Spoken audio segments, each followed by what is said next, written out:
Ich denke, ich kann mich schon mal melden. Hello. Machen die Musik mal etwas leiser. Denn mein Mikrofon ist jetzt ein wenig leiser. Ich habe alles ein wenig neu eingestellt. Und ich benutze jetzt wieder mein... Wait a minute. Ich benutze wieder dieses Mikrofon hier. Dieses Mikrofon benutze ich wieder. Hello. Ich habe es lange abgewogen. Jetzt wieder. Ich habe erst eine Zeit lang ja mein Kondensatormikrofon benutzt. Für den Stream. Und so ganz generell mag ich den Klang von dem Mikrofon, aber da ich wegen Spulenfieber von meiner Grafikkarte einfach die ganze Zeit Störgeräusche hatte und das rausfiltern muss, weil mich das übelst gestört hat, klang das Mikrofon einfach nicht mehr gut. Also es klang dann nicht mehr so gut, dass ich jetzt sagen würde, okay, das muss dann unbedingt sein. Und ich finde, da klingt dann das Mikrofon wieder ein bisschen besser. Ich habe den Kompressor jetzt mal ein bisschen rausgenommen und also ich habe das generell mal neu eingestellt in der Treiber-Software, das Mikrofon hier. Dass es ein bisschen angenehmer klingt. Jetzt ist es ein bisschen leiser. Den Kompressor ein bisschen zurückgenommen. Sounds vom PC aus dem Mic rausholen ist immer blöd. Sound ist aber gut, ja. Ja, es ist eine ewige Tortur mit Sound am PC bei mir. Aber oh Gott. Schön zu hören, dass es gut klingt. Und hallo Nico, wie geht's?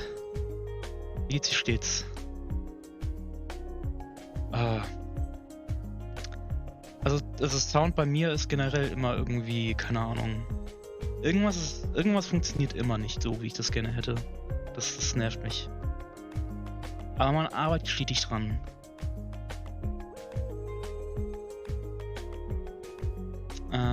Ja. Ich spiele heute wieder Metal Gear Solid. Ich weiß nicht, aber ich versuche es bis jetzt und morgen etwas zu chillen. Chillen ist gut, das habe ich die letzten Tage auch sehr viel gemacht. Montag habe ich 2 Hausarbeiten abgegeben, die mir ein bisschen Stress gemacht haben, und seitdem ich die abgegeben habe, ist auch wieder alles in Ordnung, würde ich sagen. Ich habe Rainbow Six gespielt in der Zeit jetzt. Und jetzt hatte ich heute Bock, Metal Gear Solid weiterzuspielen.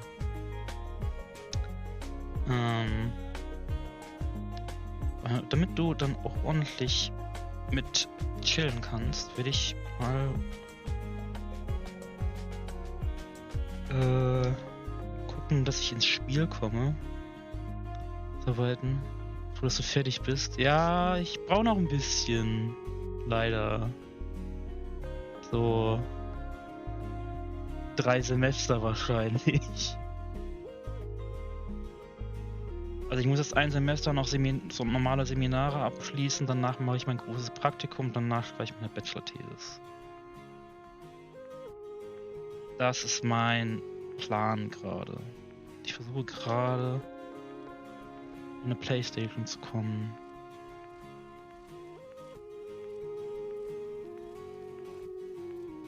Aber dann kann ich auch mal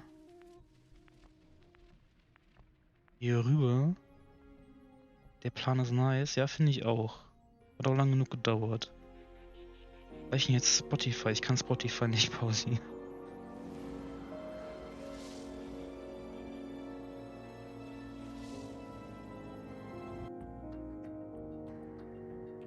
Machen wir es so.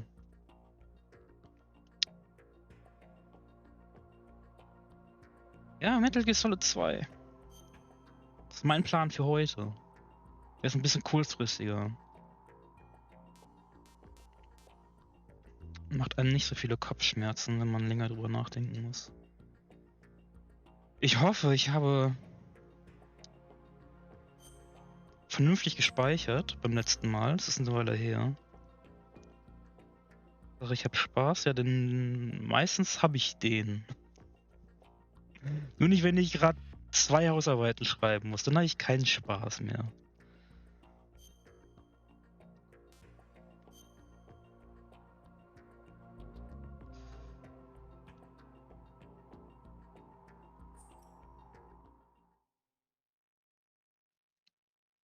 Und ich will auch irgendwann mal fertig werden. Aber das kriege ich hin. Es ist...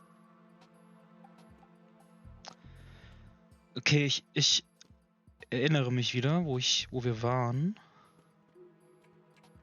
Ich habe aber ein bisschen vergessen, ich glaube, den Präsidenten sollten wir rufen. Wir sind jetzt... Oh, nein, da wollte ich nicht hin. Genau, wir sind in Chor 2, um den Präsidenten zu retten und noch irgendjemand anderen, wenn ich das richtig im Kopf habe. Und als letztes wurde hier eine Konversation zwischen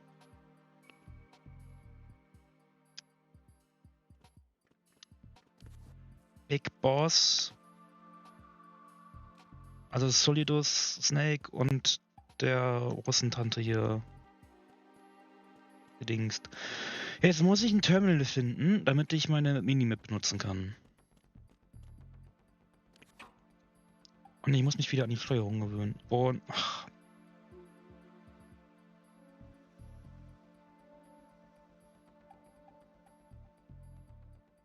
mein Controller springt wieder rum. Beim letzten Mal hat der wunderbar wireless funktioniert. Jetzt irgendwie nicht mehr. Der Akku scheint nicht mehr in Ordnung zu sein. Und das Kabel hat einen Wackelkontakt.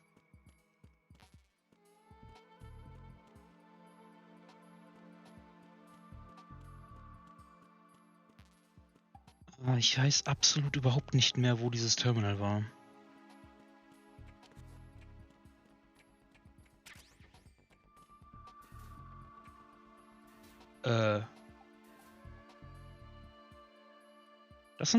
Das sind Geschütze.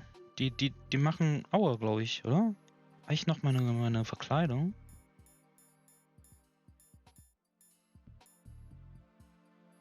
Aber die ist für Shell 1. Und ich habe keinen Balaklava mehr. Hilft mir also nicht mehr. Scheiße. Okay, das heißt, ich darf da nicht mehr rein. Also da ist gerade nicht rein. Die Tür ist kaputt. Ich habe Chef Grenades, die sind natürlich hilfreich dafür.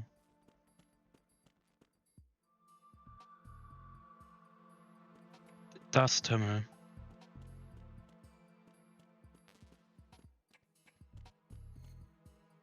Der Knopf war's. Dreieck.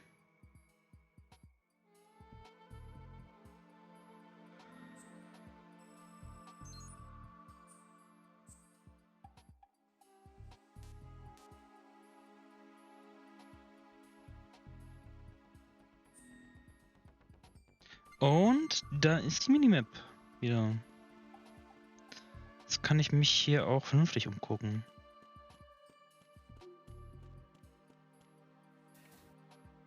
Ich könnte hier mal kurz mit Thermal... Na, das bringt nichts. Dich nicht Nachtsichtvisier irgendwo?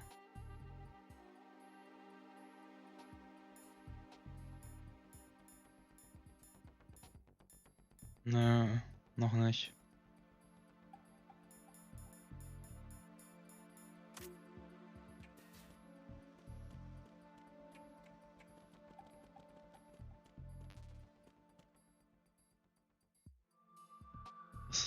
Es ist echt übelst dunkel, wenn es dunkel ist.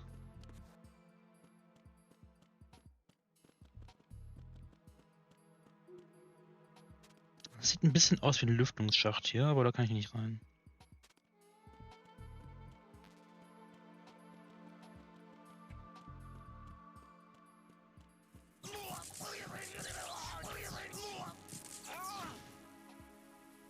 Das macht aber...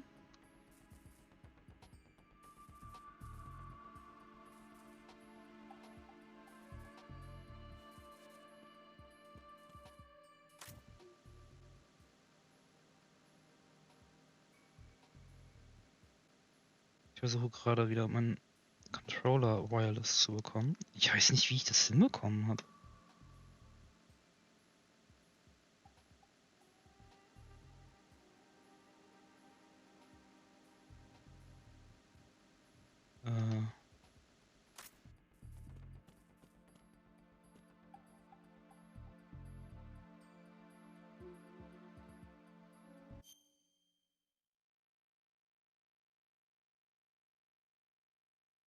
Der Controller lädt halt.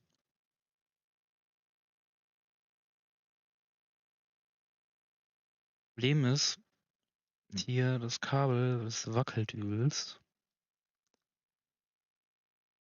Und verliert dann super schnell die Verbindung, weil es auch kein originales PlayStation-Kabel ist. Aber das originale PlayStation-Kabel, das ich habe, das hat auch einen Wackelkontakt.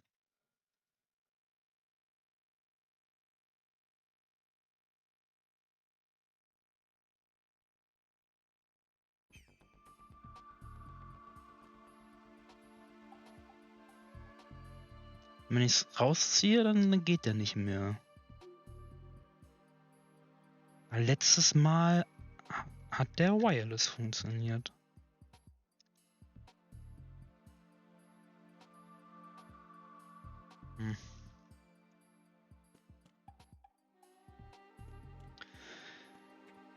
Okay, ich muss wieder hier rum.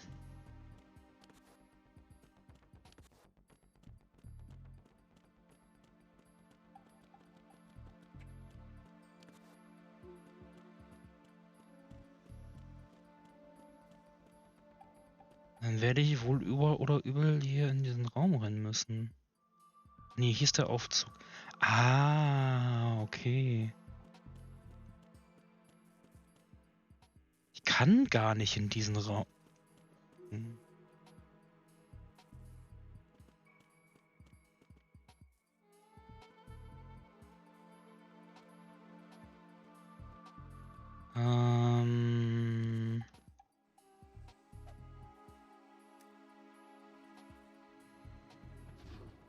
Ich rufe nochmal den Colonel an. Vielleicht hat der nochmal kurz eine Zusammenfassung, was zu tun war. Ups. Falsche Taste.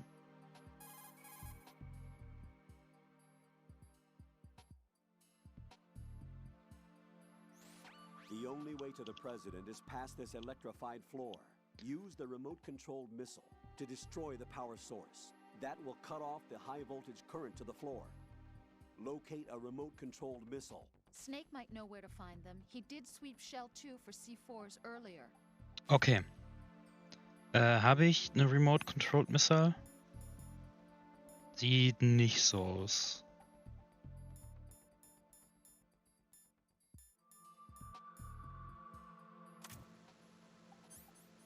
Dann soll ich Snake nochmal anrufen. Falsche Taste.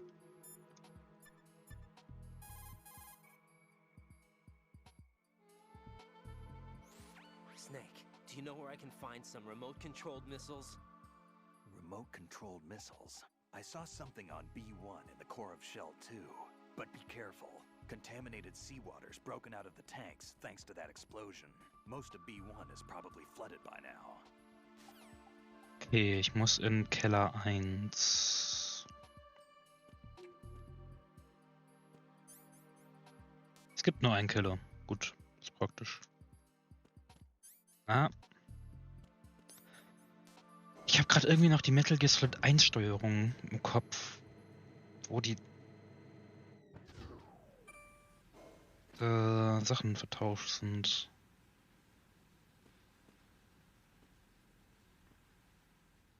Da ist direkt ein Terminal. Terminal.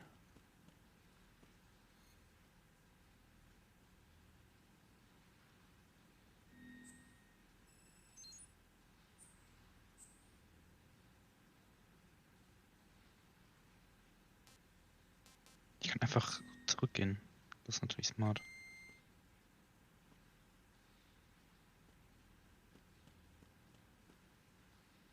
Okay, das ist kontaminiertes Wasser, ja? Kontaminiertes Wasser heißt, es macht Schaden, wenn ich da reingehe, richtig?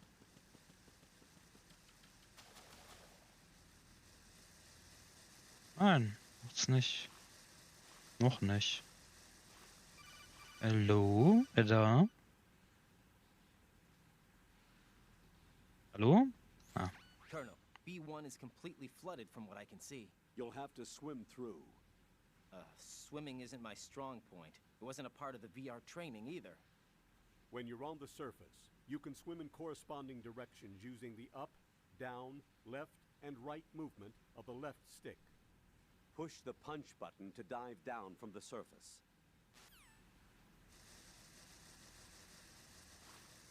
Okay, hier muss ich jetzt tauchen.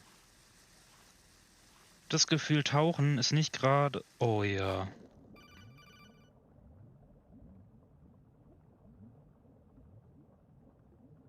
Stroke the water and move forward by pushing the punch button. Push it in rapid succession to swim faster. Change your heading with the left stick. Up will take you up, down takes you lower, left and right to face those directions. The O2 gauge will appear under your life gauge while you're underwater. The gauge corresponds to the amount of air you can hold from a single deep breath. Once the O2 gauge falls to zero, the life gauge will start to drop. You need to be aware of that. Ich hasse Tauchsektionen in Spielen.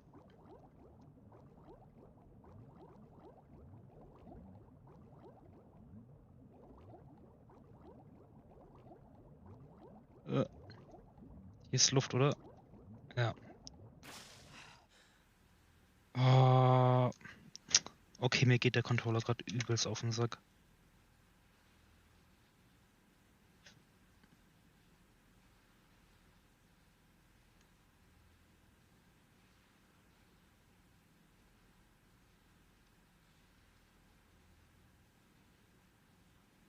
Wie habe ich das letzte Mal geschafft, dass der Wireless funktioniert hat?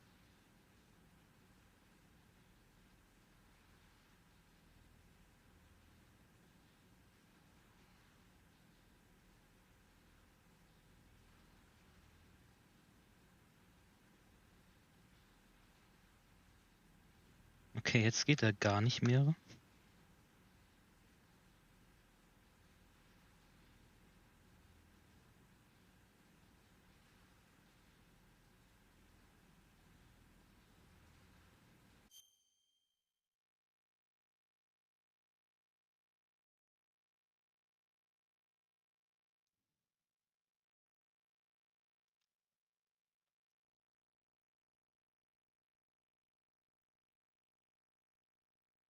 Hm.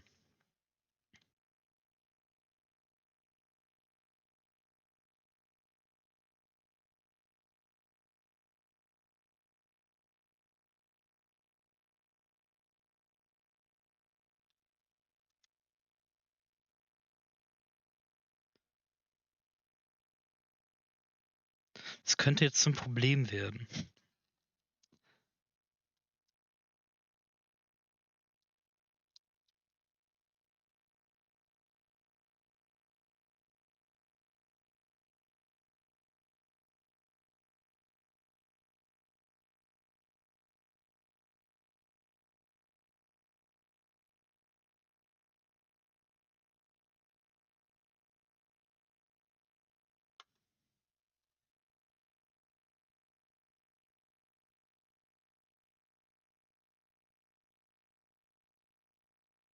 Ich weiß ja nicht, habe ich meinen alten Controller schon weggeschmissen oder liegt der hier noch irgendwo rum?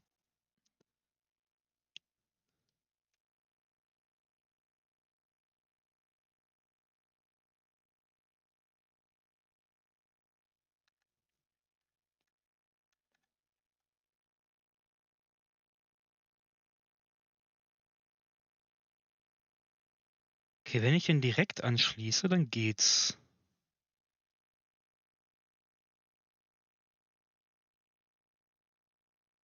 Gerade ein Verlängerungskabel zwischen, damit das nicht funktioniert.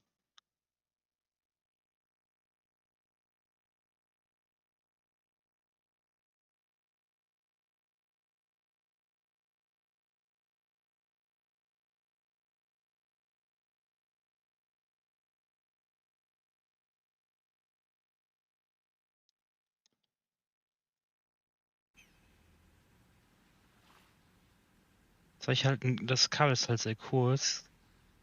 Dadurch habe ich das Kabel jetzt quasi in der Fresse hängen. Das ist ein bisschen kacke. Aber, ja. Oh Gott, ja.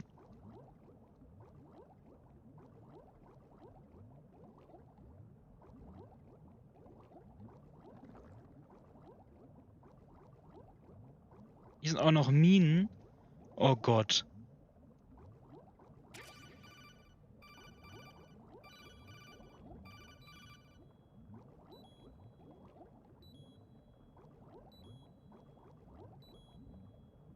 Okay, ich habe ein Problem.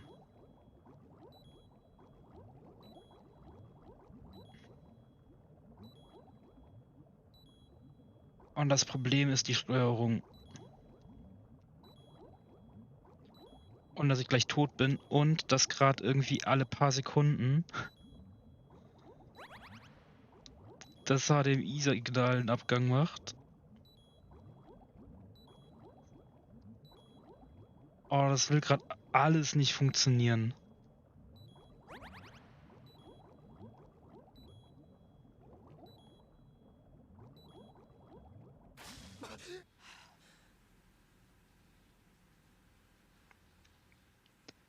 So, wer hat gerade versucht, mich anzurufen?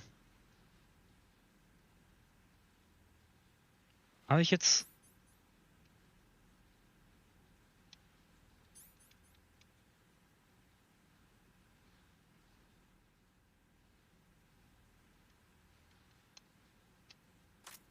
Der rechte Trigger geht nicht mehr.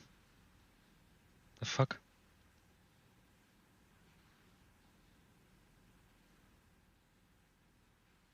Die rechte Schultertaste geht, aber der rechte Trigger will nicht mehr. Äh...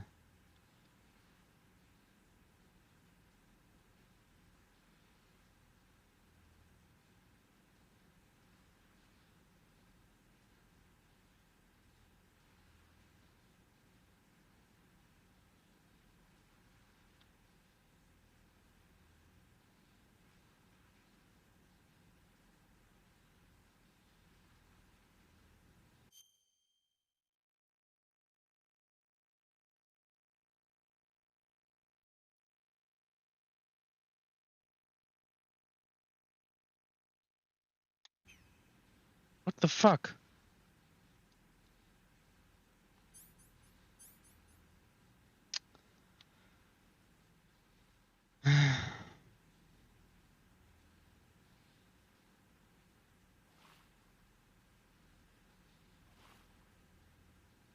Ja, ich würde mal sagen...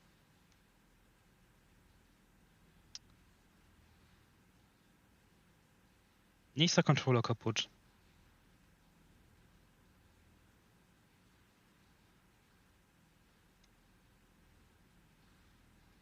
Ich habe echt kein Glück mit PlayStation-Controllern gerade.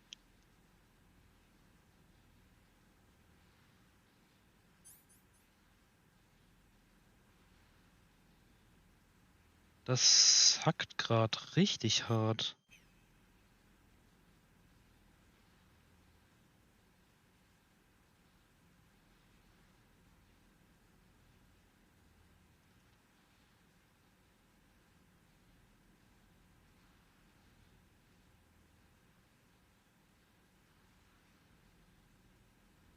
Jetzt habe ich, wenn ich den rausziehe, dass der blinkt.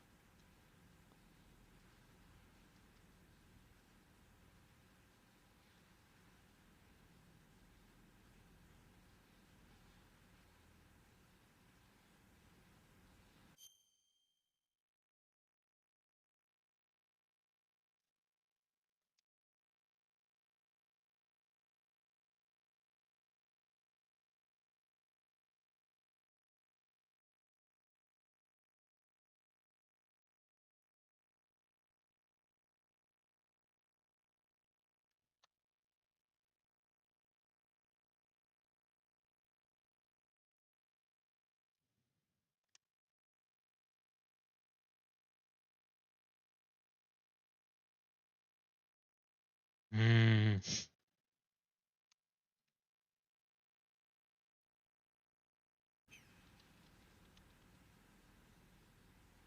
Geht nicht.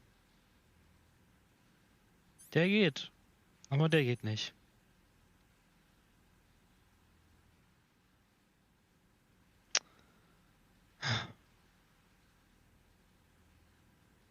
Hm.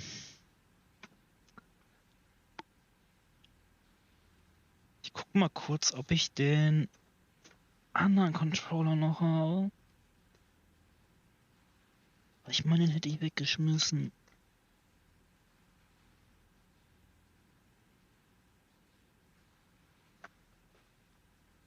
Hm.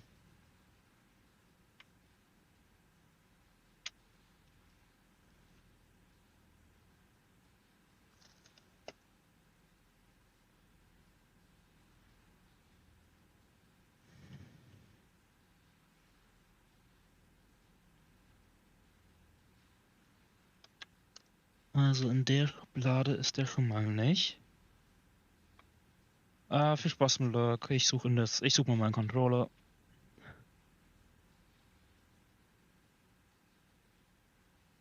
Nee, den habe ich glaube ich weggeschmissen. Ach, Scheiße.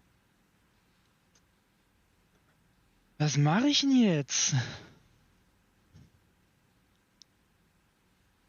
Ich kann das Spiel ohne Trigger nicht weiterspielen.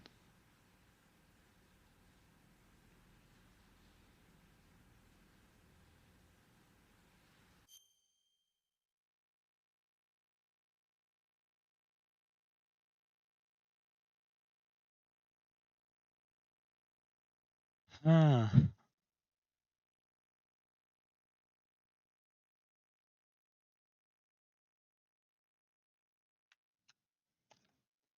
Bin mal jetzt mal was richtig Dummes, was 100% nicht funktionieren wird.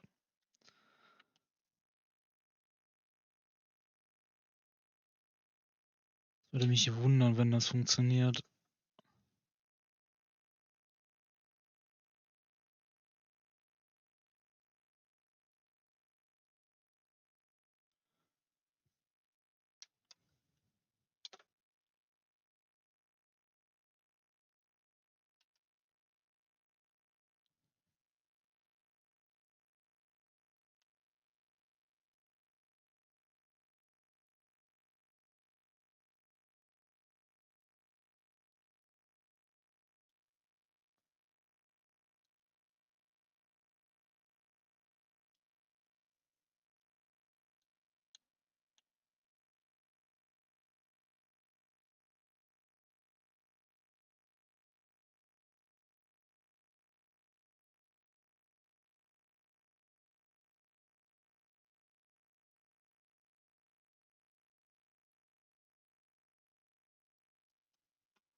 Ah.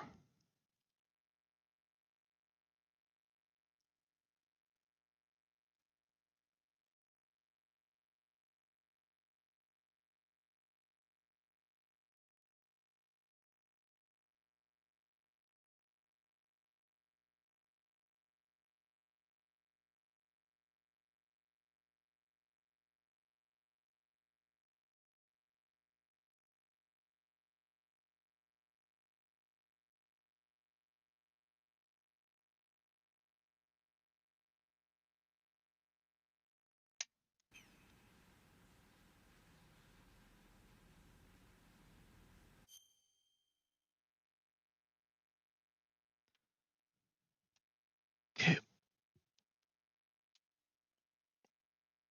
Also einen Xbox und Controller erkennt die PlayStation 3 natürlich nicht.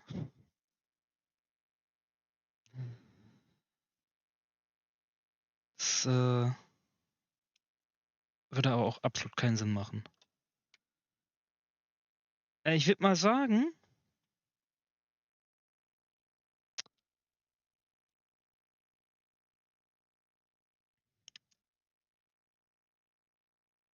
ich brauche einen neuen Controller. Schon wieder.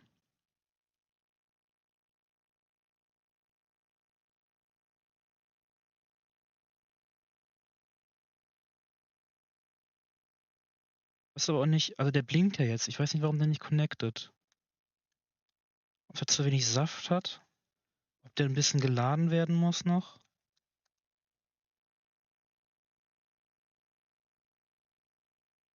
Ich weiß es nicht.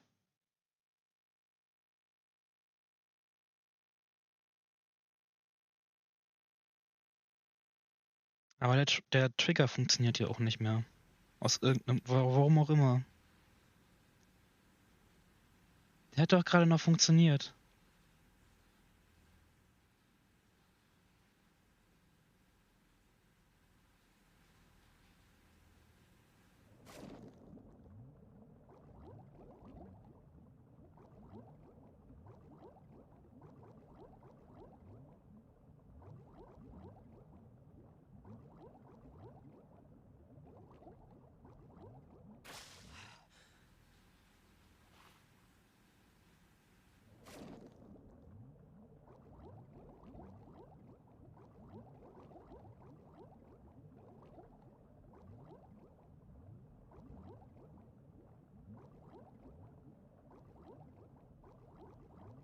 Also klar, tauchen kann ich damit noch. Oh, und jetzt, oh Mann.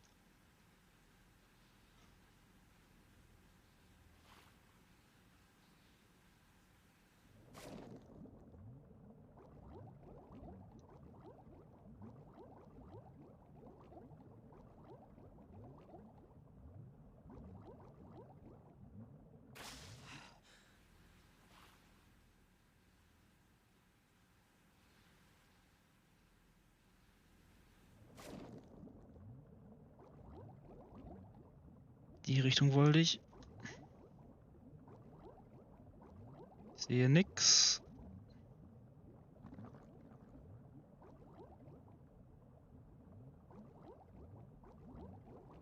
Irgendwas war da nämlich noch.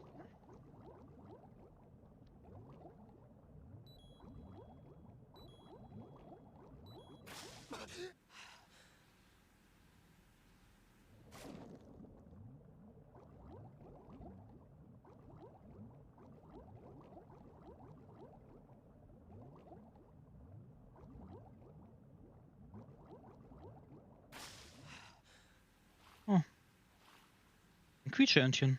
Nice.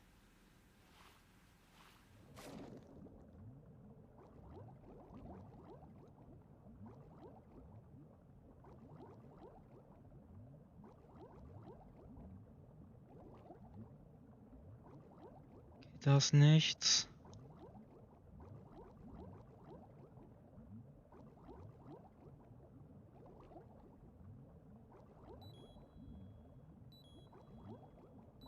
Okay, ich kann das nicht einsammeln.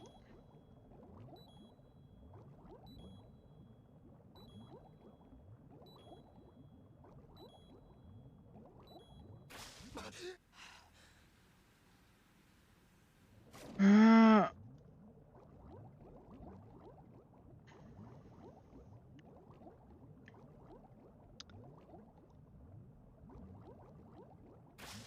Ah, ich muss in die andere Richtung.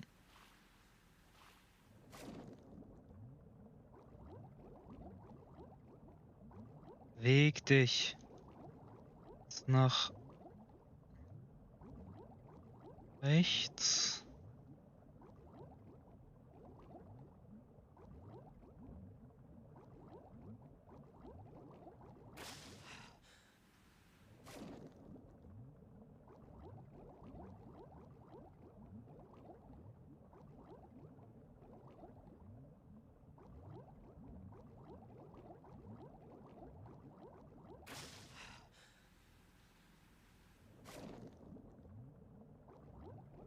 Da vorne ist die Treppe.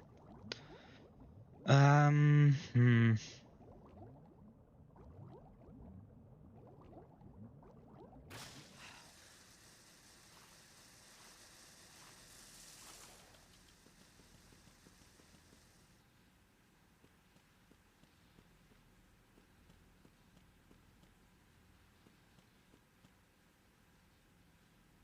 Jetzt funktioniert der Trigger wieder. Warum? Weil ich im Wasser war. Deswegen hat das nicht funktioniert.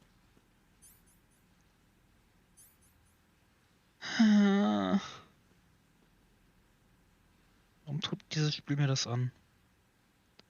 Okay, ich versuche trotzdem nochmal den Controller über die USB-Verlängerung anzuschließen.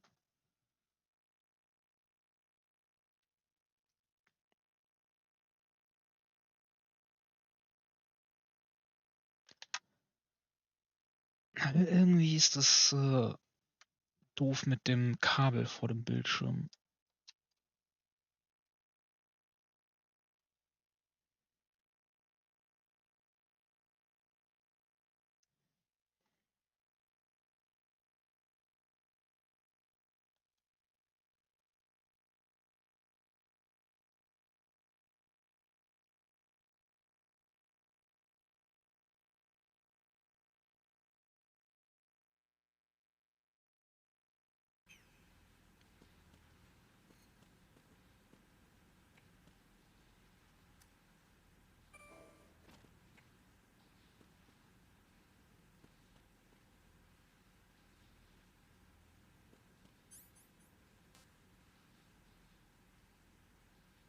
Achso, ich habe den falschen Knopf gedrückt.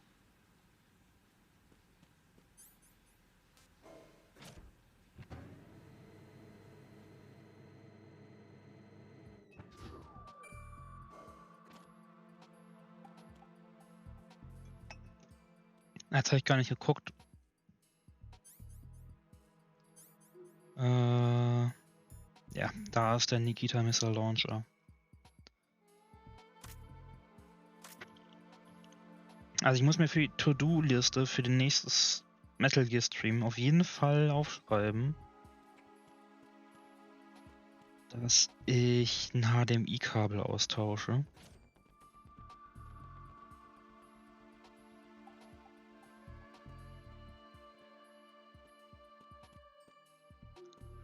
Weil das wird gerade immer schlimmer, dass das HDMI-Signal bei mir am Bildschirm aussetzt.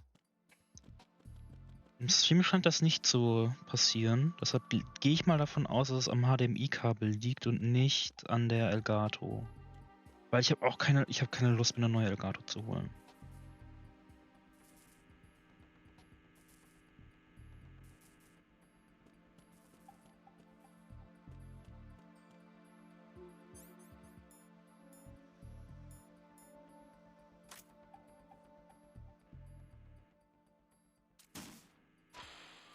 What? What is that?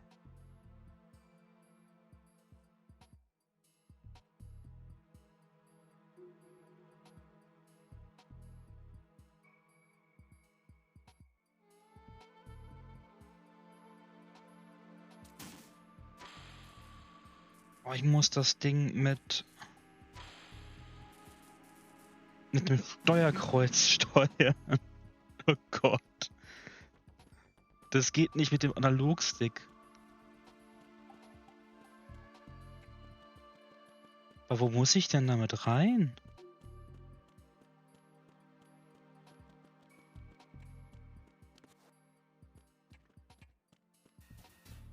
Hier damit durchschießen?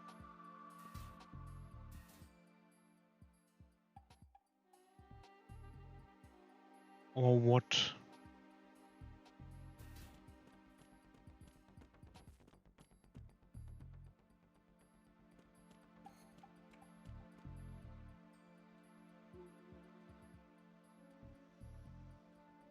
Ich bin verwirrt.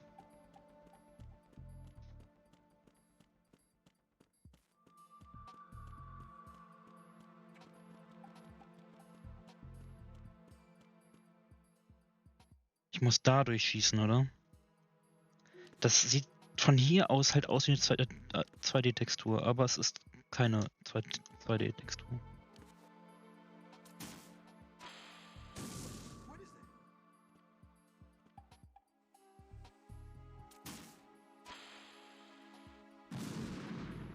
Hä? Ah, ich muss... Ah, so. Oder?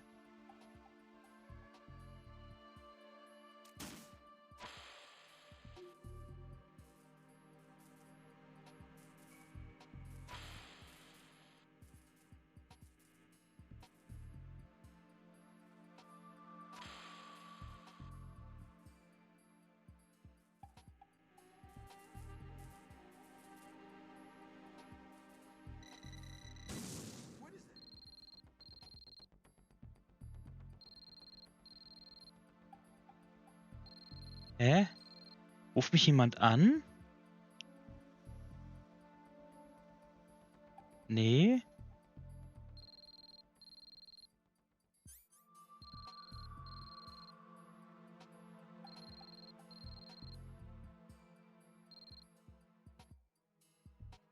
Was war das?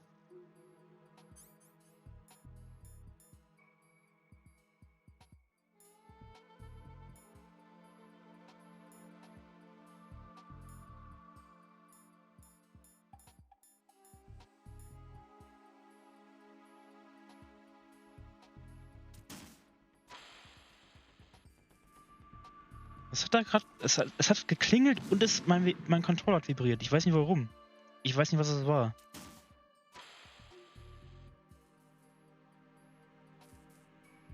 So, ich versuche hier oben jetzt mal links rum.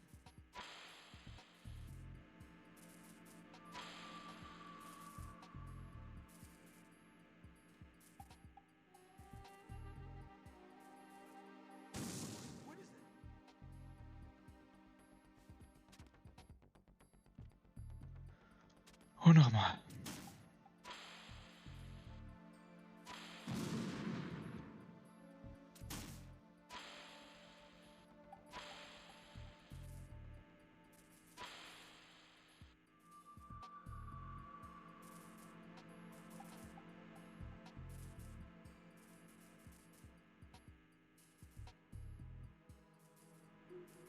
What is that?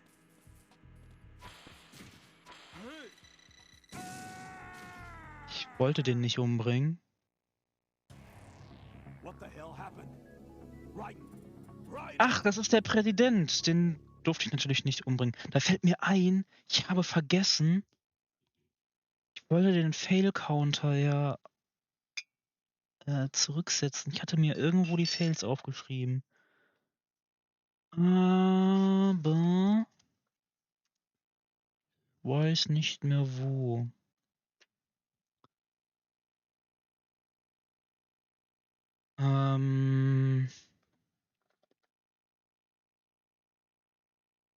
Ich werde mir wahrscheinlich aus dem letzten VOD die letzten Fails raussuchen müssen. Ah nein, ich hab's. Ich hab's gefunden. 38 waren wir. Dann können wir jetzt auf die 39 gehen. Das ist ein bisschen chaotisch heute.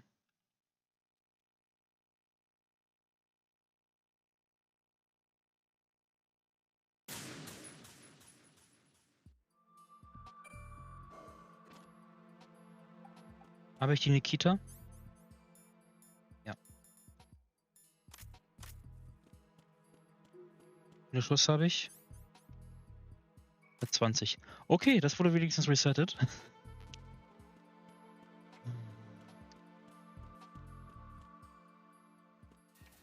Oh, mir fällt ein, scheiße. Ich habe vergessen, die Aufnahme zu starten. Ich wollte eigentlich den Stream aufnehmen. Egal. Ich hoffe einfach, dass der Stream nicht abkackt.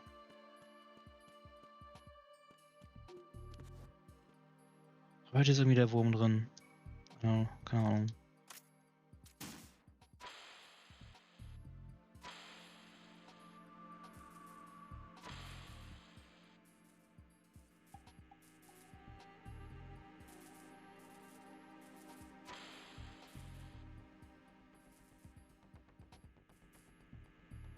What is that?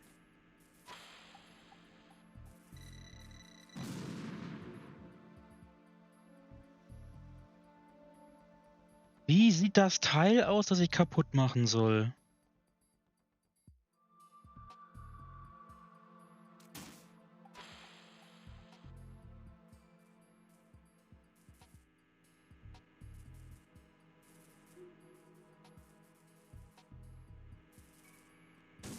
What is that?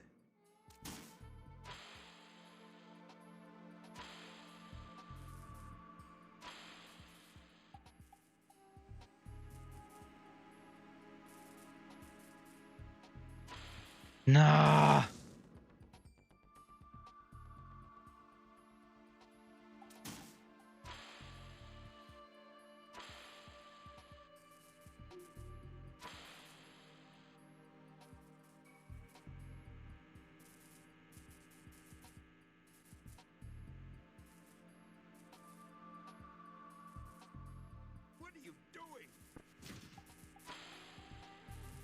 Nein, das ist es auch nicht.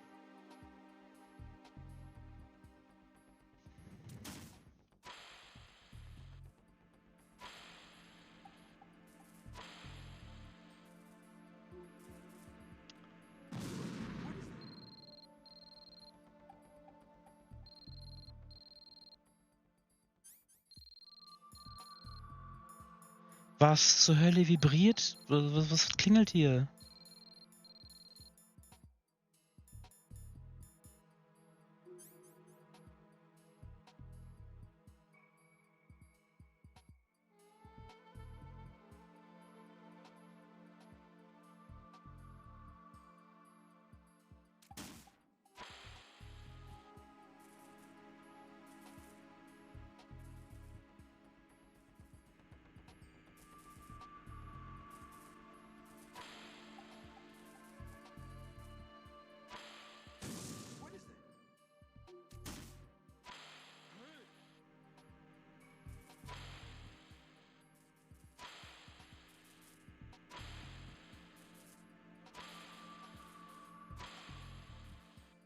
What are you doing?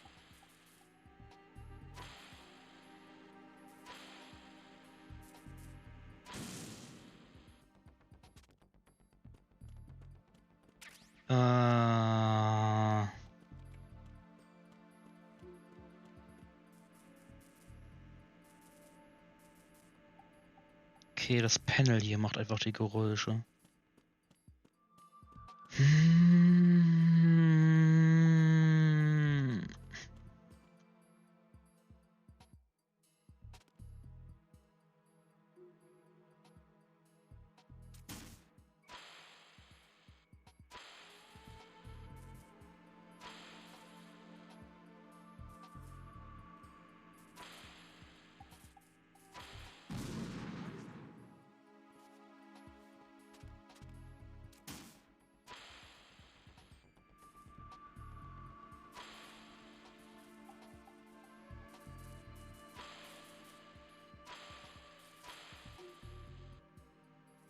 What are you doing?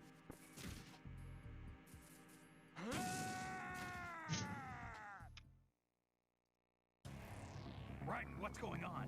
Ich darf den Präsidenten nicht treffen.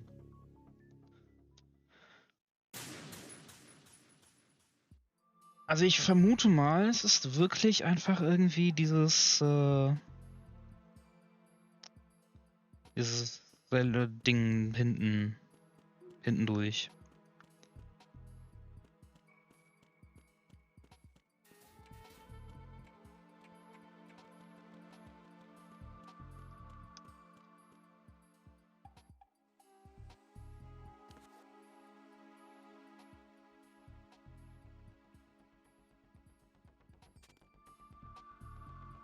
Wenn ich das Mikrofon nicht möchte, die Nikita.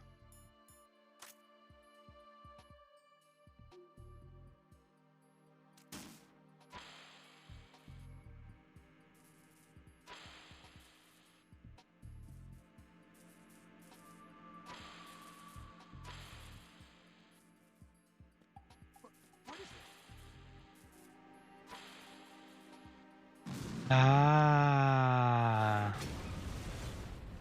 Man muss es nur 20 Mal verkacken, dann geht das auch.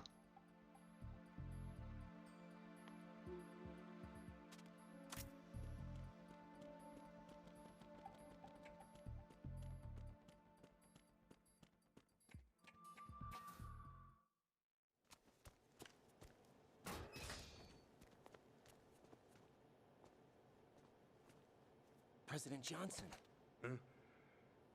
So you're finally here. you've been expecting me? Your equipment, that skull suit isn't exactly standard military issue. Are you all right, sir? Is this some kind of sick joke? I thought you came to kill me. What? I'm prepared to face the consequences of my betrayal. What are you... What the fuck? What the... You're... a Ja. man? Well, who are you? Foxhound, sir. Foxhound? I see. Now things are starting to make a little sense.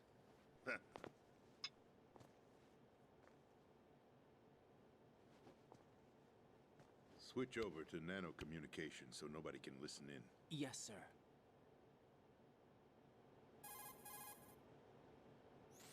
Do you read me, sir? Yes. Mr. President, it's my understanding that the terrorists have managed to input the code sequence necessary for launching a nuclear strike. That's correct. I punched the sequence in myself. You're working for them? If you asked me 2 hours ago, my answer would have been yes. Right now, they're keeping me alive until my vital signs are reconfirmed. They betrayed you? I wouldn't quite put it that way. I wanted power. They sought destruction. But why stoop to terrorism? I wanted absolute power. But you're the president. You have power. No, I'm just a figurehead. What? I don't have any control. The real power is in the Patriots' hands. The Patriots? The truth behind this country.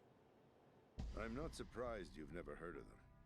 Very few are aware of their existence, even among those with code word clearance. Huh?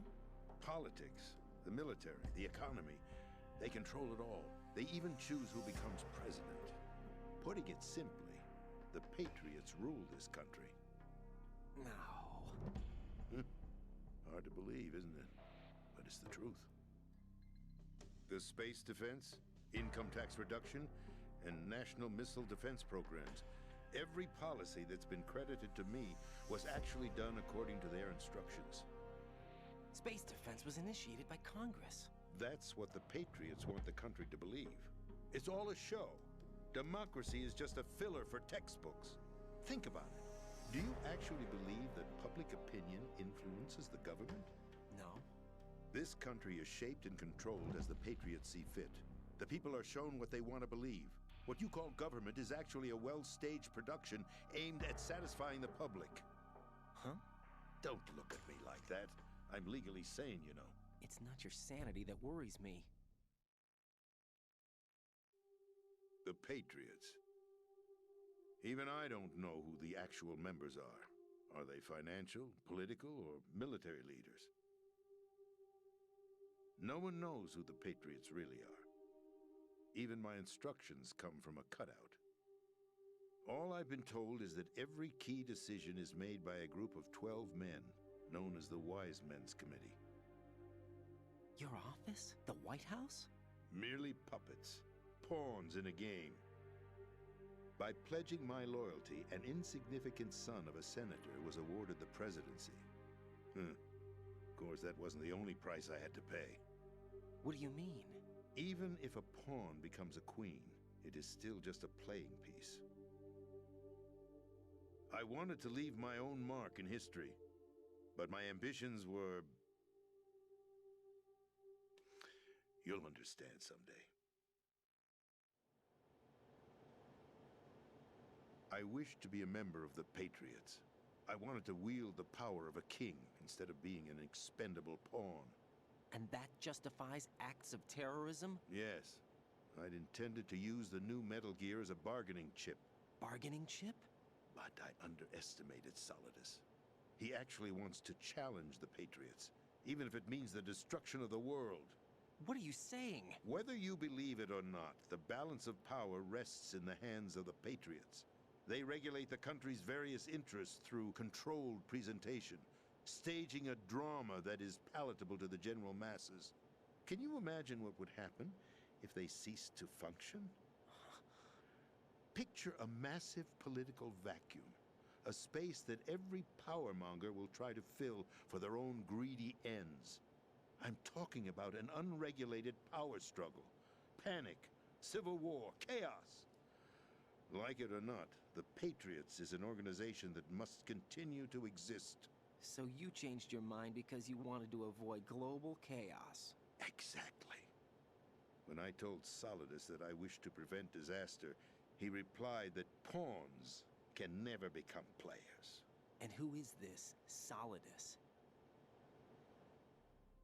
My predecessor, George Sears. That was the name the public came to know him by. I knew him by his code name, Solidus Snake. He was the third Snake, preceded by Solid and Liquid, a survivor of the Les Enfants Terribles project.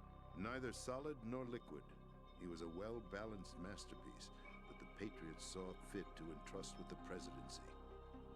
However, he fell out of grace with the organization 4 years ago. When acting on his own, he started an incident.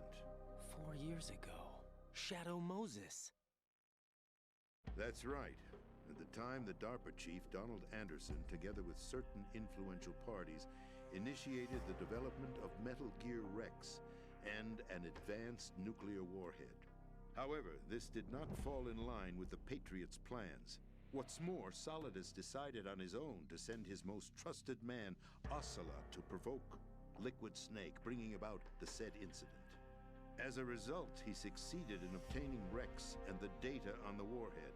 But in doing so, he ended up revealing the existence of both Rex and the Genome Army, a blunder that earned him the wrath of the Patriots.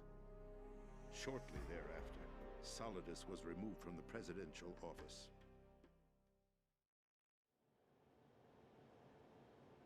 I thought he resigned.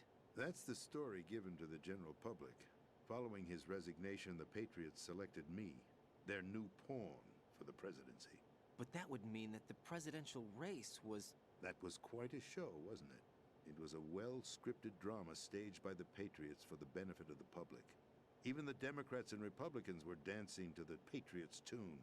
Everything went according to plan, but for one exception. Following his resignation, Solidus' health was scheduled to fail him, bringing about his untimely death. Capped? Correct. Huh? But before the Patriots could execute their plot, Solidus went underground with the help of Ocelot. As he avoided pursuit, Solidus gained control of Dead Cell, winning over Colonel Galukovich's outfit. From there, he bided his time, knowing that his opportunity would soon arrive. What opportunity? The completion of the new Metal Gear project, an opportunity that would even his odds against the Patriots. By stealing the Patriots' most valued project, he would be able to place them in a very uncomfortable position. It's the only chance he has for survival. Once he has the new Metal Gear, he'll declare war against the Patriots. Needless to say, he must be stopped. Metal Gear is already operational. No, not yet. What you saw was Metal Gear Ray, hijacked 2 years ago from the Marines by Ocelot. That was not the new Metal Gear. Then where's the new Metal Gear? Right here. What?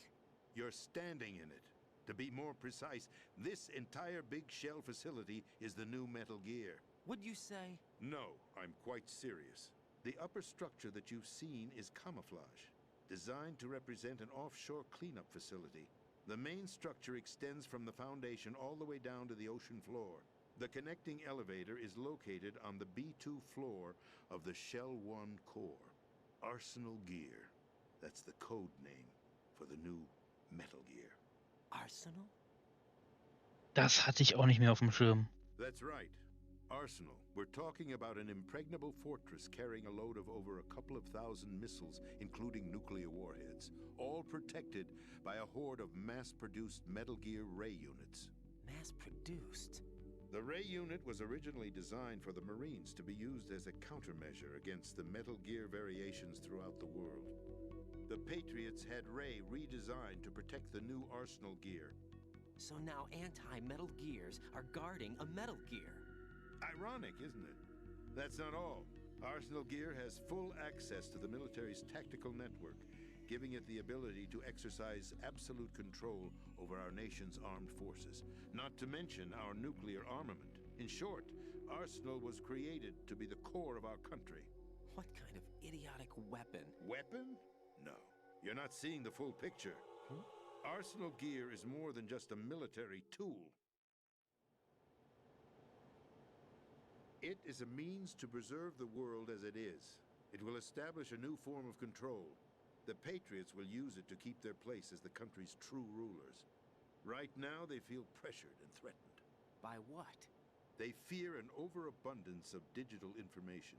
The world will drown in the coming flood of information, and they along with it. The Arsenal plans include a system to digitally manage the flow of information, making it possible to shape the truth for their own purposes. In short, the Arsenal system is the key to their supremacy. The key? Yes. The GW system is the Patriots' trump card. Arsenal gear will be fully operational when GW is successfully integrated. Once operational, it will be a completely new form of power for the Patriots to wield. I had hoped to seize the project from them, so that I would be in a strong bargaining position. Bargain for what? I'd hoped to trade my way into their ranks, but Solidus preferred rebellion. Outer Heaven, his plan to unleash a nuclear blast over the skies of Wall Street to break the Patriots' control over the business community, is also a key factor in his offensive effort. Outer Heaven? Listen, there isn't much time. The football served as the key for activating Arsenal gear. I've already input the necessary code sequence. It won't be long before GW begins to establish connections with other external systems, and Arsenal gear becomes fully operational. Stop them before that happens. That is your role. Role? You've got to find Emma Emmerich. She's the only one who can stop that thing once it's been activated. Emma Emmerich? She's the system programmer for Arsenal gear. I believe she's somewhere on level B1 in the core of this building. I thought the levels below us were flooded. I'm sure they won't let her die just yet, as she's the only remaining programmer for this project. According to Ocelot, she was being held in a locker room located in the northwest part of level B1. Cut transmission and get... Ich muss nochmal da runter. This is Ernsthaft. Tour. It'll give you access all the way to Emma's location. Give this tour when you find her. What is it? A program for disrupting the control functions between GW and Arsenal gear. Take Emma to the computer room on level B2, Shell 1 core. She'll know how to load the program into the main system. A virus? That's right, modeled after Foxdie. A biological weapon designed to selectively eliminate personnel with a specific genetic code. But why do you have it? The Patriots had it engineered as a failsafe, and Ocelot forgot to search me. You've got to hurry. That disk is the only way you're going to stop Arsenal.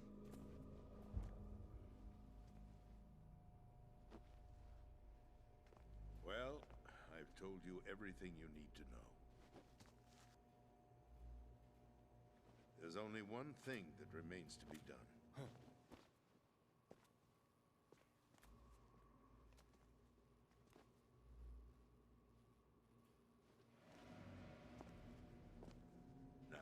Kill me. What the? There's no time to argue. The final check for my vital ID will start any second. If you kill me now, you'll at least prevent the nuclear strike. Cut it out! Do it! That's your role! Pull! No!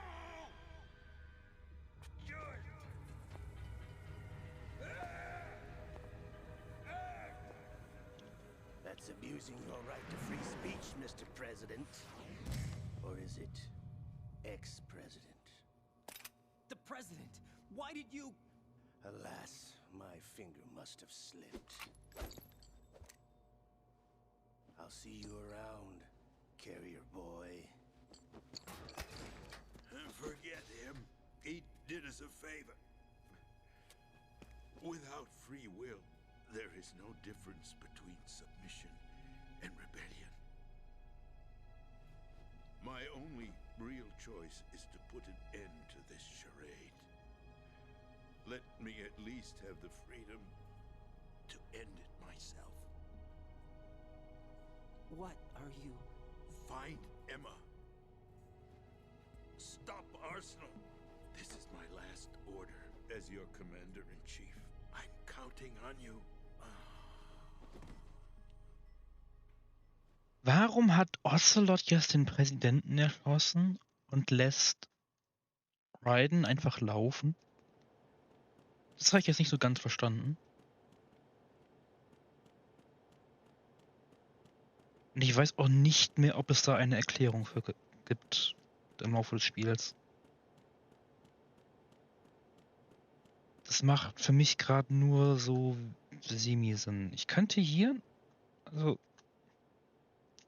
ich weiß nicht, wofür das gut ist, aber ich kann dann nochmal in eine Kita reinballern.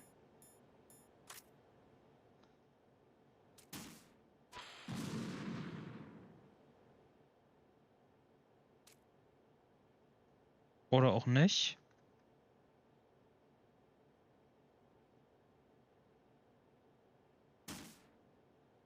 Sieht so aus. Es sah so aus, aber geht nicht.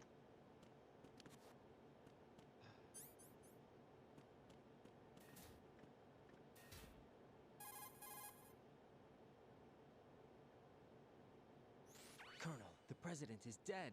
I see. I'm sorry to hear that. Where do we go from here?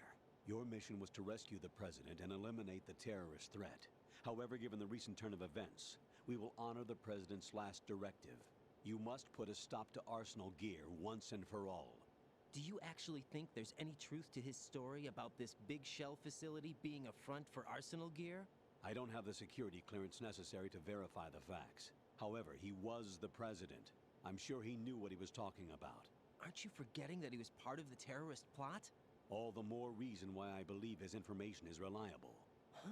We're talking about a man who chose to die rather than risk a nuclear holocaust. Thanks to his sacrifice, the Nuclear Launch Authority has shifted to the vice president, effectively eliminating the terrorist threat. Colonel, when you put it like that, it almost sounds like I should have assassinated the president to eliminate the threat. That was not my intention.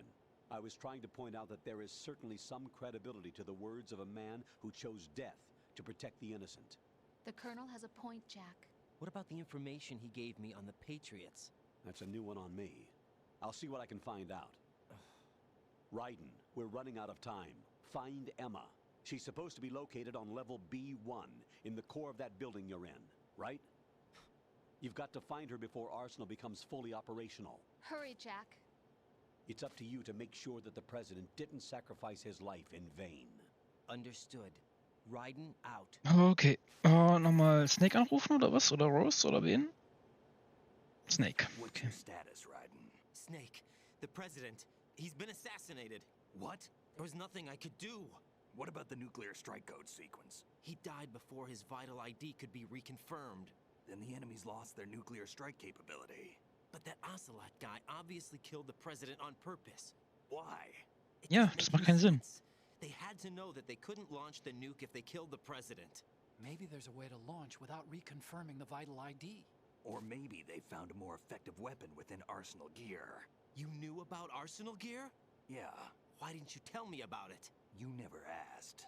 Am I correct in assuming you also know that the big shell's a front for the project?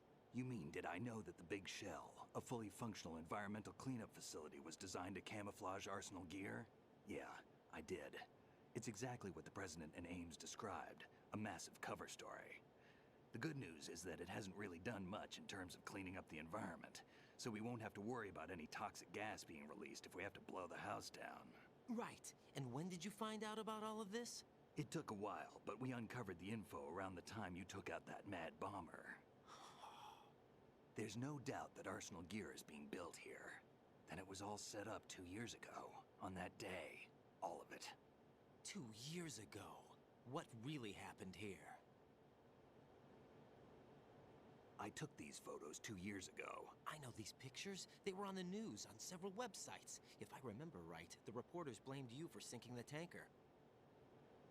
That's right. Otacon, me, we were used. We'd hoped that by going public with photos of the new Metal Gear, we could persuade the government. At least that was the plan at the time. I've gone through VR training of the tanker mission before. Yeah? Well, I doubt it accurately simulates the events of that mission. I'd infiltrated the dummy tanker to obtain proof that a Metal Gear was under development. Shortly after I made it aboard, an armed group led by Colonel Gerlukovich raided the ship and gained control. Olga and Ocelot were among the raiding party.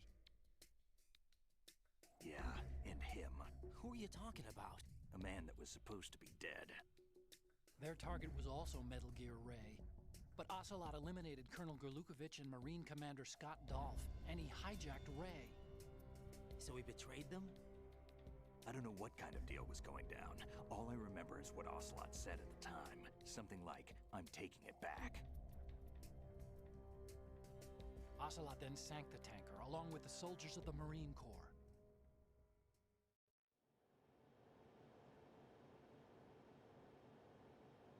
How did you manage to get out? Otacon managed to have a small boat ready for me. That was the easy part. The tough part was not getting dragged down with a sinking tanker.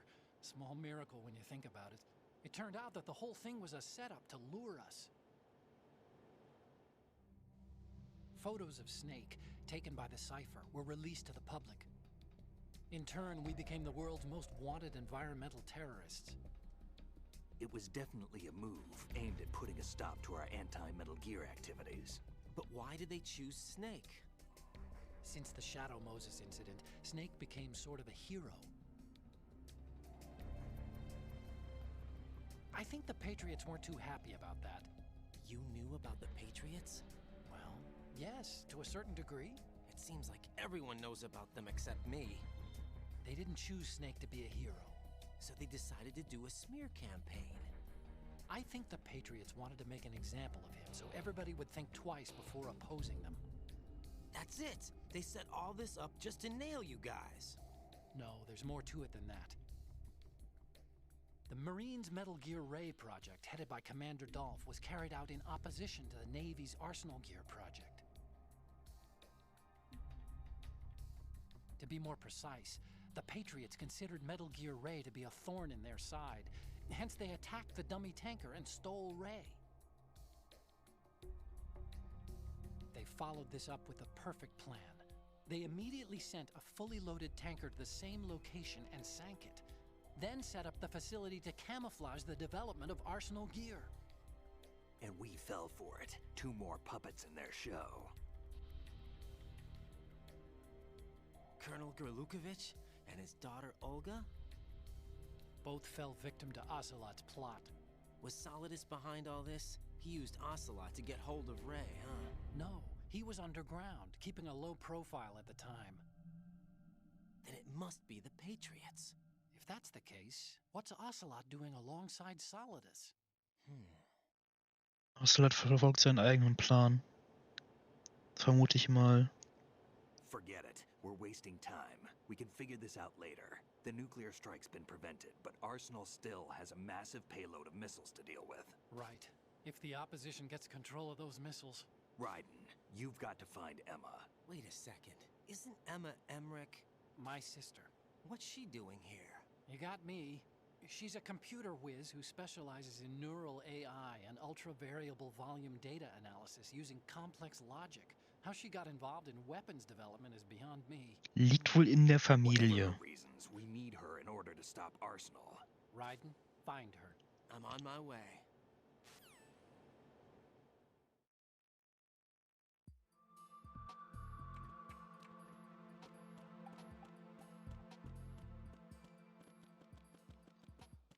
So, jetzt muss ich nochmal in den Keller. Ich hoffe, ich muss dafür nicht nochmal tauchen.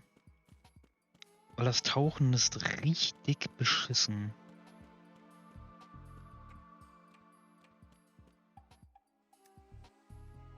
Bevor ich das tue...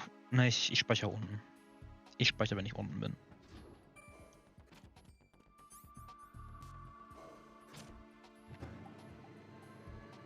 Weil ich habe jetzt eine Stunde nicht gespeichert. Das ist schlecht.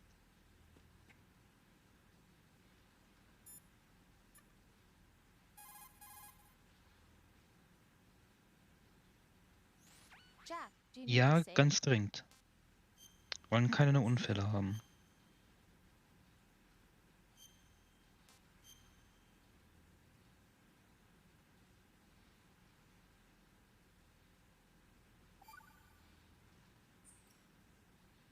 Jack, What is it? I've always been alone. Huh? I'm so lonely. Lonely? Rose, we've always... Not always. What do you mean? You've never slept beside me. What are you talking about? After we've been together in my room, you stay awake all night, or you head for the door. Is this really the time to bring this up? Why, Jack? Why? Listen, Rose, I'm right in the middle of a mission and Why? Why can't you relax when you're with me? Look, the mission, Why don't you open up to me? Rose, I just can't. All I ever wanted was to share your dreams, to spend a meaningful evening with you. I just wanted to find you by my side when I woke up. Is that asking too much? It's the night. scared of the night. It's got nothing to do with you. Scared of the night? What's that supposed to mean? I can't relax when I'm with someone. Jack, you wouldn't even let me in your room. I need privacy. I just can't be bothered. Bothered? Wrong word. What I wanted to say was that there are certain things that I have to keep to myself. Do you remember that time I forced my way into your room? We'd known each other for almost a year, and you blew up. It was the first time you ever raised your hand against me. Er hat Rose geschlagen. Was? Look, I'm sorry. It wasn't your violent nature that scared me. It was your room, your heart. Stop it. There wasn't anything in your room. Only a bed and a small desk. It looked like a prison cell. Rose? No television set. No family pictures. Not even a poster. Rose, I only use that room for sleeping. A lifeless room. Almost like your empty heart. That's why I tried to keep you out. I thought I was beginning to understand you. Until I saw that room. Would you have been happier if I had a picture of you hanging on the wall? That's not what I was trying to say. Enough, Rose. We'll talk about this later. After the mission. Right. After the mission. I understand. Das war dramatisch. Raiden wirkt immer mehr wie eine leere Hülle. Boah, ich muss wirklich nochmal tauchen gehen, ne?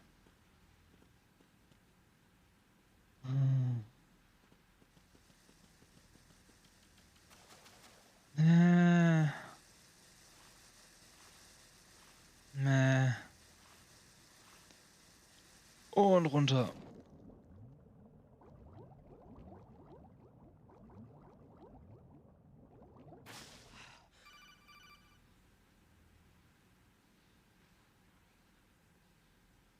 Raiden, are you reading me? This is Otacon.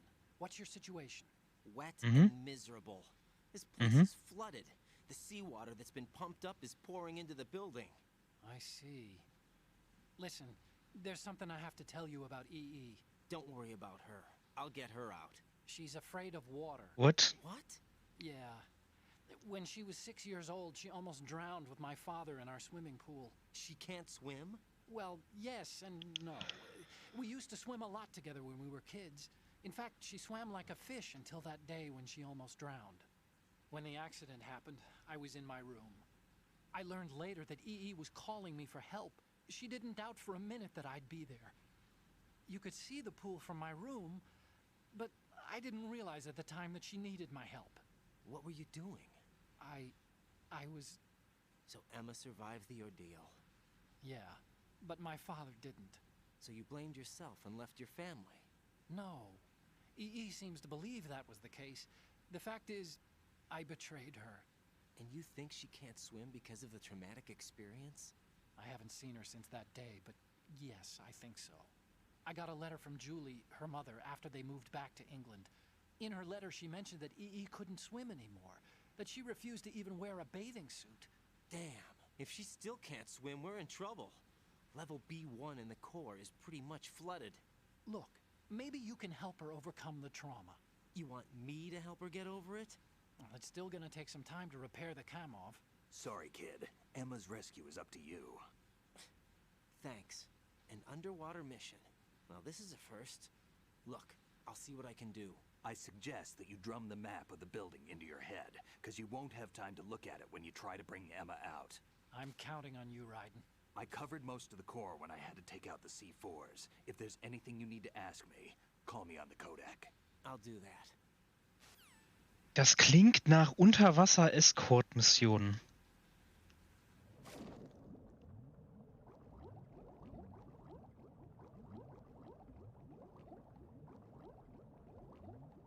Also schlimmer geht's nicht mehr, was Game Design angeht. Okay, hier bin ich falsch.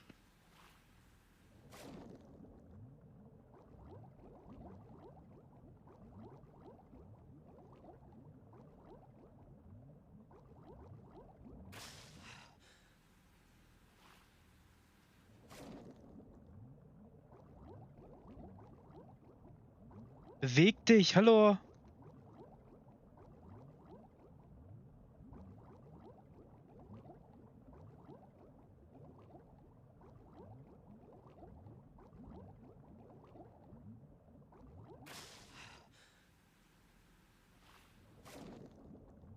Das geht mir jetzt schon übelst auf die Nerven.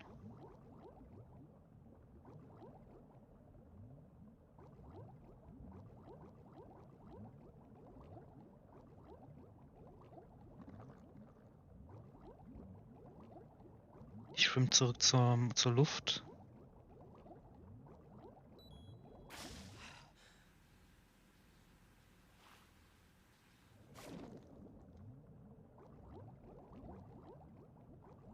Jetzt hier lang gucken.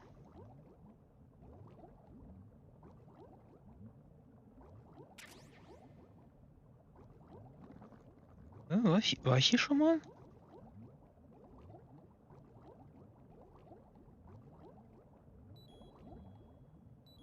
Das ist neu.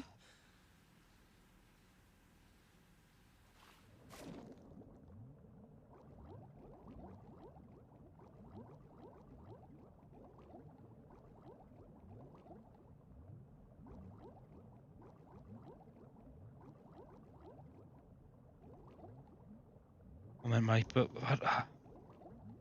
von hier kam ich doch, oder nicht?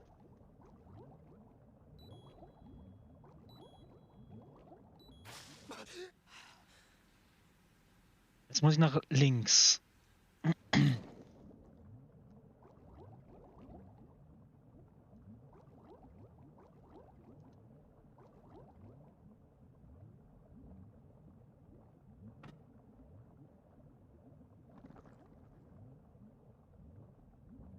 Bewegt sich nicht. Das ist schlecht, ich muss wieder nach oben.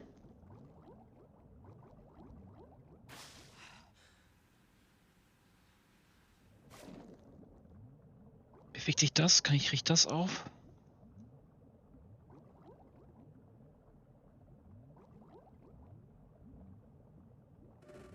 Das kriege ich auf.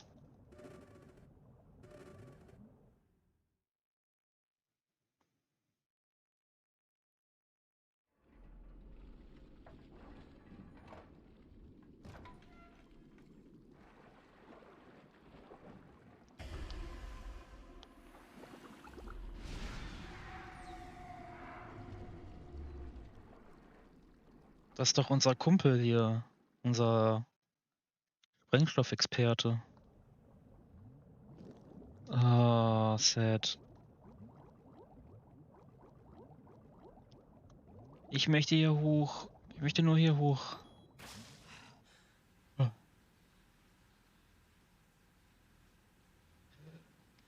Und weiter. No.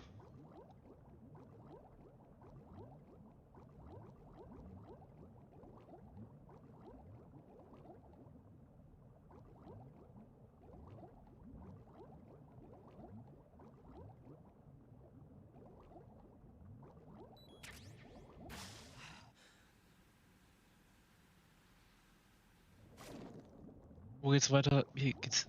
Da komme ich her. Da geht's weiter.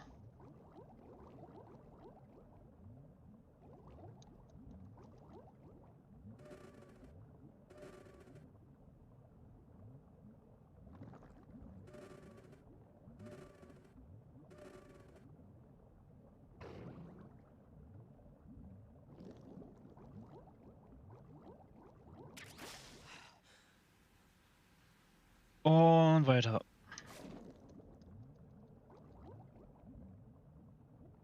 Hallo? Mich verarschen. Was soll jetzt da lang?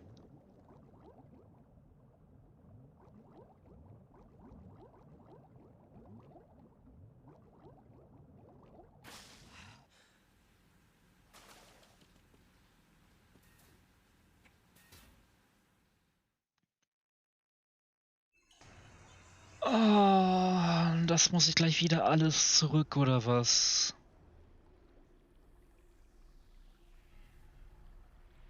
Oh. Das habe ich voll vergessen. Still ticking, huh? Unfortunately, hell had no vacancies.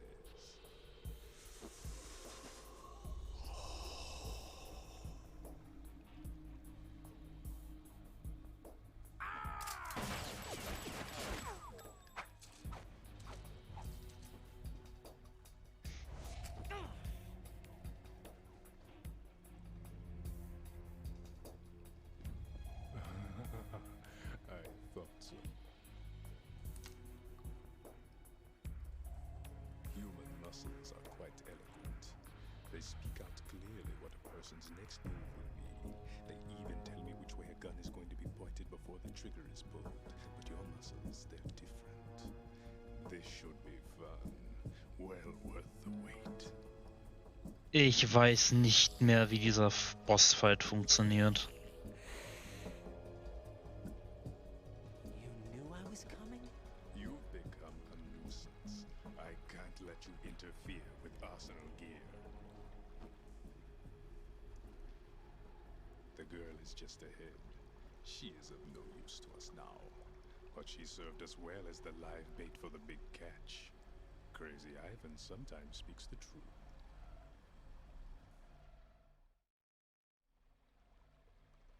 Emma's alive?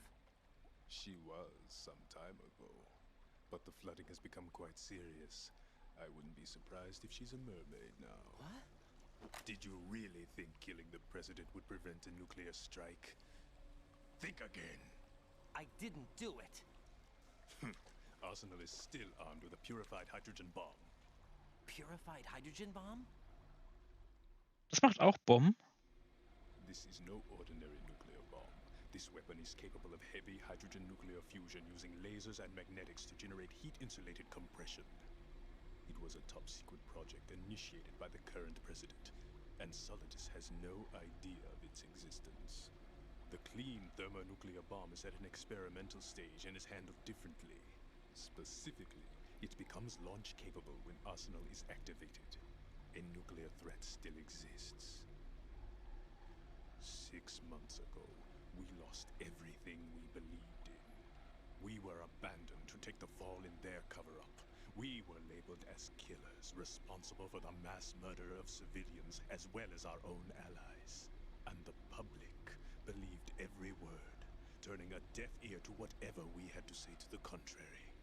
Our only goal is to wipe them from the face of the earth and destroy this world of deceit they have created along with them. You're insane. Insane? We might be the only ones telling the truth.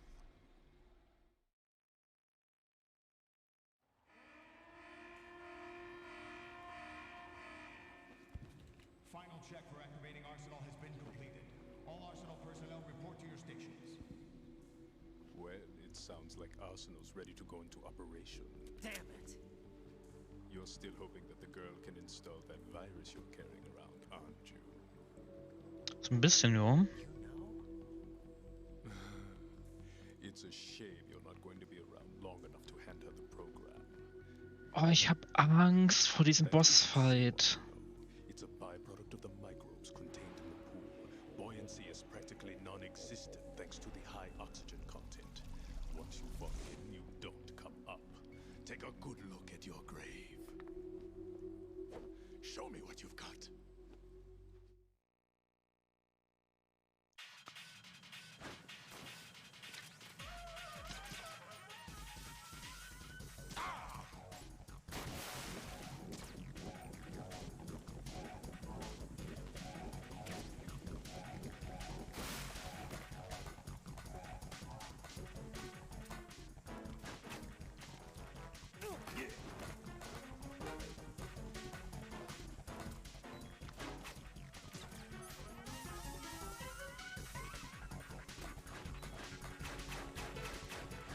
Warum liegen hier überall... Achso, ich habe eine M4.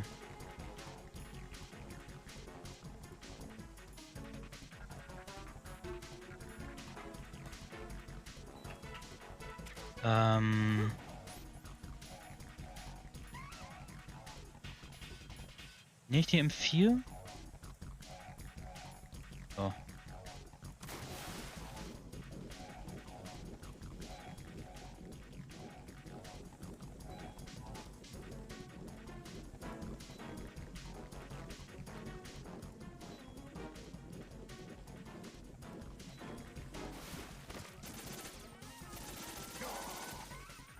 Okay, wenn der rot ist, kann der, glaube ich, nicht getroffen werden, ne? Ne.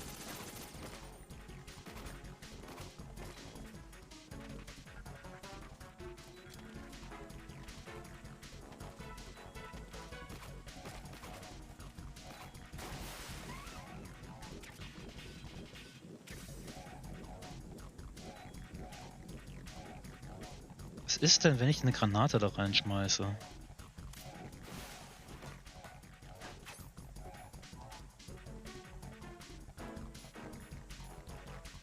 Wahrscheinlich ist das eine richtig dumme Idee, wenn der Sauerstoffgehalt extrem hoch ist. Wo bist du?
Nein!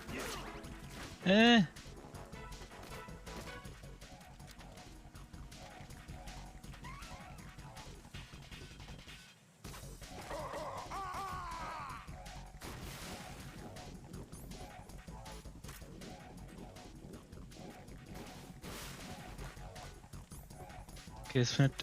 Oh.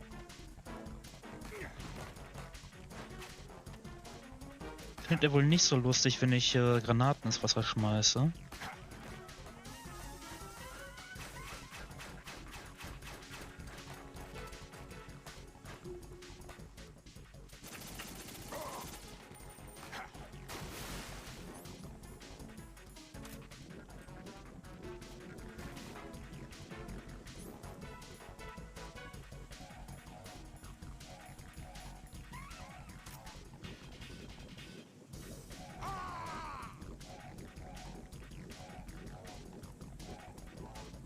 Schmeiß ich noch eine rein? Nee, lohnt sich nicht.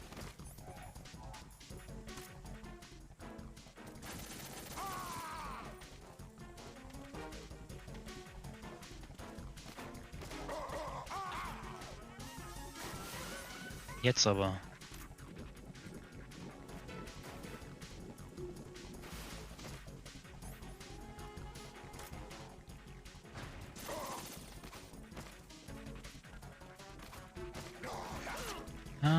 Steh auf, Raiden. Steh auf. Steh auf.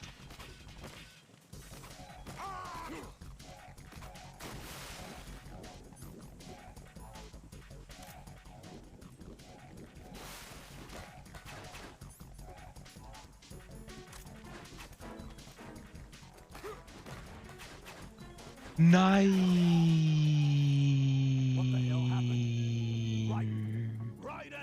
Das war jetzt sehr ungünstig.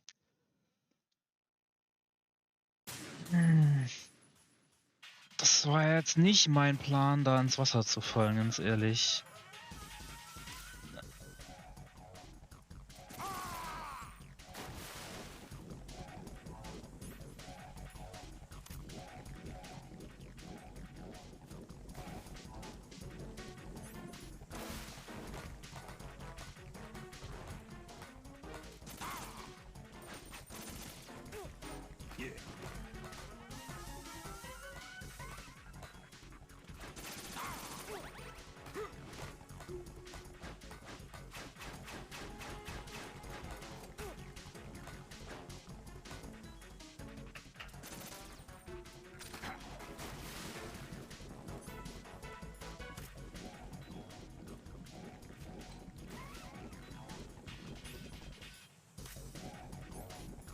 Kann ich die Granaten kochen?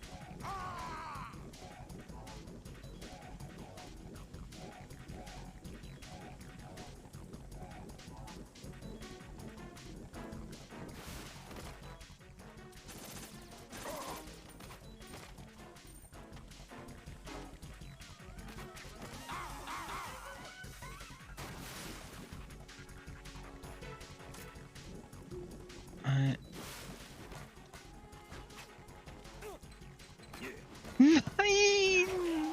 Nein! Raiden, come in. Raiden. Raiden. Nein! Wie ärgerlich. Ah.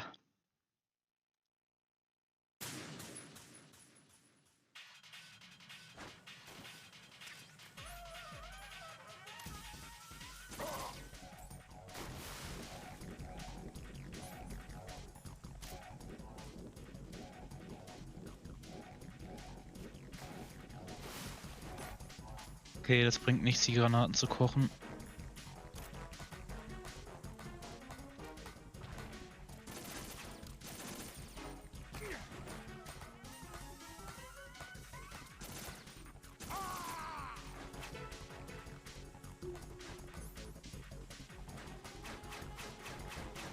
Aua.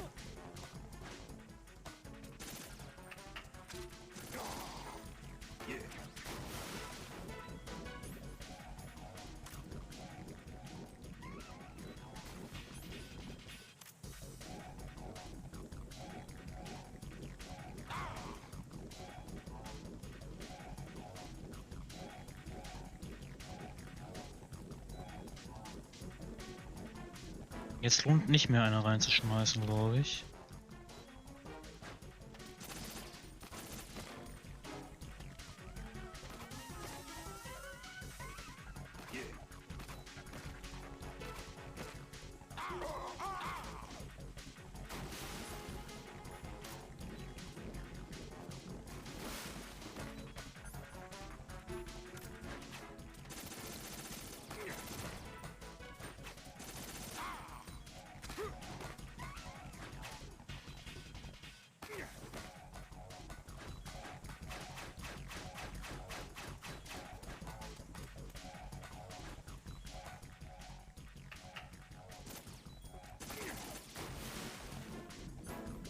Nein, nicht Magazin.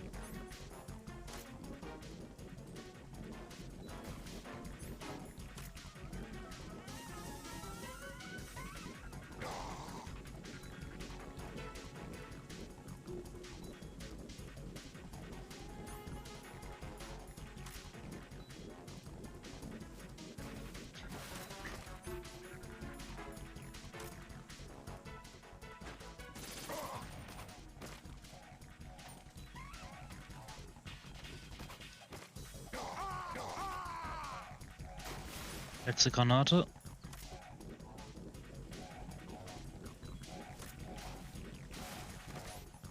Keine Granaten mehr.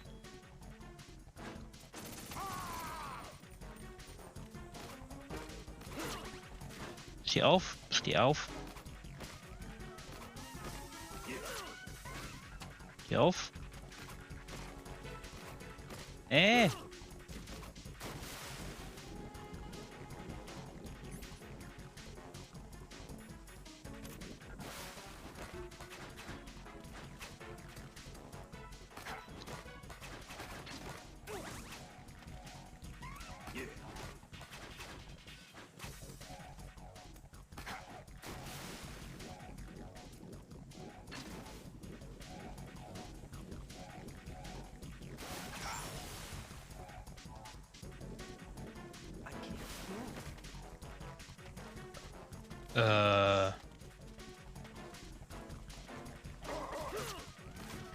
Das ist gemein.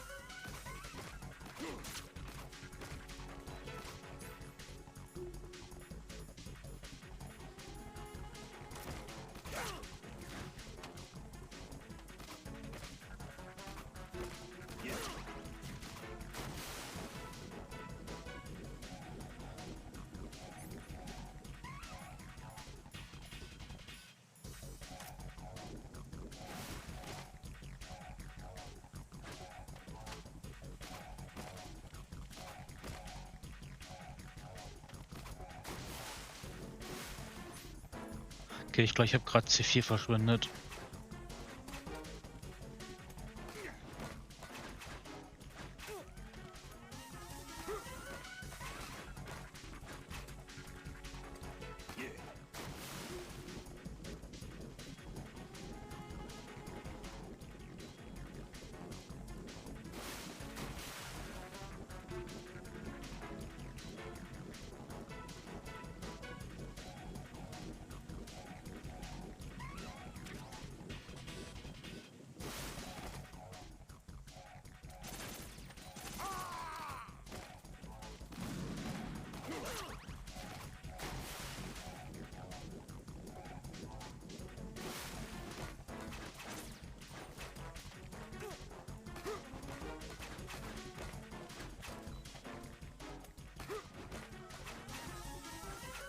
Oh. Mann, der ist so schnell. Ich krieg den einfach nicht.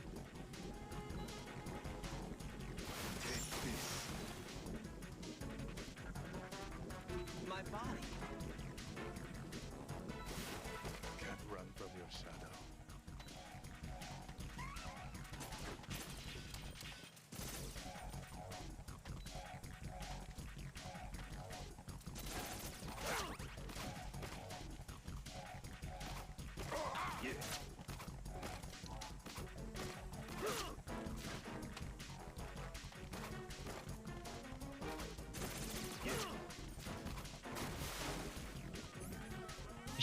Ich hab nichts mehr zum... Ne. Nichts mehr zum Heilen. Hatte ich eine Weste? Ne.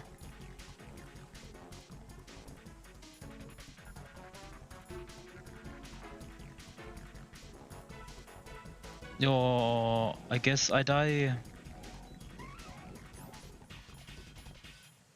Ich kann eine Bandage, glaube ich, benutzen.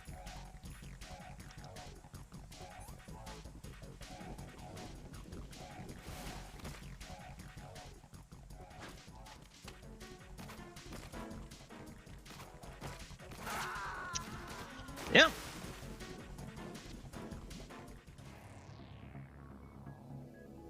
Raiden!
Beweg dich, beweg dich, beweg dich, beweg dich.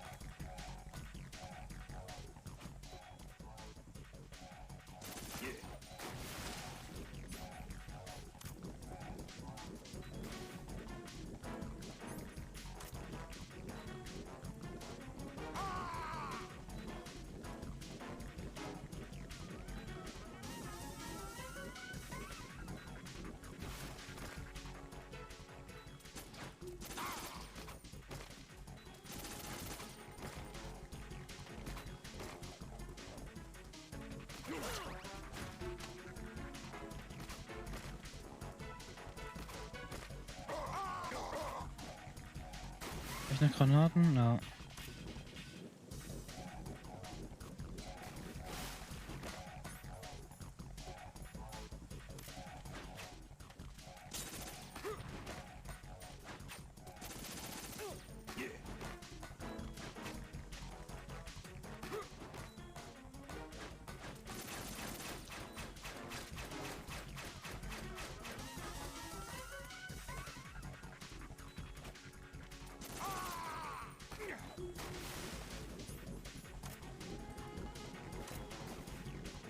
Nein, ich wollte eine M4.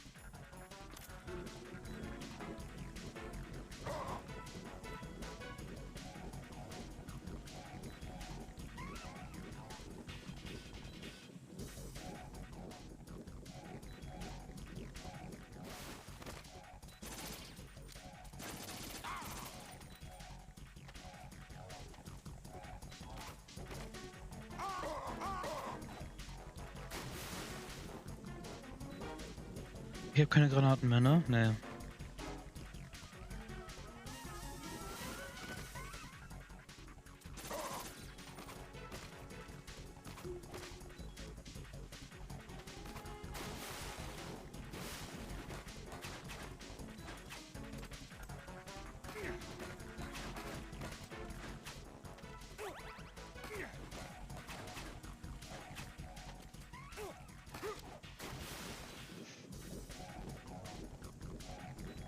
Das Spiel könnte mir ja auch mal irgendwie Rationen droppen.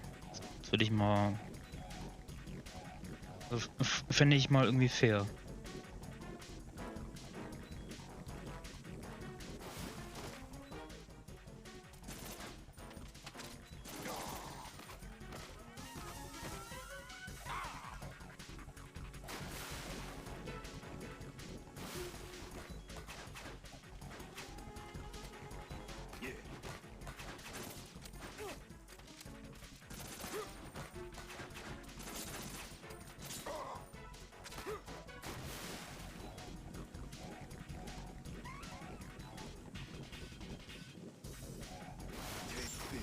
Okay, hier gibt es einen Trick. Hier muss es einen Trick geben.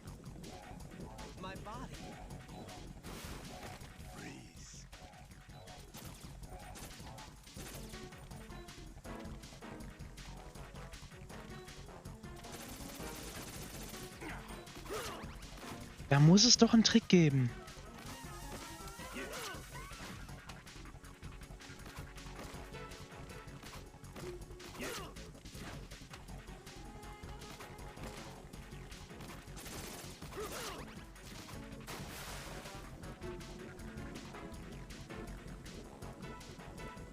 Mal ernsthaft, da muss es doch irgendeinen Trick geben.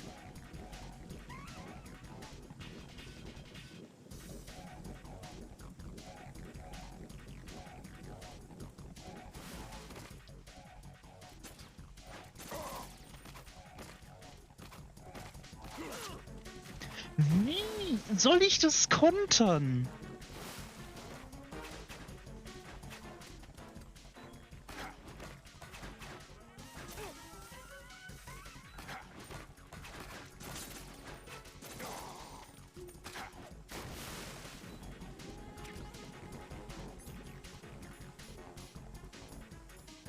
Eigentlich, ich bin tot.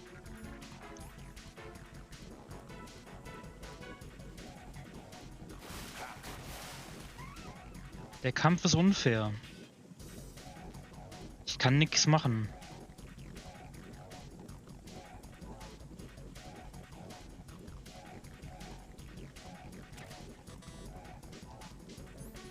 RGB 6 Muni, was waren RGB 6? Ach, der Granatwerfer. Soll ich den benutzen? Macht der mehr Damage?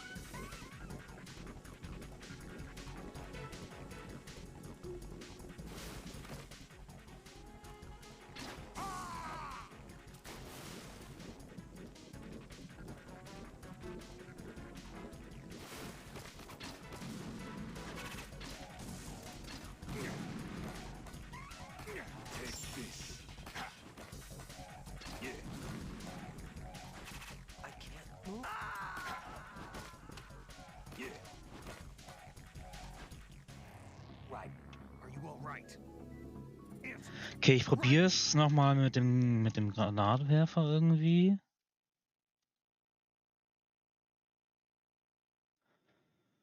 Ah.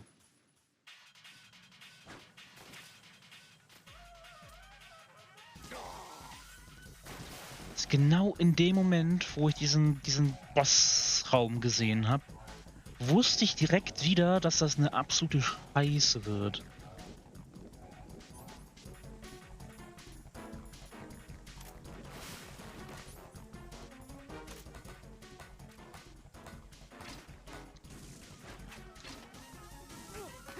Okay, da oben ist es nutzlos. Da muss ich das im 4 benutzen.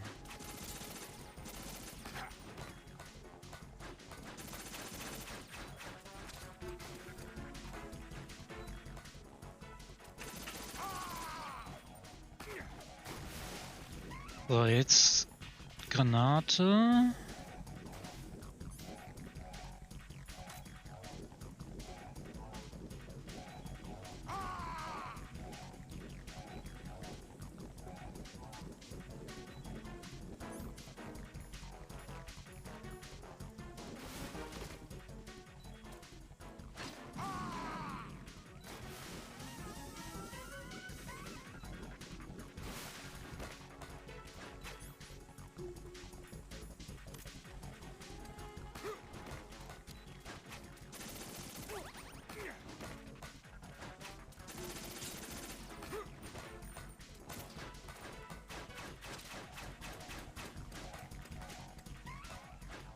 Äh.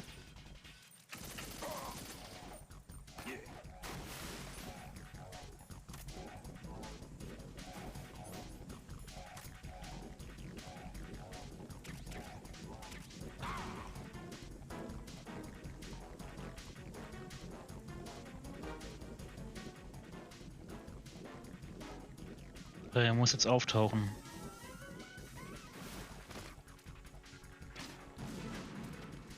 Nope.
Oh no.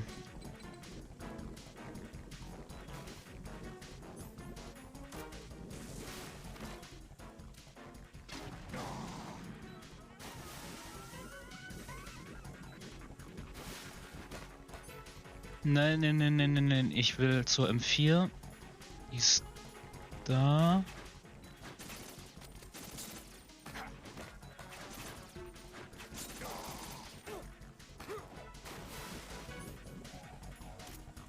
Granate reinschmeißen und den Granatwerfer ausrüsten. So, jetzt bin ich ratlos. Jetzt weiß ich nicht, was ich hier tun soll.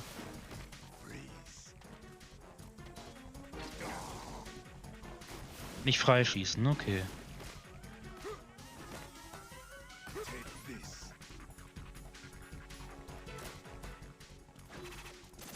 Jawohl! Oh.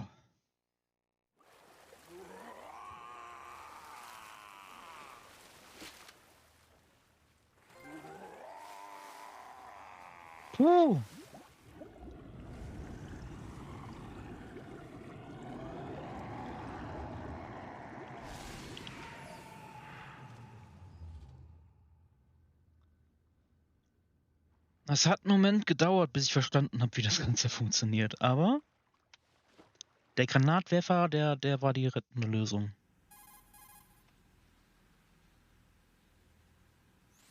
Colonel, they've apparently completed the final check procedure for arsenal gear. Find Emma on the double. You've got to get her to install the virus program that the President gave you. When you find her, take her to the computer room on level B2 in the core of Shell 1.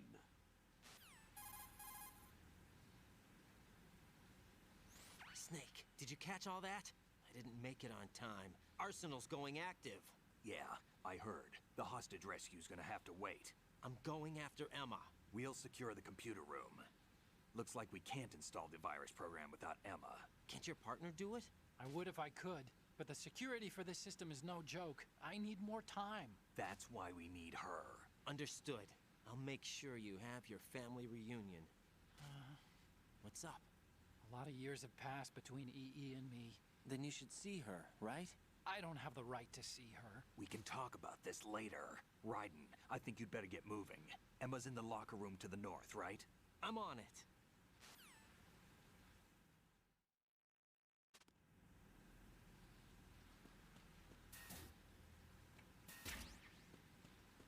Warte, komm ich hierher?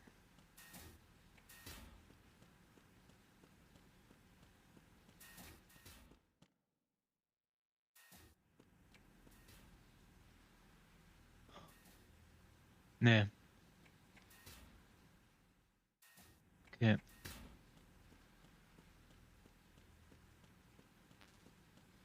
Ich muss hier... Ach, ich muss weiter tauchen.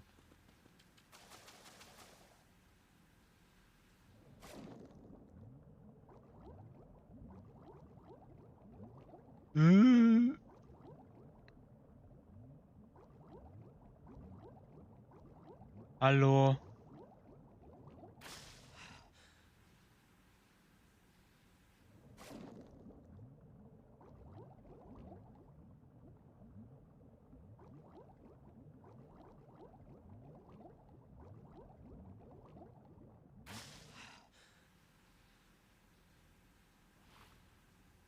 Oh nein, ich habe hier keine Minimap mehr. Das ist jetzt fies. Locker room on the right.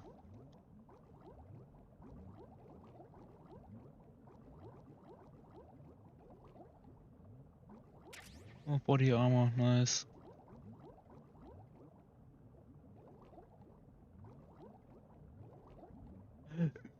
Aua!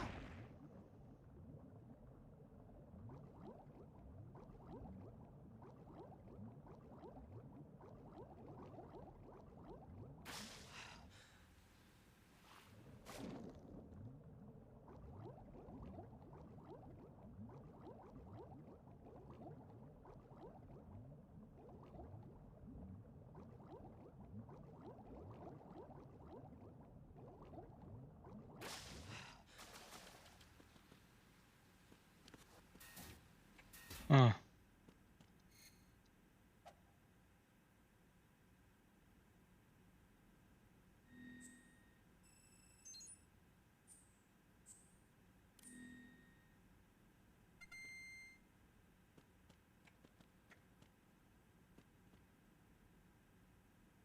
Da ist Emma.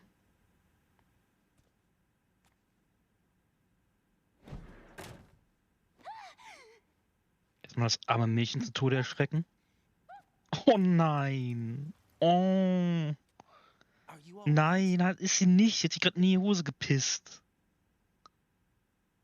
Who are you? Oh. Raiden, I'm getting you out of here. Get me out. You're lying. Where are you taking me this time? What are you talking about? I'm here to help.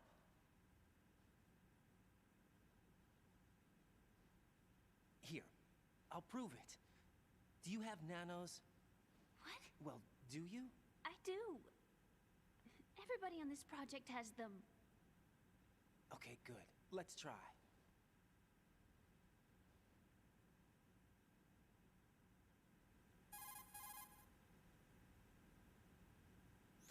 Can you hear me now? Nanocommunication? That's right. I have nanomachines too. Then you're not one of them. That's what I've been trying to tell you. And you came to rescue me? Actually, I need your help to stop Arsenal. I understand you're the only one who might be able to do it. And who told you that? The President. Really? I need you to come with me to Shell 1. Your brother's waiting for you there. My brother? Come on, we have to get moving. This place will be flooded soon. Ich muss aber erstmal looten hier, wenn das noch geht, bitte.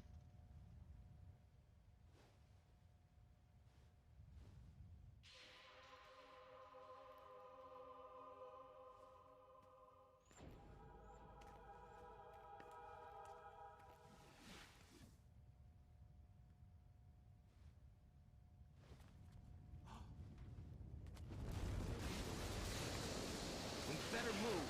I can't. I can't swim.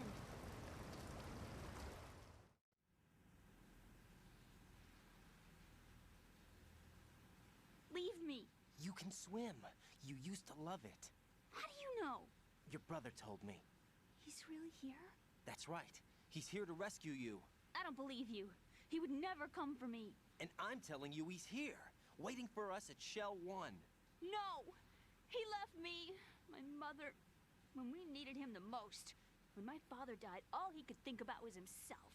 Emma, we can go over all that later, but first we have to get out of here. No! I hate water! It's hopeless! I can't swim! Ja, wie lösen wir jetzt dieses I can't Problem? swim! You can do it. I can't! Come on, deep down inside, you know you can swim. I can't keep my eyes open in the water. That endless blue. The water, it wants me. It won't let me go. All right, then close your eyes. I'll guide you. I was injected with something. My legs. I have trouble moving them. Listen, Emma, just hold your breath. I'll do the rest. First, we'll head to filter chamber 2. Then we'll take a break. And all I have to do is hold my breath. That's right. How long? Just a little while. Are you sure? Of course I'm sure. That's how I got here. I don't think I can do it. I'm not good at holding my breath. Look, Emma, I have an idea.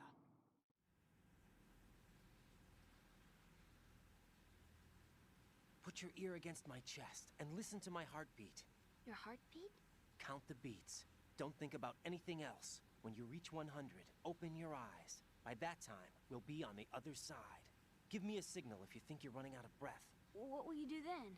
I'll swim faster.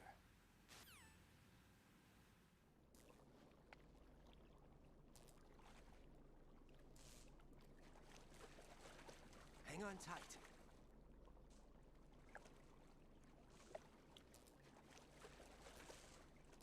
Okay, ich darf nicht looten Let's gehen. go. I'm closing my eyes. Take some deep breaths. 1, 2, 3. Wait! What is it? Let me take off my glasses. You know, you should wear contacts. There's nothing wrong with my eyes. I wear them for show. Trying to be different from the other girls? No, it's not like that. I like glasses. And there's this guy I liked who used to wear them. Your first boyfriend?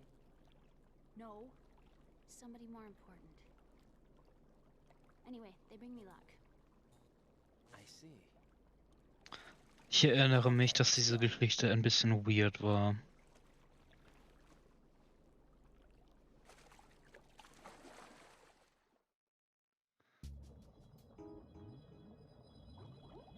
Generell die komplette Emmerich-Familiengeschichte ist absolut weird. So, hier war hier nicht Luft? Ja, hier war Luft.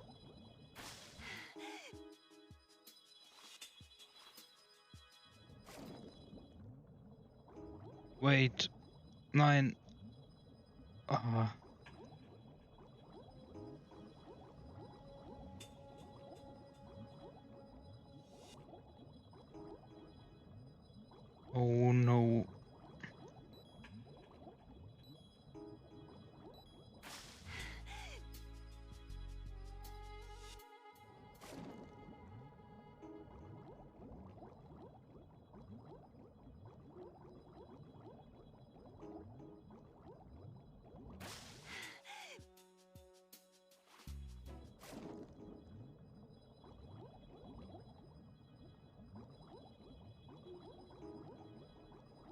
Komm, beweg dich. Beweg dich. So, sind wir hier richtig?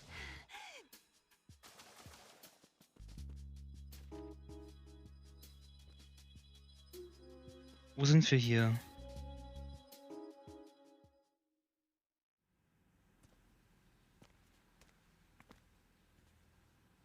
Okay, hier sind wir richtig.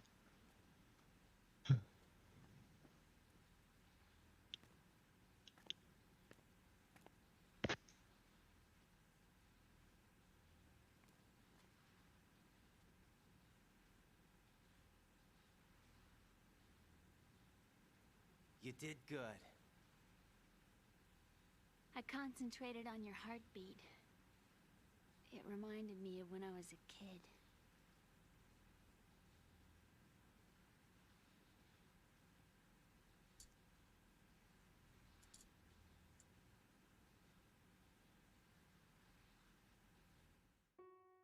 I remember my brother giving me a piggyback ride. Jetzt wird's wieder sentimental. My ear against his back. I could hear his heartbeat. Sounds like you were close. We were, back then. We were stepchildren in our parents' second marriages. Wherever my brother went, I used to tag along. My brother didn't have any close friends, so he used to take care of me. We both wanted to be loved so much. So much that we used to pretend. Pretend? Yeah, we used to play house. My brother was the husband and I was Das ist the ein wife. bisschen weird. But it was always just make-believe. Mhm. Kids. Trotzdem ein bisschen weird. I never had a family, but I think I know what you mean. Und es wird noch weirder. Es wird noch weirder. Wirklich. Raiden, what's your status? Colonel, I've got Emma Emmerich here. We've managed to avoid drowning. Good job. Get her over to Shell 1 as soon as you can. That's going to be hard with the connecting bridge on the upper level destroyed. Didn't Olga say something about taking the oil fence at the bottom of Strut L? Yeah, I remember that. You should be able to go down by way of Strut L. Try and get over there. What about Emma? She's been injected with something and she can't walk without any help. Take her with you. Free your hands of any equipment and hold down the action button to give her a hand. To release your grip on her, take your finger off the action button. Emma can sit and wait until you help her back up. And be careful. You won't be able to use any weapons while you're leading her. Now head for Strut L. We're on our way.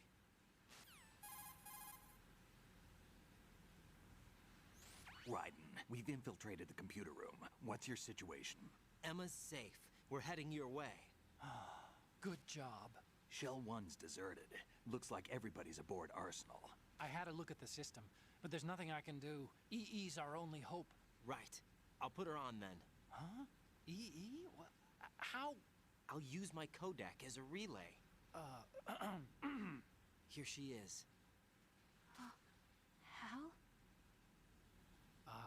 EE, is that you? Hal? EE. Why are you involved with Metal Gear? Huh? You knew our family's dark history and still got involved? What's wrong with you? I should have known. Answer me. Why are you repeating the same mistake? I wanted to hurt you. I wanted to see you suffer. EE? You abandoned me. No, that's not what happened. All right, that's enough. Who are you? I'm a friend of Otacon's, Emma. Otacon? Enough with the sibling rivalry. That's not what this is. We haven't got time for this. Raiden, get her over here right now. I... Gotcha, Snake. I'll head over there with Emma. Most of the enemy's aboard Arsenal, but I suggest you be careful. Make sure Emma gets here in one piece. Raiden, take care of my sister. Don't worry. I'll get her there.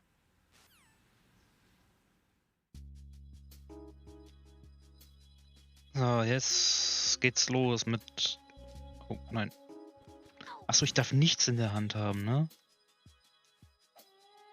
Ach, den Action-Button. Ich habe den Flaggen-Button benutzt. Okay.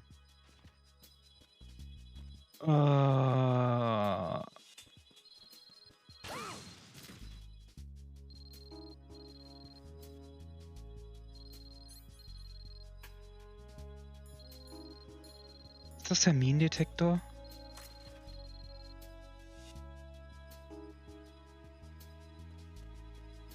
Dann sammeln wir erstmal die Minen auf.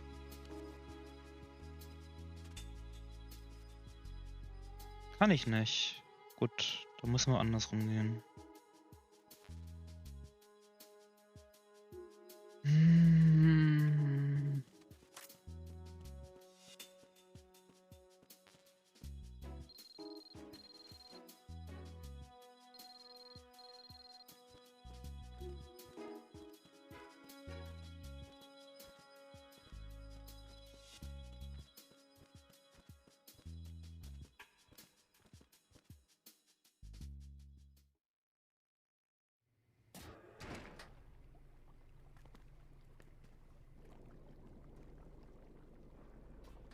Emma, Snake and Hal are waiting for us in Shell 1's computer room.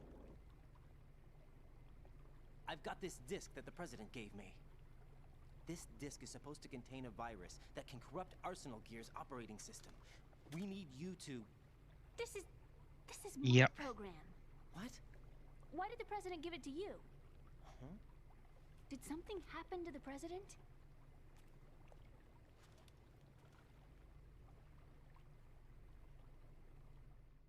Mach's nicht dram. Flashback von vor 10 Minuten. What? Gefühlt. You actually wrote this virus? It's not really a virus. It's more like a worm cluster. It's actually a delayed effect autonomous program that's designed to invade GW's cerebrum and render its nerve connections useless. You know what GW is? Of course. I created it. Huh? You look surprised. Well, Cat got your tongue? I'm sorry. How about the Patriots? Ever heard of them? Yes, but I only know what I've been told. Can you tell me what you know? Sure, but it's hard to put into words. Right. Dann erzähl mal. Are you reading me, Emma? Yes, loud and clear. The President said that Arsenal Gear was the Patriots' key to supremacy. That's as good a description as any. What exactly is it? It's a massive data processing system capable of controlling information on a global scale. A data processing system? That's right. The system's a social device for maintaining the Patriots' control. You've lost me. Well, in this day and age, information emerges from every direction and is freely distributed. A variety of information gathered by servers employing the latest in high-speed communication networks and P2P technology is rapidly circulated to individuals. In fact, the speed of this circulation process is accelerating on an almost daily basis. The Patriots seem to be afraid of this development. Apparently, they believe that their role will shift from dominant to dominated. Huh? Let me give you an example. You're aware of Solid Snake's anti-Metal Gear activities, aren't you? Yeah, I know a little about it. Well, that's just a small sample of uncontrolled information. I can guarantee you the Patriots did not want Solid Snake's name publicized. Now, look at it like this. Political scandal, corporate corruption, up until now, the Patriots have managed to keep a lid on these and other self-serving events. But with their existing data processing system, they're no longer able to effectively control the flow of information generated at the individual level. With the newly created system, they can fully regulate digital information. High-level information can be categorized in stages, given clearance levels, and deleted as necessary, never to be seen by the public. By deleting such information, the Patriots can shape the course of history as they see fit. Somebody's bound to catch on. No, the memory capacity, not to mention the lifespan of the average individual, is extremely limited. On the other hand, digital information lasts virtually forever. It doesn't deteriorate. So? The alphabet, 26 letters, right? It could have been 30 letters. What if the 4 deleted letters were controlled by a program? Impossible. It's not. In fact, something similar is already underway. Do you know how many genes exist in an individual? About 30 to 40,000? Right. That's what was announced at the turn of the century. But there's actually 100,000 according to the original theory advanced by the scientific community. Information regarding the remaining 60,000 was suppressed by the Patriots. No. Why? How would you know? Do you know what a gene looks like? Did you count them yourself? There are research organizations. Of course. and their reports have already been subtly altered. They're even beginning to believe the doctored reports. GW is a system that allows the Patriots to decide what will be recorded in tomorrow's history. So what we're talking about is one huge censorship system for deleting information which might be inconvenient to the Patriots. Exactly. The actual physical core for handling the task, GW, is installed in Arsenal. It's the only system in the world with an optic neural AI that has a parallel processing capacity of 980 trillion Hammets. I suppose that being a specialist in neural AI and complex logic played a significant role in your association with the Metal Gear project. That's not the only reason. What do you mean? I guess there are plenty of other reasons. Yes, there are. I understand. Do you? So Arsenal Gear was actually designed to protect the GW system, wasn't it? Yes. It's armed with everything, including nuclear weapons, and is fully equipped with cyber-terrorist countermeasures. Physically and logically, it's the ultimate fortress for housing GW. But is the AI actually capable of controlling everything? No. GW is only the system's core. It's only for deciding what data is stored or deleted. The actual subsystem for executing the task exists within our social structure. What? Do you remember the panic that gripped the computer industry prior to the end of the century? You mean the Y2K problem? That's right. If you recall, our government supplied the world with a countermeasure program. Using the internet at full capacity, the program was distributed to every governmental organization, every key facility throughout the world. In addition, the same program was included in an OS application for distribution among the public.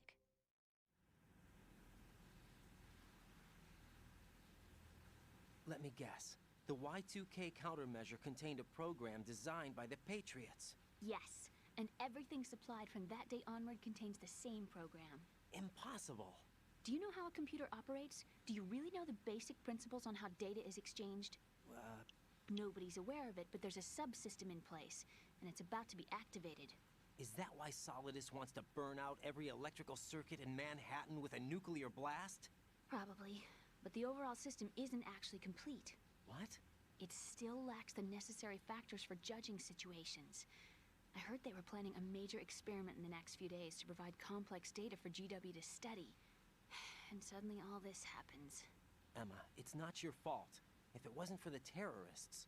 Yeah, you're right. Well, I think that's about all I know. Right. Thanks.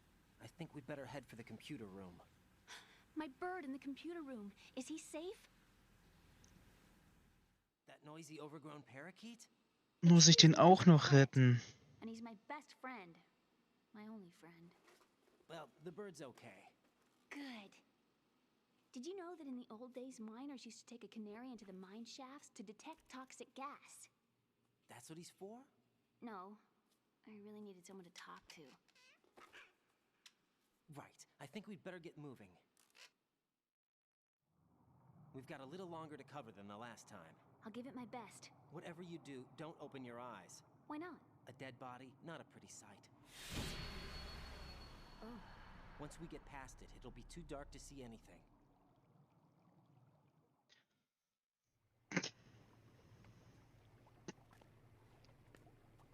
What are those sticks in your head?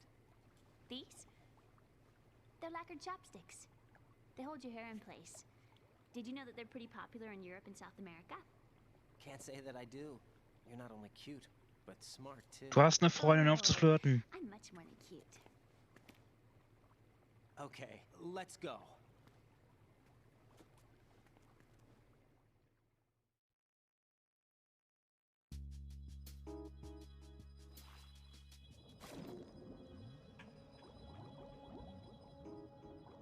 Und direkt wieder auftauchen, um Luft zu holen.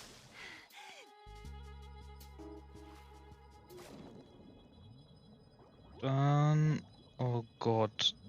Orientierung, Matsch.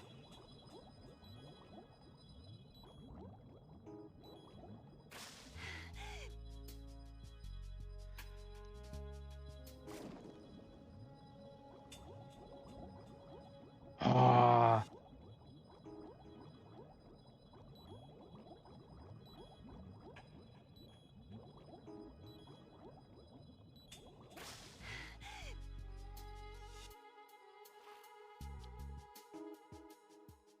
Okay, eventuell schaffe ich das, Emma noch umzubringen. Mal gucken.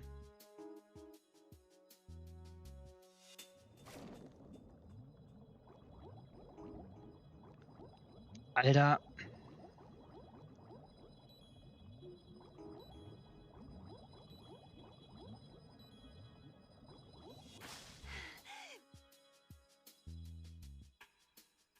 Okay, da ist die Leiche. Da geht's weiter.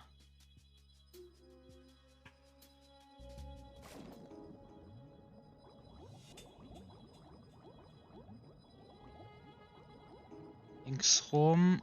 No.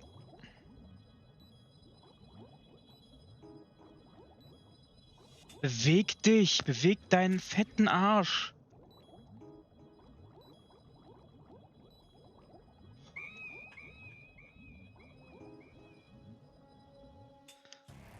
Emma, open your eyes.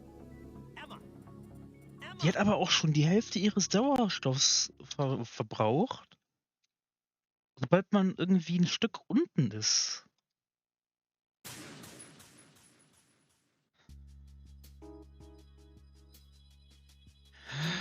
Und go.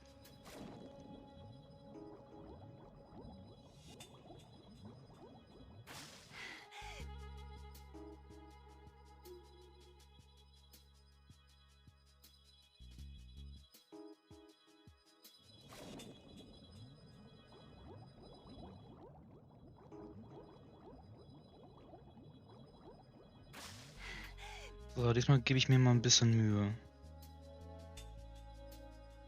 Da müssen wir runter.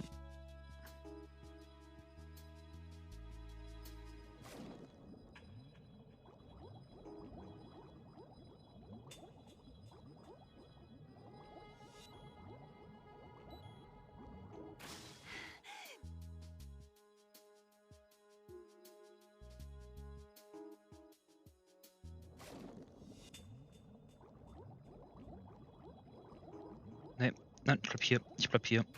Ich gehe auf Nummer sicher.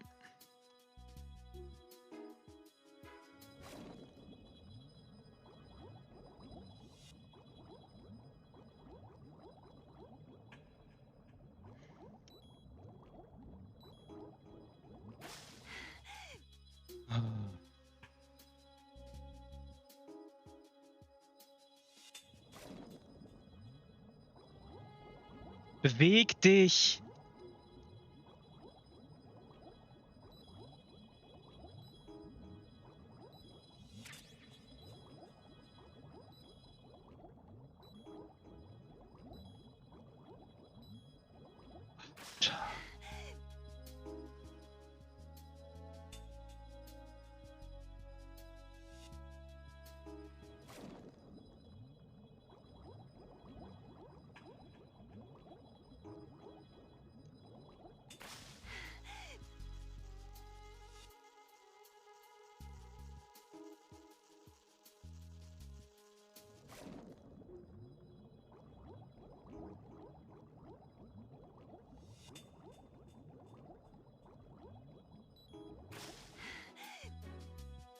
So, wo ging's jetzt weiter? Da? Wo ist die Treppe? Da, ja, da ist die Treppe.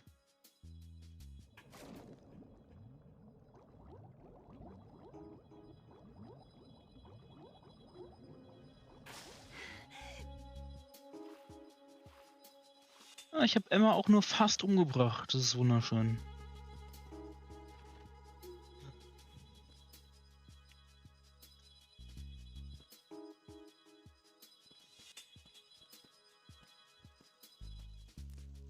Bugs! I hate bugs! Und jetzt?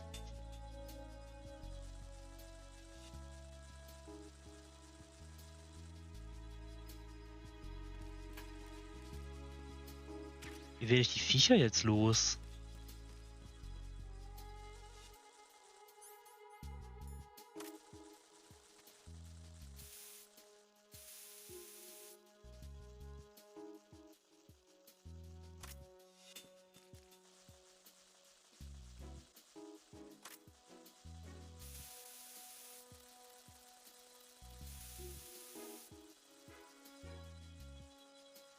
Das funktioniert sogar.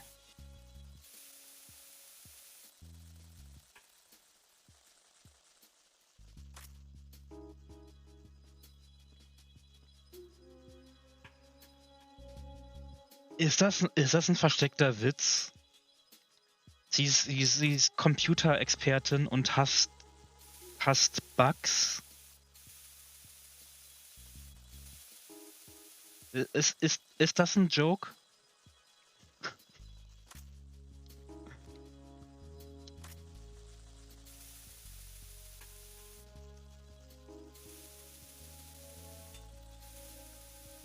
Also wenn das der Joke dahinter ist, dann finde ich das sehr witzig.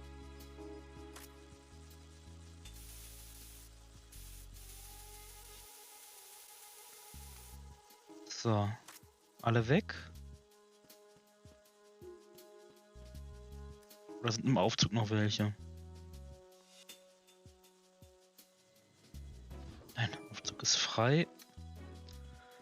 Komm her, Emma, wir gehen nach oben.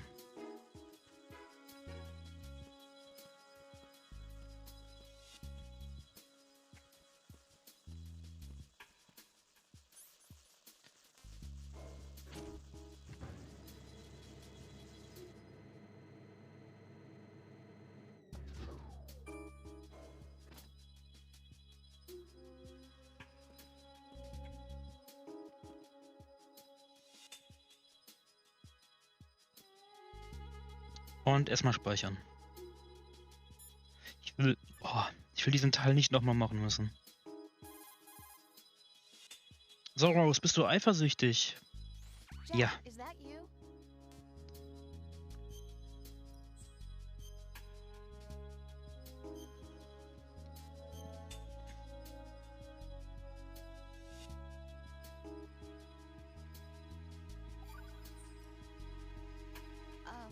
Jack, about trying to break into your room. Rose, just forget about it. No, listen to me. I said I did it because I was worried about you, but it wasn't just that. What? I was suspicious. I thought there might be someone else. Someone else? Another woman. Rose. I really thought so, because sometimes you're so horribly cold. You know I wouldn't. I'm serious. Sometimes I feel like you're pushing me away. So Did you get in? yeah. Are you satisfied now? There wasn't anyone there, was there? No, there was no one there. There was absolutely no one in your room. Not another woman, not me, not even you. Rose.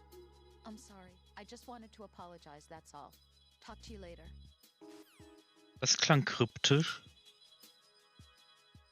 Niemand da. Ich will mal kurz was ausprobieren. Nein. Controller geht immer noch nicht wireless.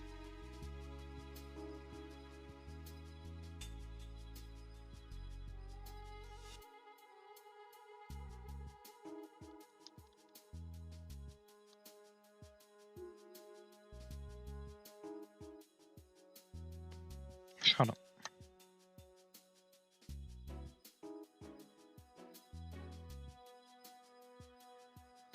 Okay, jetzt muss ich diese Wache hier ausschalten.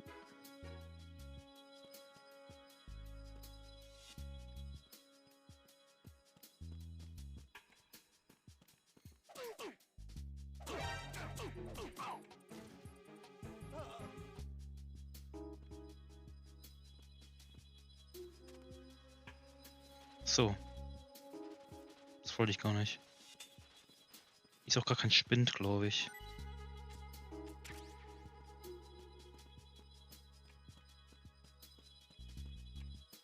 Ich hoffe, das war der einzige. Auf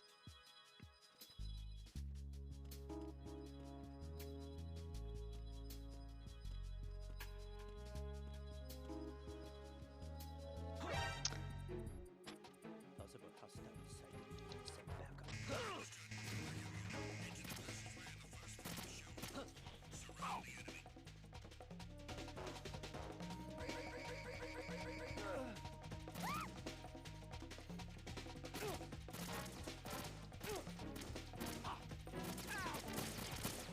Okay, I guess I die. Ich mach das nochmal richtig, ja? Ich mach das nochmal richtig. Das geht ja so nicht. Raiden!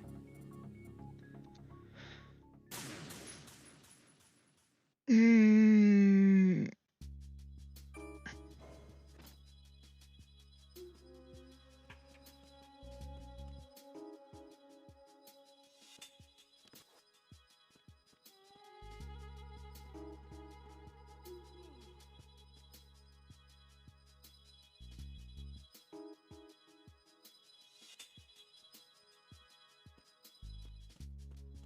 No, no, no, no, no, no, no, no, nicht.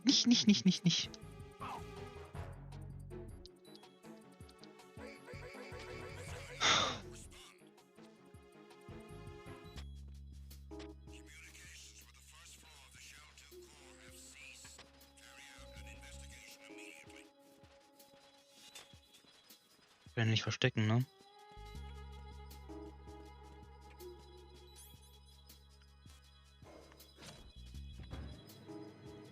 Dann resetten wir den Raum einfach mal.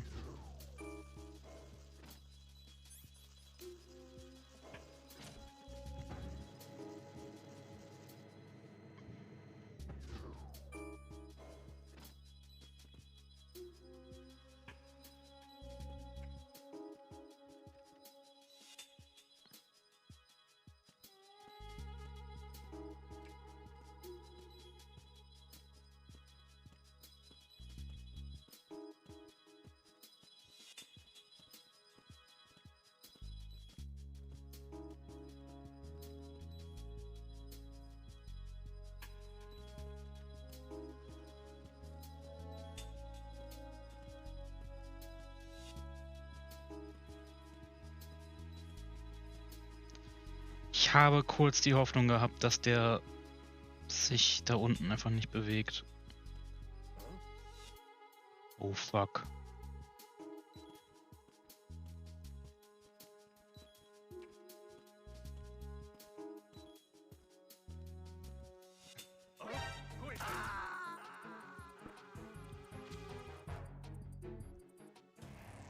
Raiden, is everything all right? Raiden! Raiden!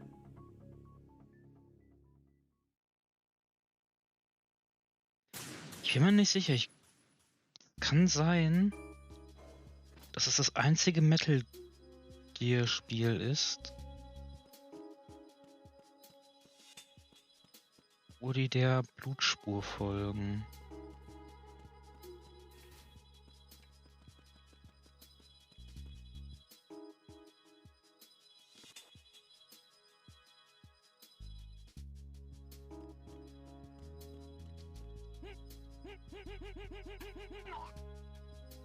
So, ist hier noch einer, der Stunk macht. Nein, sieht nicht so aus. Ich guck mal beim Aufzug noch. So. Ah nee, das ist der Ausgang hier schon direkt.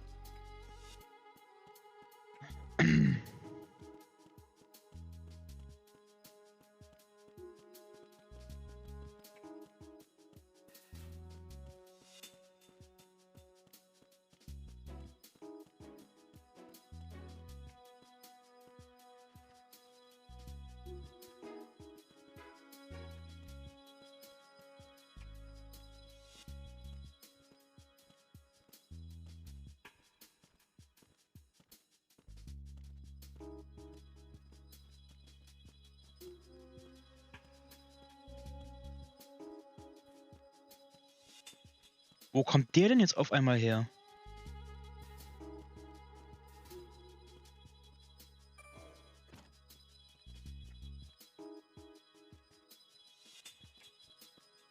Der war doch gerade eben nicht da.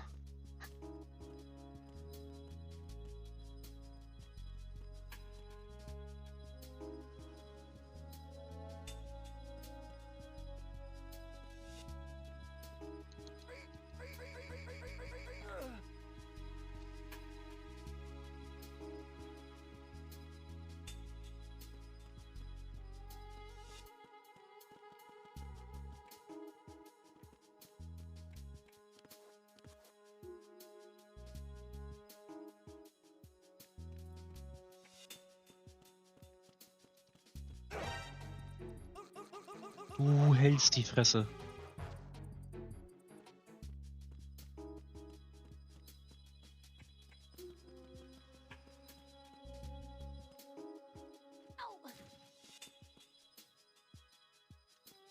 Warum? Warum muss die umfallen, wenn man die anrempelt?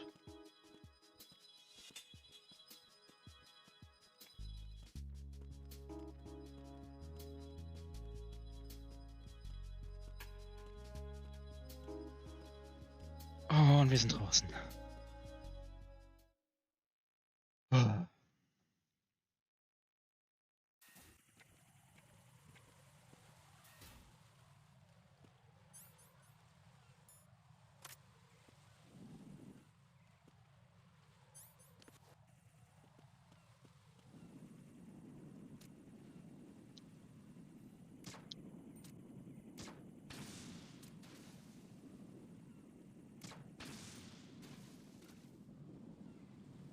Wie zur Hölle soll ich die da jetzt rüberbekommen?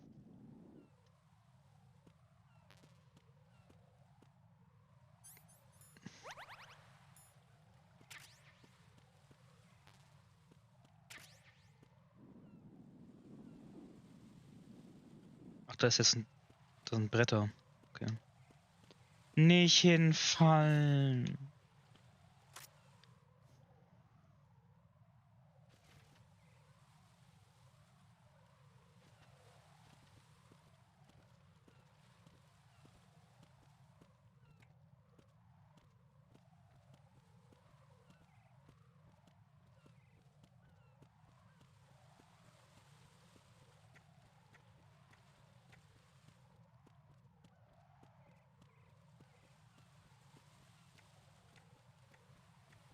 Wir müssen jetzt ins Strat L, ne? L ist hier unten, genau.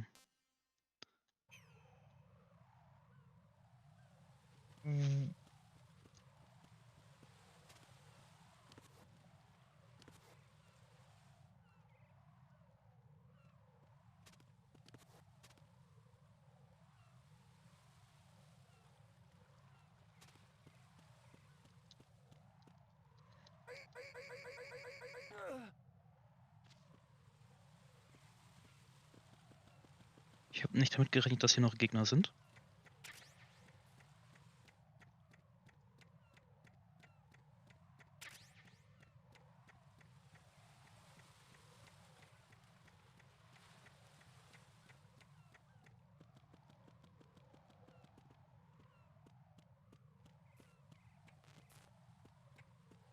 In Strat K komme ich nicht rein. Wait a minute.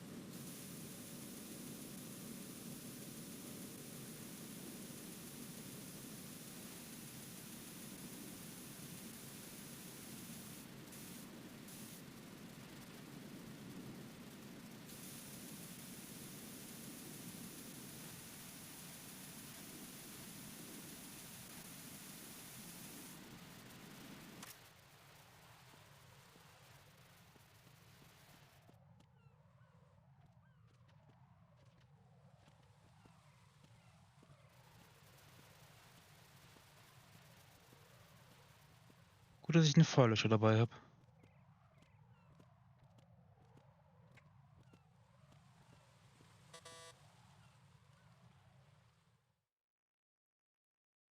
Damn it. What's wrong? This door is security level 5. I don't have card 5. Damn. Giving up already? Ta-da! Natürlich ist sie Security Level 5. Are you impressed? You should have told me you had it. Well, the truth is, I just remembered it myself.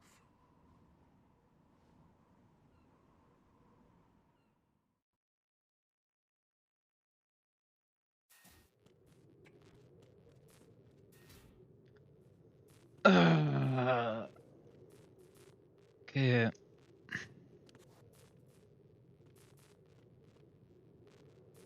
Erstmal gucken, ob ich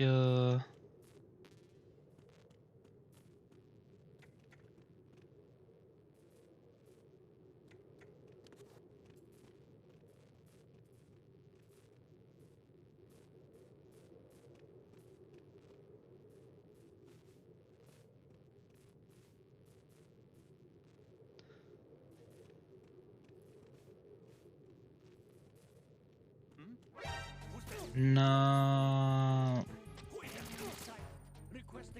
Scheiß tust du.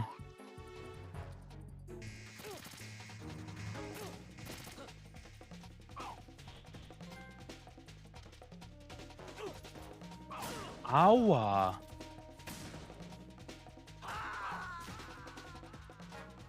Ich probiere es gleich mal mit Stun Grenades. God, no. Jack! Jack! Aber erstmal update ich die Fails. Ich muss gleich auch mal auf Toilette. Ich muss mir auch gleich mal ein Irkchen überziehen. Ja, ein bisschen frisch wird langsam. Ah, nee.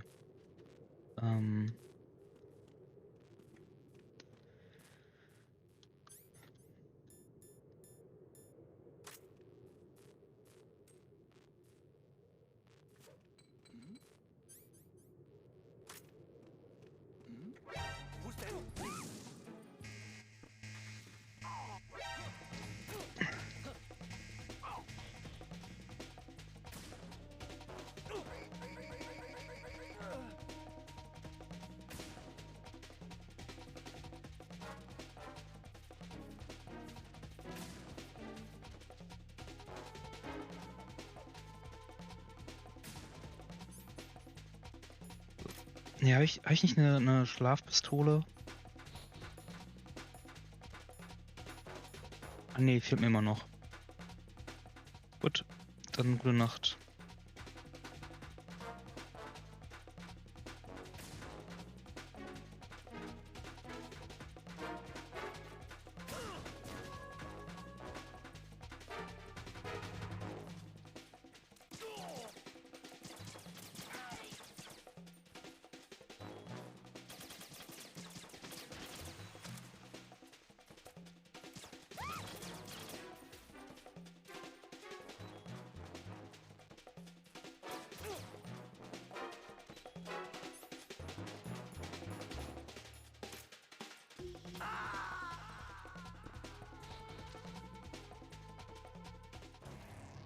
What the hell happened? Raiden! Raiden!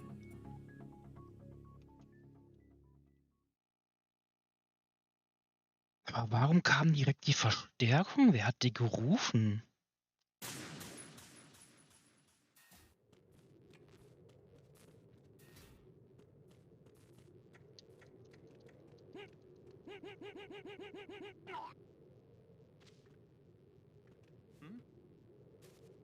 Is there somebody there?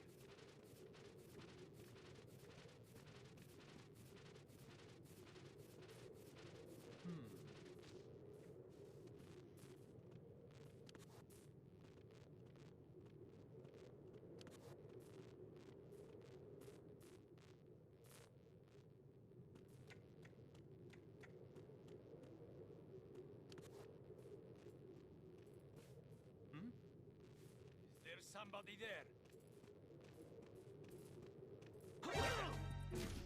Steh auf! It's the enemy. I need it.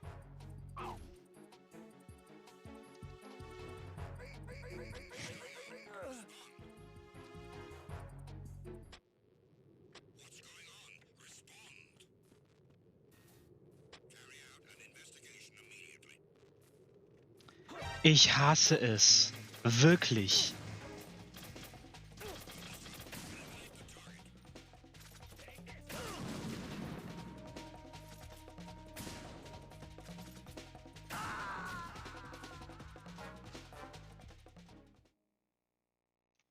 Jack, what's going on? Answer me!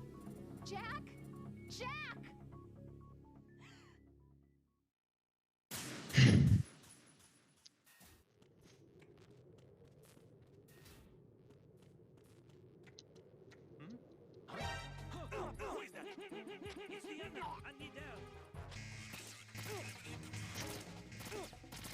Ich schreibe schon mal den Fail.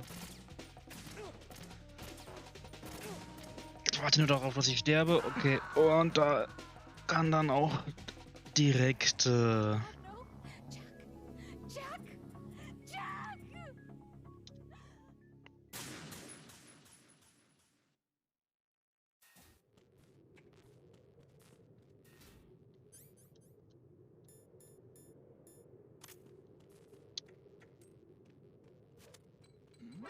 Who's there? Enemy sighted. Requesting. Wie zur Hölle?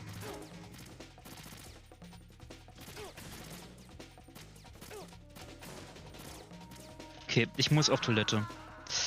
Ich gehe erstmal auf Toilette. Ich habe gedacht, ich schaffe das irgendwie noch, bevor ich auf Toilette muss, aber jetzt muss ich auf Toilette.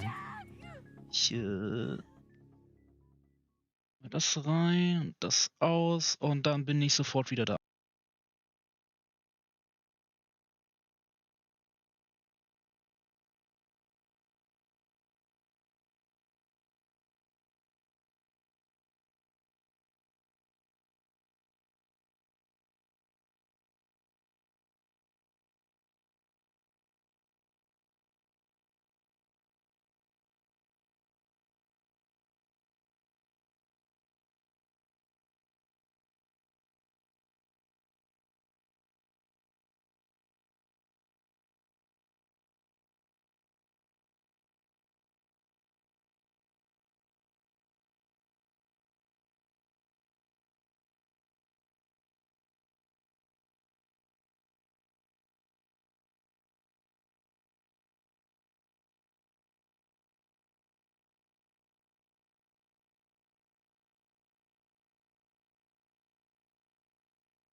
Okay, ich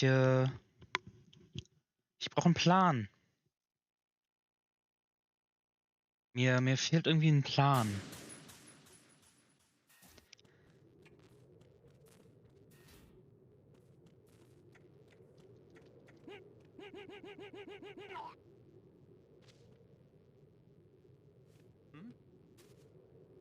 There's somebody there.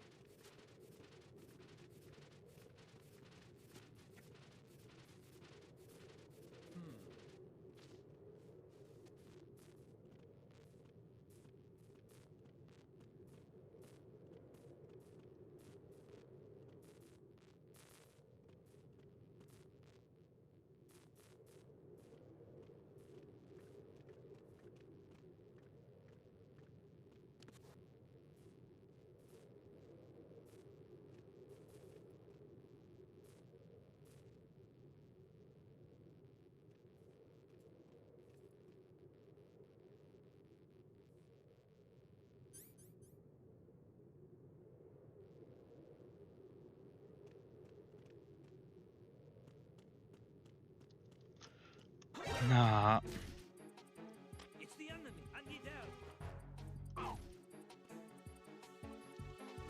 What's going on?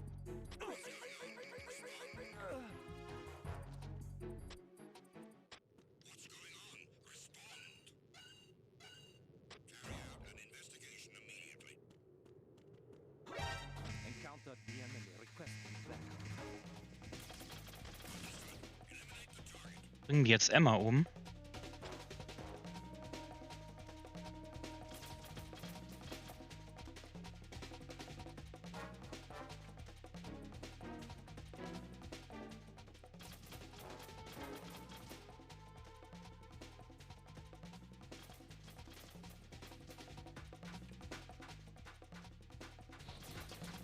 Die bringen einfach Emma um. Was für dreckige Bastarde.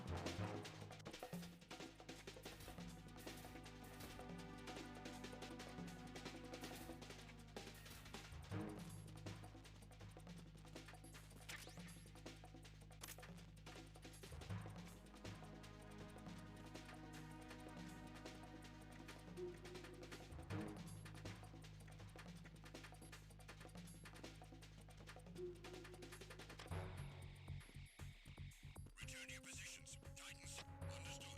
All units exit. Ist jetzt nicht so optimal gelaufen, aber irgendwie hat es funktioniert.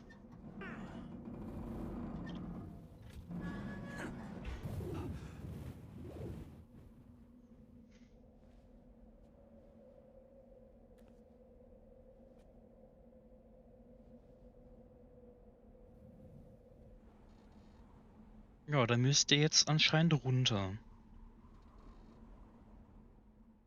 Wird kein Weg dran vorbei. I have a question for you. What is it? How do you feel about heights? I can't say I like heights. The water's higher on my phobia list. Why? Well, we have to go down a ladder. How far down? Just a little bit. Why do I feel like we've had this conversation before? How little is little? About 130 feet. Huh. Think you can do it? Would you take no for an answer? How are your legs? Better. The numbness is gone. I can climb down on my own. Okay, follow me. Muss ich jetzt selber runterklettern? Nein.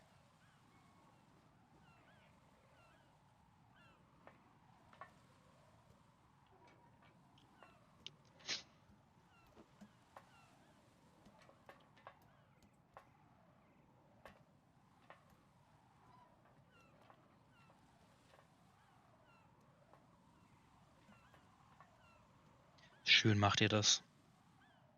Bin stolz auf euch. The sunset. It's beautiful. Und gleich wird's richtig hässlich. Kleiner Spoiler. If we don't hurry, it'll be the last we see.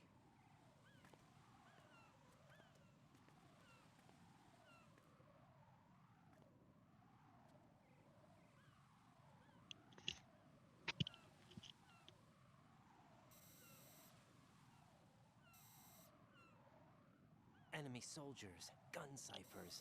I don't think we're gonna be able to slip past all that. Looks like it can barely support one person. How much do you weigh, Emma? Are you gonna ask me how old I am next? If you go alone, I think you can make it across.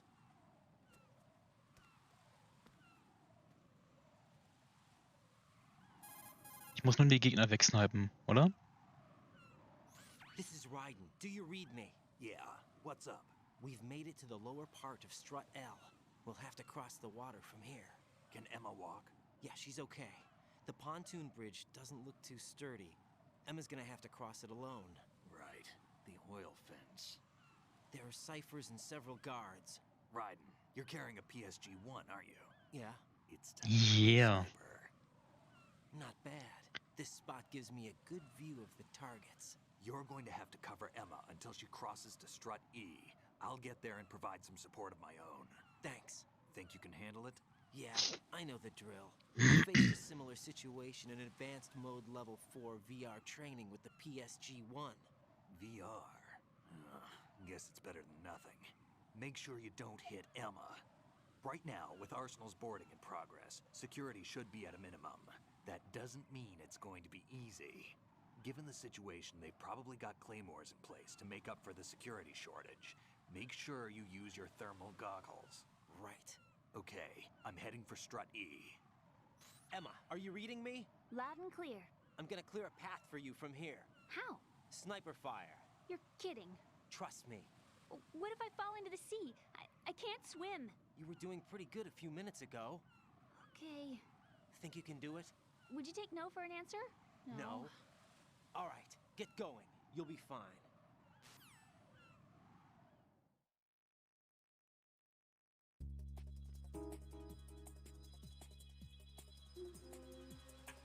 Okay, ich soll erstmal mit den Thermal Goggles gucken, ne? Ja, da sind schon mal welche. Das heißt, ich brauche die PSG 1.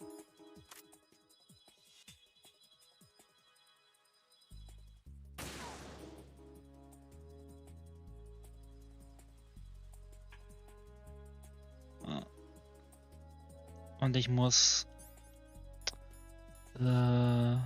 Pentazemin nehmen.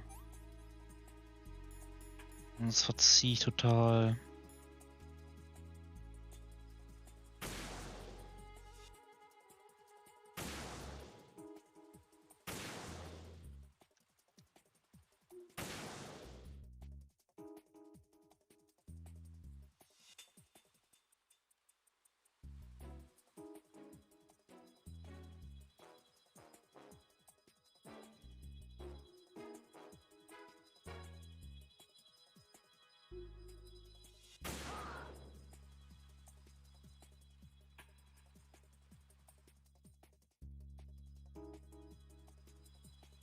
Oh, oh, oh, oh, oh.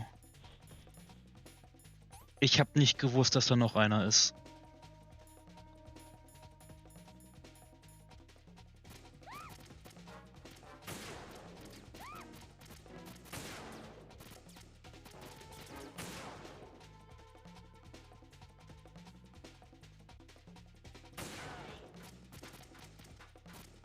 Kopfschuss, noch ein Kopfschuss. Nein. Jetzt.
Ich weiter reinzoomen.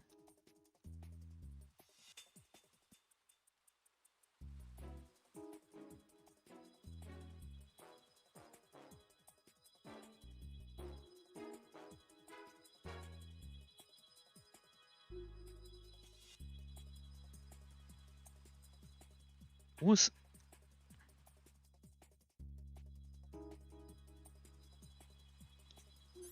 Hm.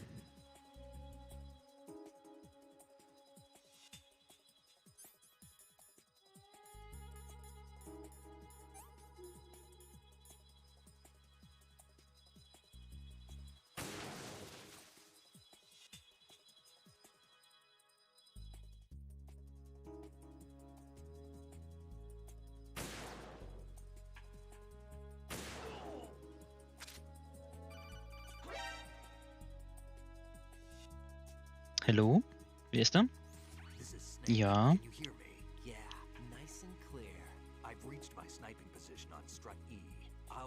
Okay, das ist sehr gut. Do me a favor and take out whatever I miss. Just call me when you want me to shoot.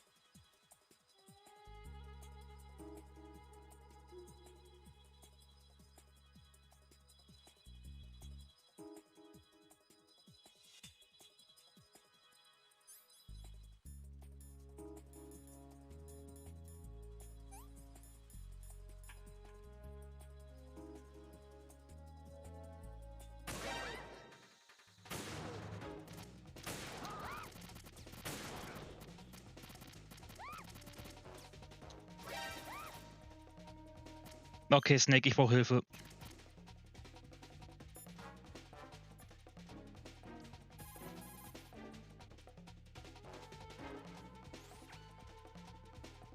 Damn, I don't think I can do this. Snake, take over for me. I'll take care of it then. I'm going to show you how sniping should be handled. Take a good look. My sniping field will be limited to the area you're watching through your PSG-1 scope. Keep a good lookout on Emma's surroundings, even while I'm shooting, all right?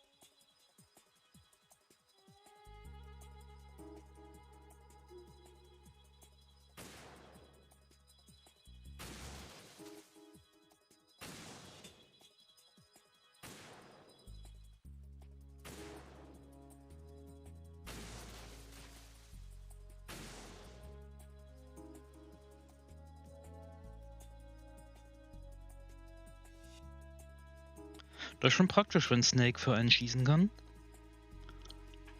Und man das nicht selber tun muss.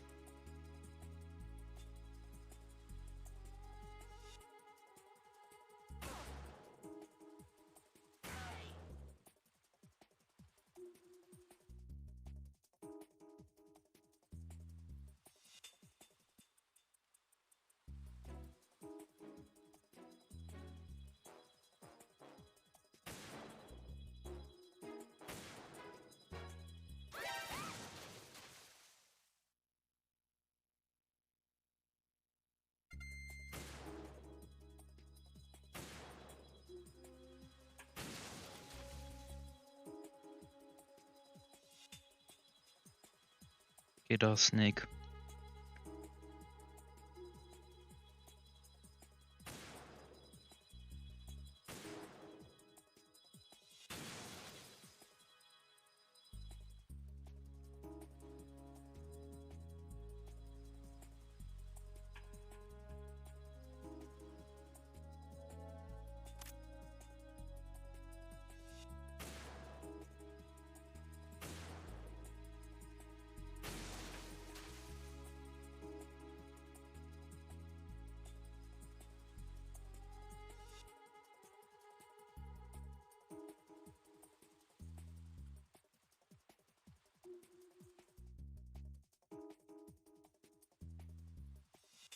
So, sie hat's fast geschafft.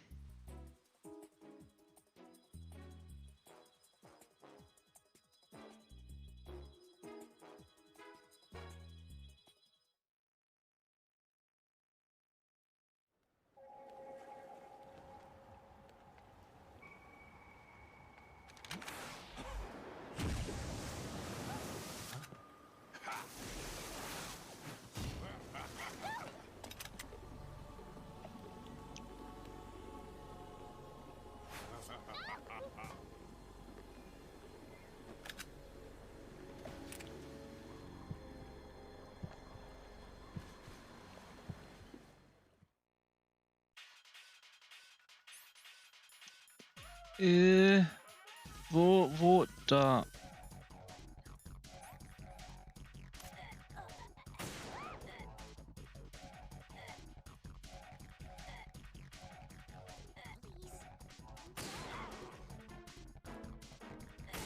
Oh no.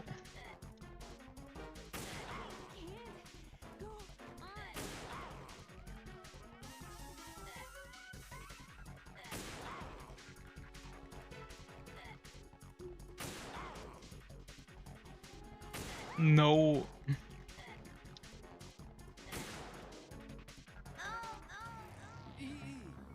Man konnte doch irgendwie näher reinzoomen, oder nicht?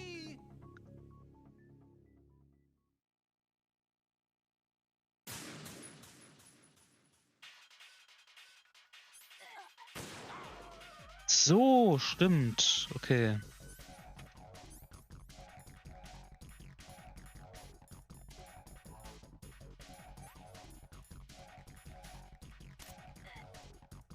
Nein.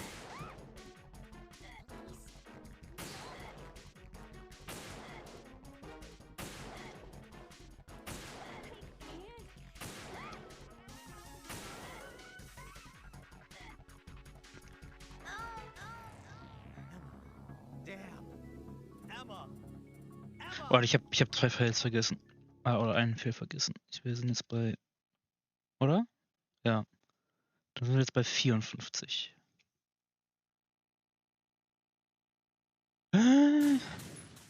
Muss ich den Kopf treffen?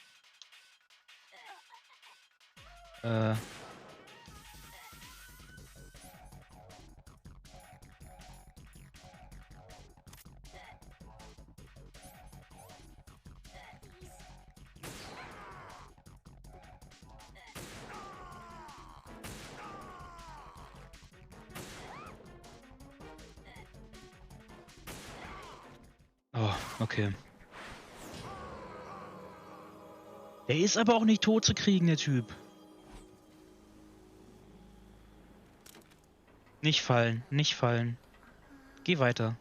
Schön weitergehen. Das schaffst du. No!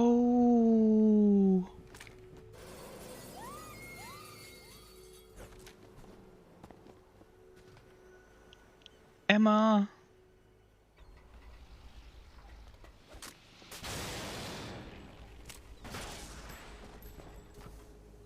Los, Snake, rette sie.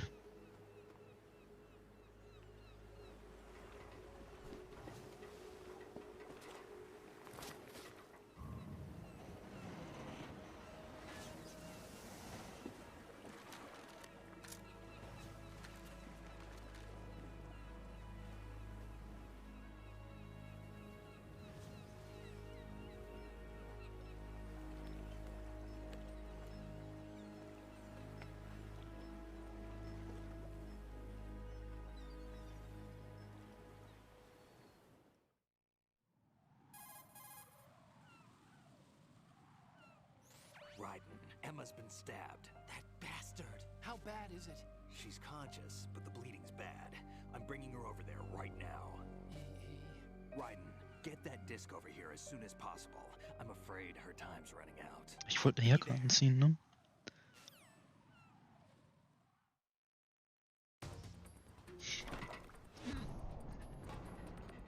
So.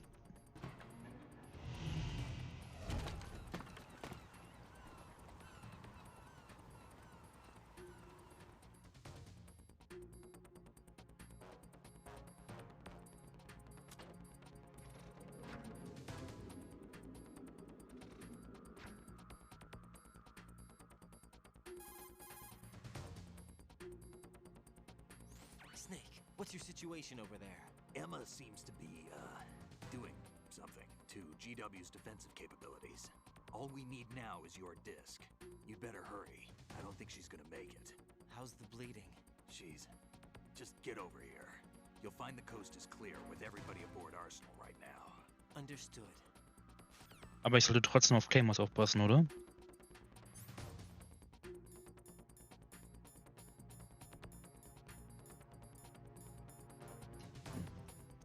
Wo sind die Sensoren?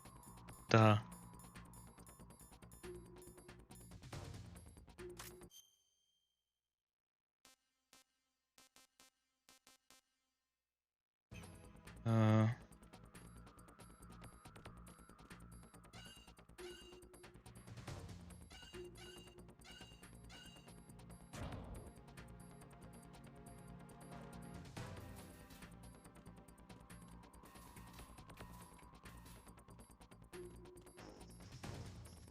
Hier bin ich jetzt.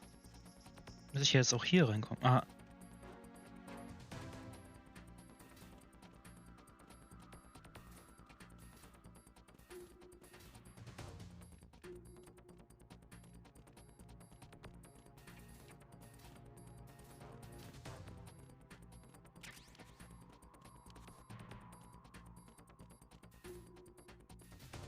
Sonst ist ja nichts, ne?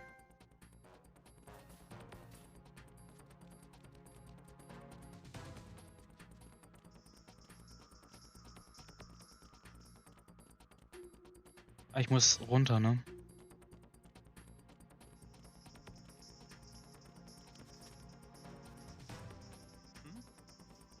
There's somebody there.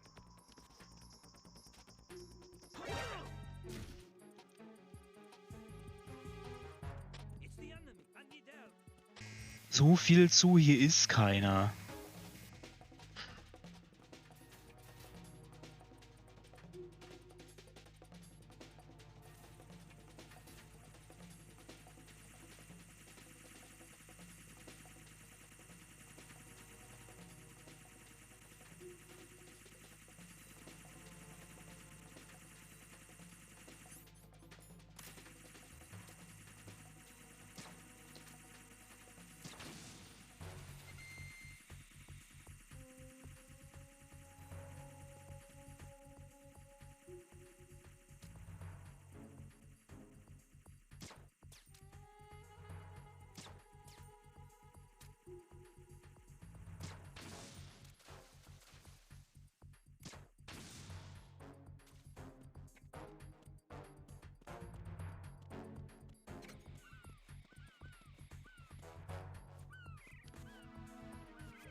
So, jetzt einmal hier rüber.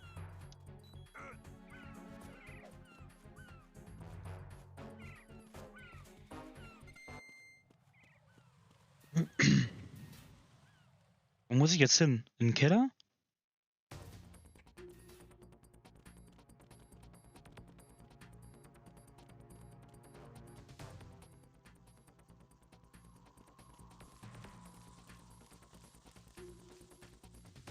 Or what?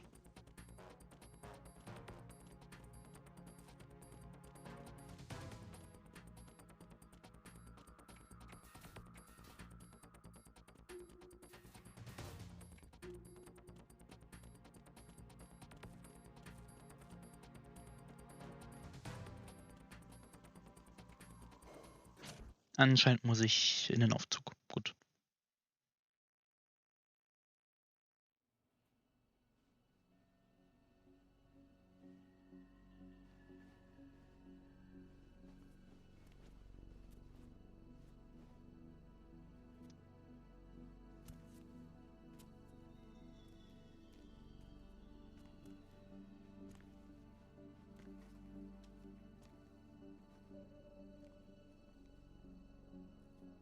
How's Emma?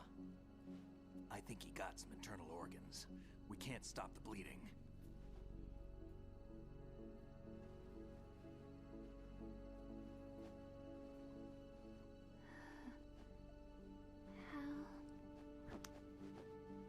I'm here. Got the disc. Emma set everything up. Apparently all you have to do is pop in the disc.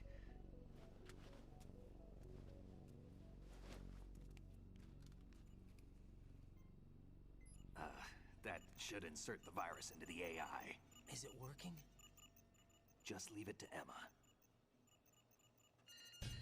What the? An antibody agent? Damn! The connection's been cut.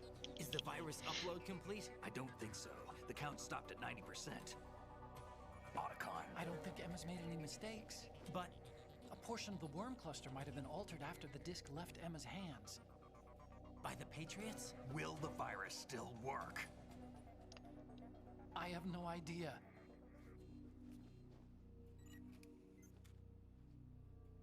Hal is everything? Wir müssen jetzt in den Kern von Arsenal gehen, oder? It's all right. Everything's all right. Good. At least I won't be adding another page to our family's dark history. Yeah, that's right.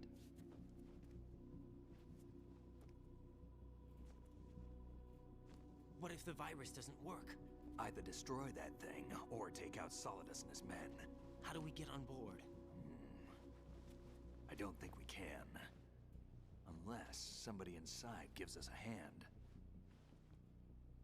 How? I always... What is it?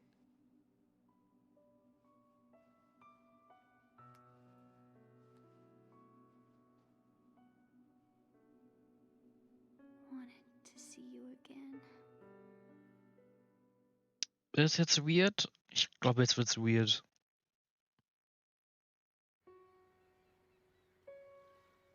You don't hate me? Never. I never wanted to get in your way. I never wanted to hurt you. I thought that with Arsenal, if I followed in your footsteps, I could be closer. I just wanted you to look at me. Look at me as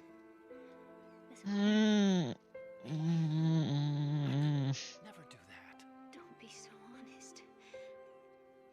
It hurts. Sorry. Can I ask you one last favor? Sure. Call me Emma. What? Please call me Emma.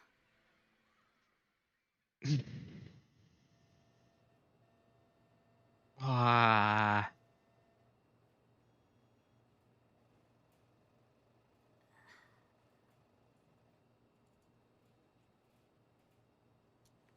What's wrong with EE?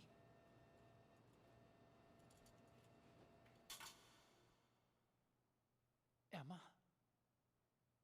Emma? Emma? Emma? Answer me!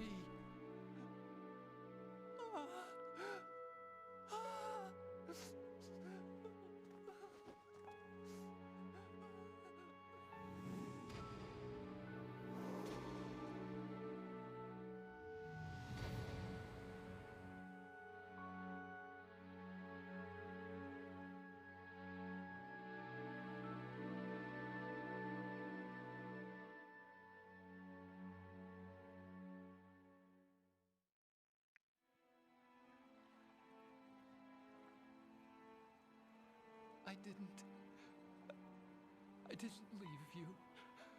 Jetzt wird's noch weirder. Because of the accident. Jetzt wird's noch weirder. I had a relationship with your mother. She seduced me. And it went on.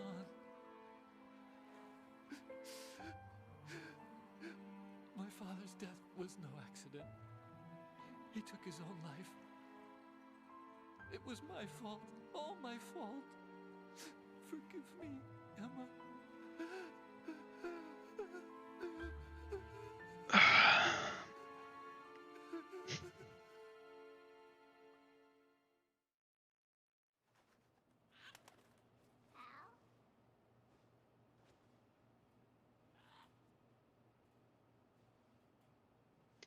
Und das Schlimme ist, das Ganze wird noch weirder, nur nicht mehr in diesem Spiel.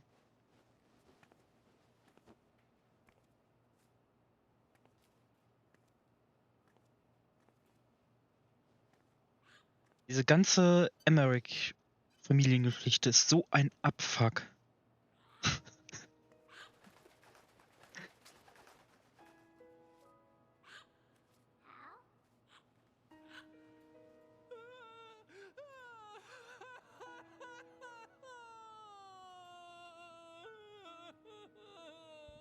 Attention! Arsenal gear is ready for launch. Evacuate the upper levels immediately. Sounds like they're cutting this area loose. What do you mean? It means we're gonna sink. We have to get the hostages out. What about the camo repairs? Done. We won't be able to get everybody aboard. We'll just have to take as many as we can. My sister won't be able to come with us. We will be commencing the countdown shortly. Personnel in the upper levels, head for the evacuation area immediately.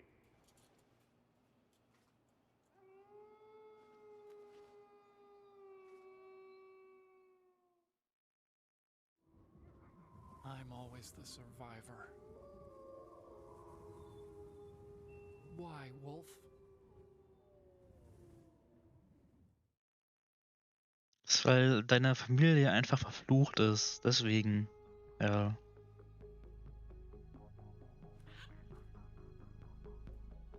Otacon, take care of the hostages. What about you guys? We got other arrangements.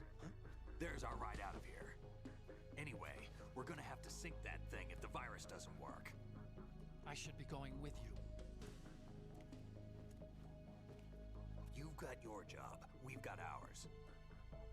You mean I'd only get in your way? Wrong. Only you can save those hostages. Got it?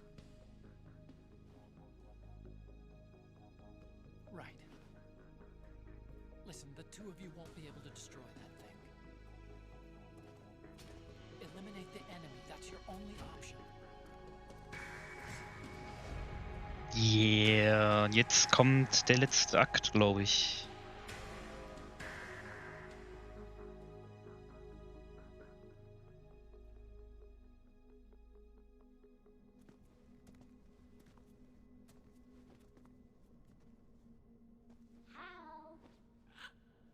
EE? Damn! Otacon. Try to get as many hostages out as you can. It's a short flight to the shore, so don't worry about overloading the Kamov.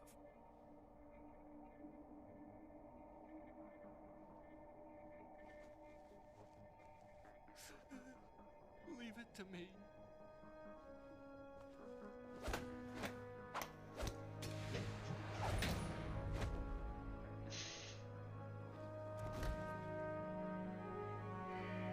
I repeat, personnel in the upper levels, head for the evacuation area immediately.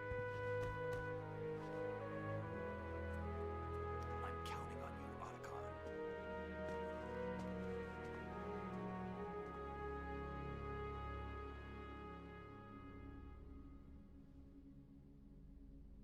Hal, I miss you.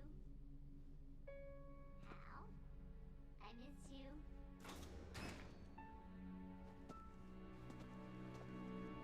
I miss you. I miss you.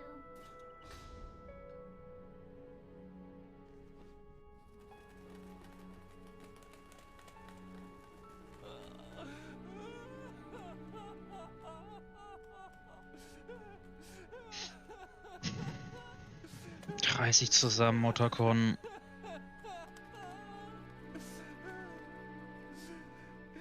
You and me, we're the same.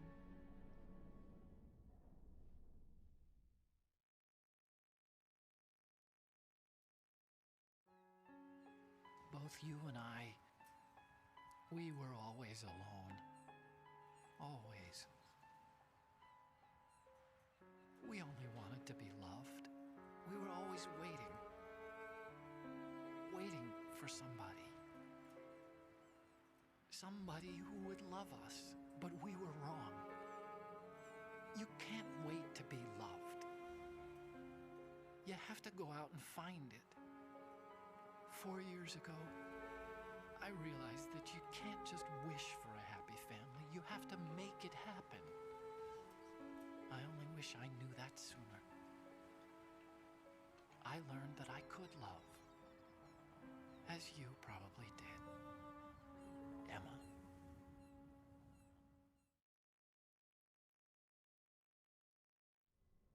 You think he's gonna be okay? He's tougher than he looks. Consider it done. Now, how do we open this thing? You can come out now. A ninja? What the? Arsenal's going to take off. We still need you to take care of a few things. This time, don't fail us. Snake, what's this all about? Bedtime, Raiden. I would do that. You're changing sides now? Change sides? I don't recall saying I was on yours. Damn it. Okay, wer ist der Cyborg Ninja? Ich will's wissen. Ich weiß es nicht mehr. You! Red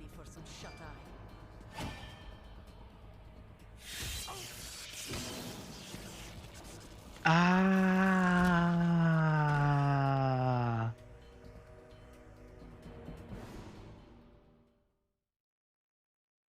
Es ist Olga. Es war die ganze Zeit Olga.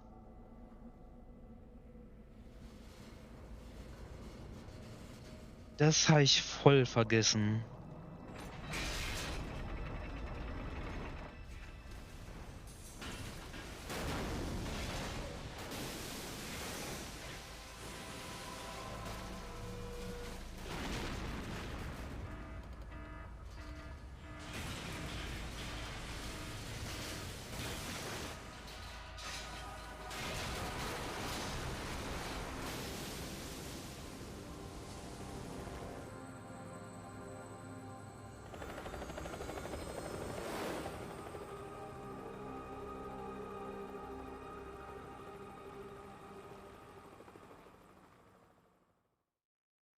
Weil Grey Fox konnte es ja nicht sein. Grey Fox war tot.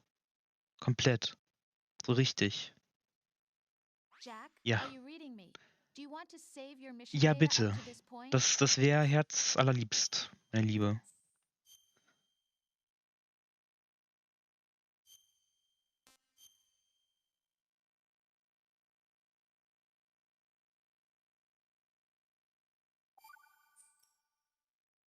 Your mission data's been Dankeschön. saved.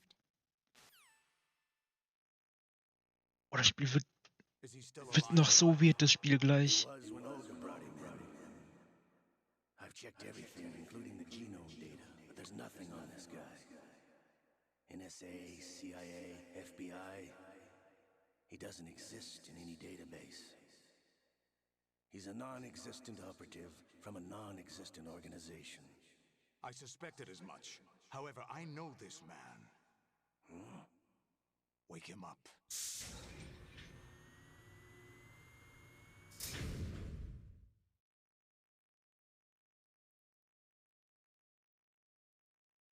Jo, gleich wird's richtig weird.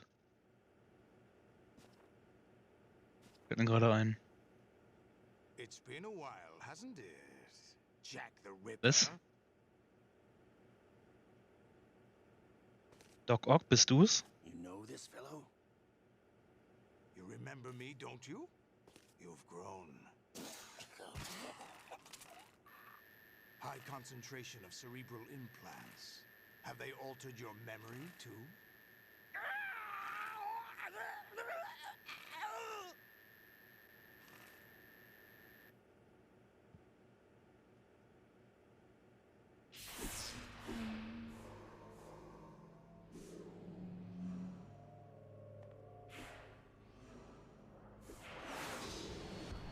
This is my son.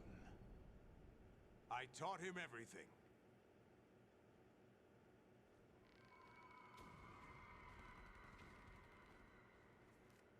Jack. Der ist I nackt. never thought Der I'd ist see nackt. you again. You know me? You don't remember. Your name, your skills. Everything you know, you learn from me. Das hatte ich auch wieder vergessen. The 80s. A civil war. You were one of the best among the child soldiers that fought in that conflict. When you were barely 10 years old, you became the platoon leader of the small boy unit. At the time, your outstanding kill record earned you several nicknames, including White Devil and Jack the Ripper. Jack, I was your godfather. I named you. When the war ended, you disappeared from the relief center. I wondered what happened to you. I should have known they would recruit you.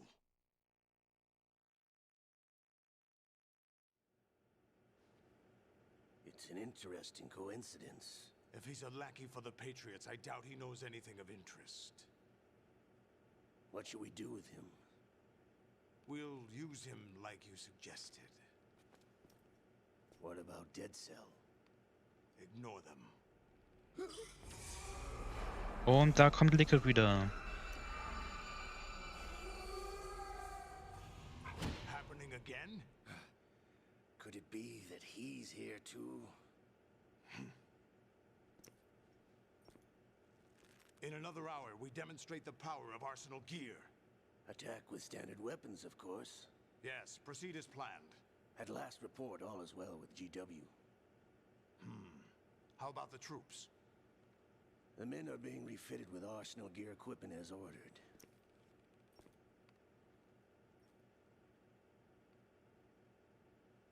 You're the spitting image of Big Boss.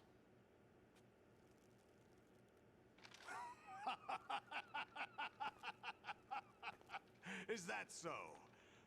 Perhaps I should be grateful to this kid for that.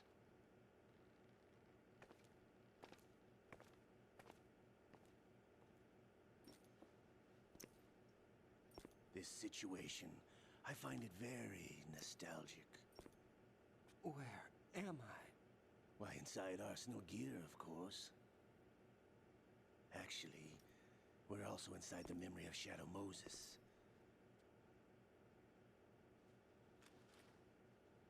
I'll take this back. You don't need this anymore, do you?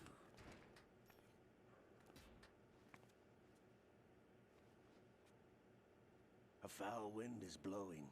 We shall speak again.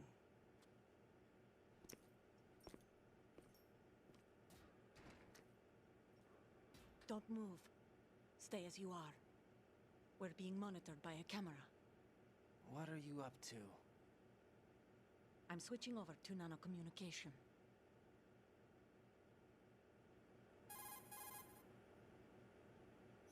Mr. X? Ninja? Correct. It's me. I thought you were the leader of the Russian troops. No, that was just a smokescreen. A smokescreen? I was sent to provide you support. Support? Who sent you? The Colonel? No, the Patriots. What? I deceived my troops, betrayed them. But why? My child is being held hostage by the Patriots. It all started 2 years ago when I lost my father during the tanker incident. My men and I had nowhere to go, so we joined forces with an illegal Russian organization. The Russian Mafia? Something like that, actually. I learned much later that it was a subordinate organization of the Patriots. I was expecting at the time. When I gave birth to my child, it turned out I was in a hospital run by the Patriots. In the morning, my child was gone. My baby is being kept somewhere in this country. Have you ever met your child? No. Once a month, they send me a photo of my child via network. I've never even held the child in my own arms. I see. Given your situation, nobody can blame you for what you did. That's your opinion. What about Snake? I thought you were enemies. He wasn't responsible for my father's death. Actually, we owe him our lives. 2 years ago, they were responsible for getting us out of the sinking tanker alive. So you were partners since the incident? No, I only found out the truth shortly before this. Huh? When I confronted him here. You fought with Snake? When? Well, it was around the time you were holding hands with that girl. Snake.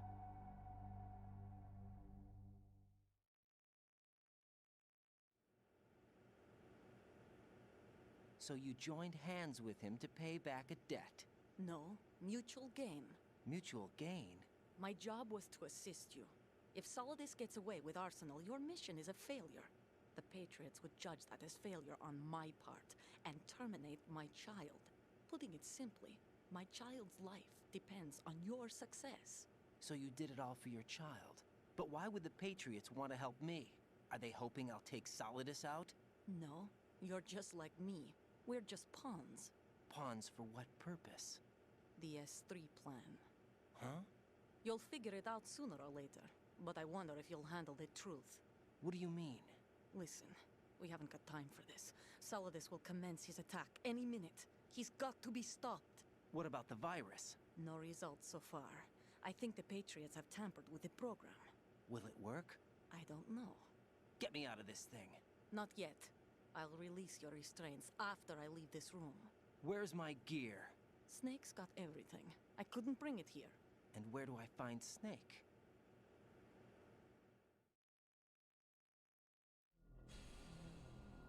The The passageway ahead leads to a hangar. He'll be waiting there. I gave him a card key for the hangar. Does Snake plan to destroy Arsenal gear? No. Even for Snake, it's impossible to completely destroy this thing. The only option is to stop Solidus and his men. What are you going to do? Stay concealed. That's my role. I still can't afford to be discovered.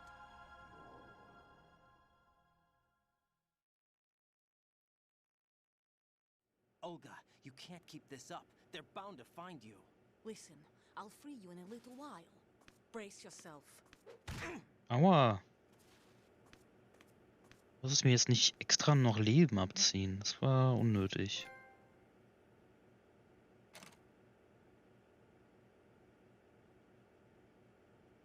Muss ich was tun?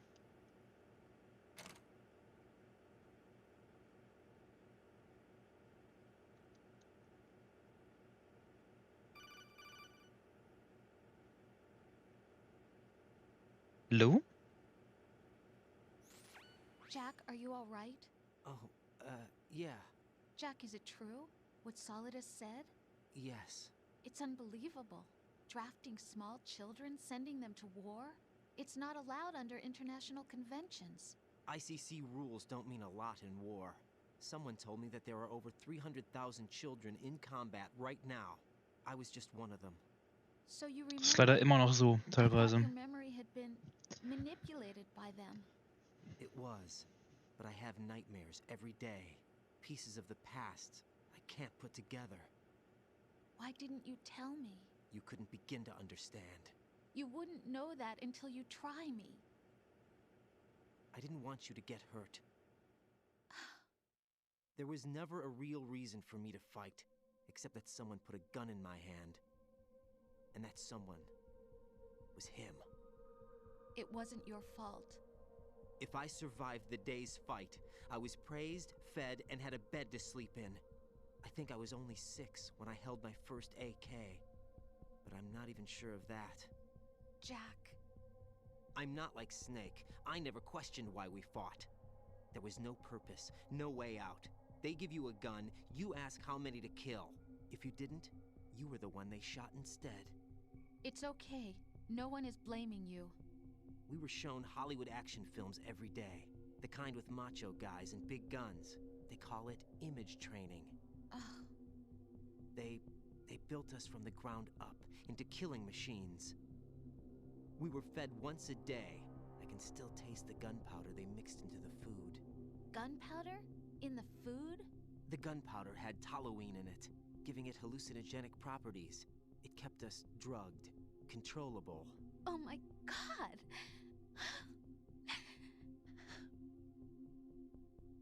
When the Civil War ended, those of us who survived were taken in by NGOs. They gave me a new life in the States. I can't complain. But nothing's changed. The only people who have no problem with my past have secrets and agendas of their own. Terrible nightmares. Every night. I can never forget. Jack. I'm afraid of the night. That's why I don't sleep next to you. You should have told me. Told you what? That I'm a killer? And always have been? No. No. What I hate more than anything else in the world is my own past. I didn't want you or anyone to know about it. Now I know why I was chosen for this mission. No one can take him on, take him down, except me. I've been kept alive this long for this. I knew as soon as I saw Solidus. Jack, I love you the way you are now. You have to believe me. I didn't know anything about you, I admit that. Where you were born, how you grew up. But I know that now. And I know that what I feel for you can only get better. And I'll share in your past if that's the price. It doesn't work that way. No one can share the burden of what I've done. It's not one of those warm and fuzzy things couples share. I accept the good and the bad, Jack. That's what you do for someone you love. I don't want to share my past with anyone. I just want to forget about it.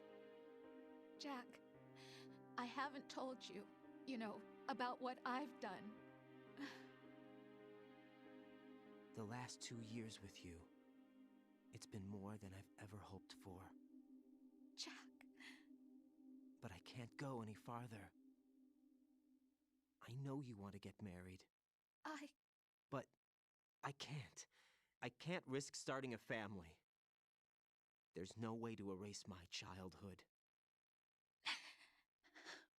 It's all right, Jack. Please, don't say any more.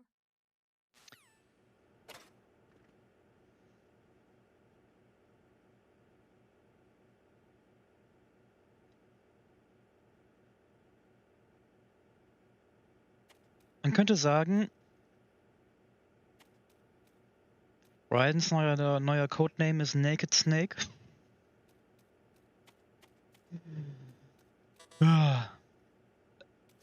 Okay, wir laufen jetzt nackt durch die Gegend. Das ist jetzt unser Ding.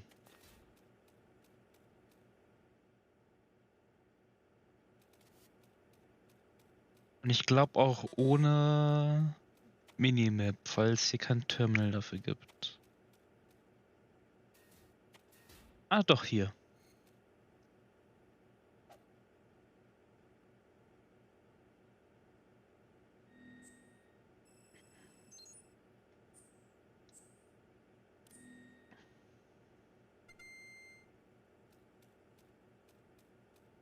Ah, das ist schön.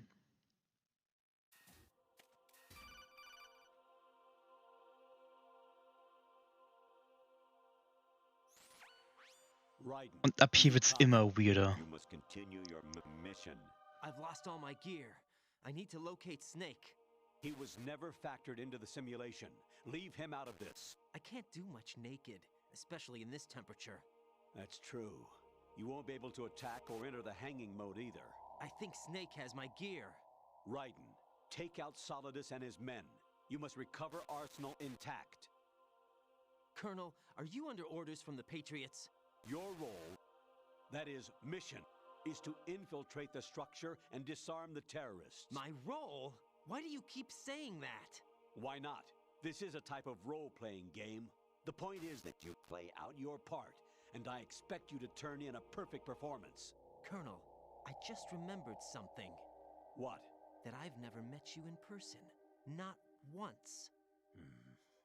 Complete your mission according to the simulation. Colonel, who are you? No more questions. We have Rosemary. What do you mean by that? Over and out. Wie gesagt, ab hier wird's immer weirder.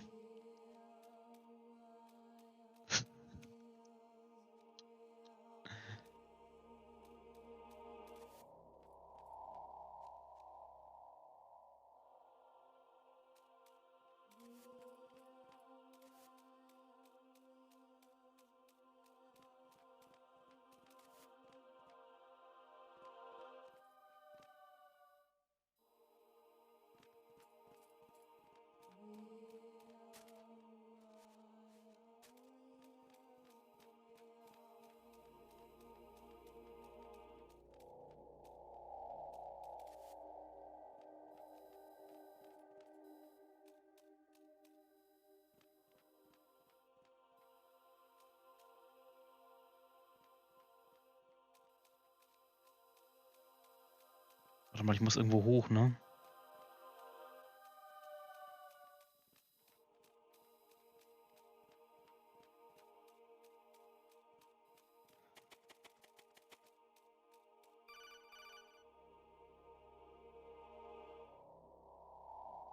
Ja?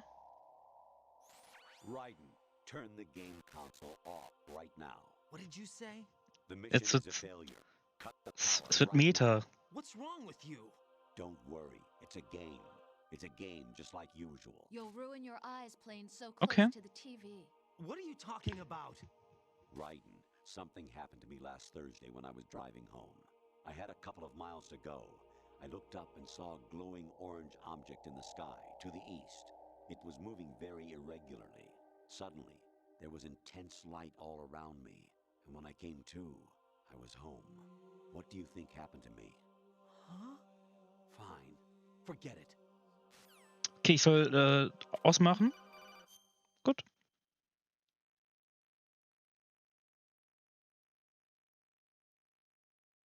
Nein.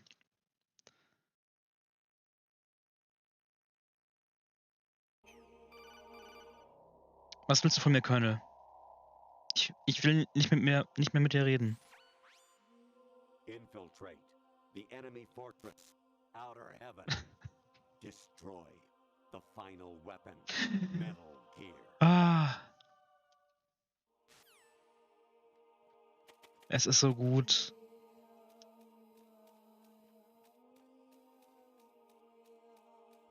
Fuck.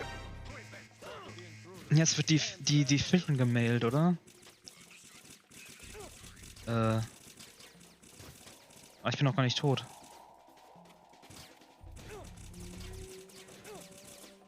Ich habe gedacht, ich würde... Oh.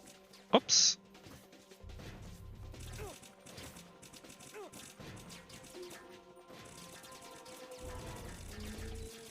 Aber jetzt bin ich tot. Ich finde das schön, wie er sich weiter den Schritt hält, während er stirbt. Mission failed, okay.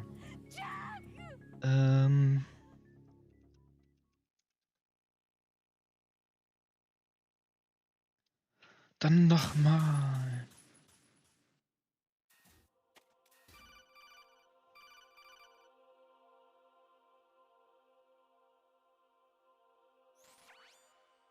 Infiltrate the enemy fortress.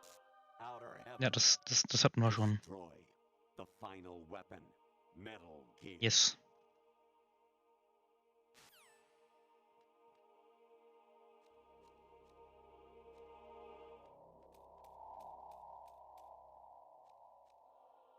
Ich lauf einfach.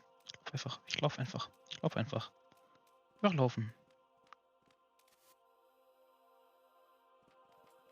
Nein.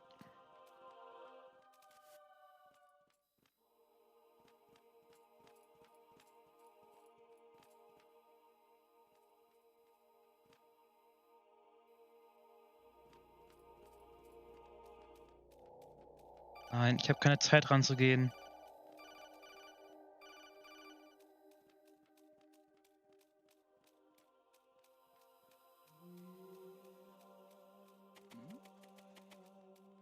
Niemand.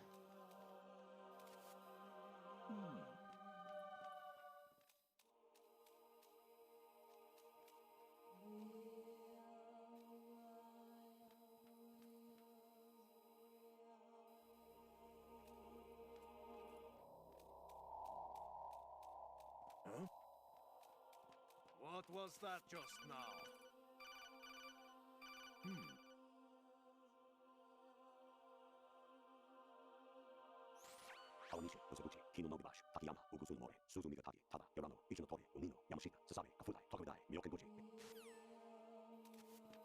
Whatever.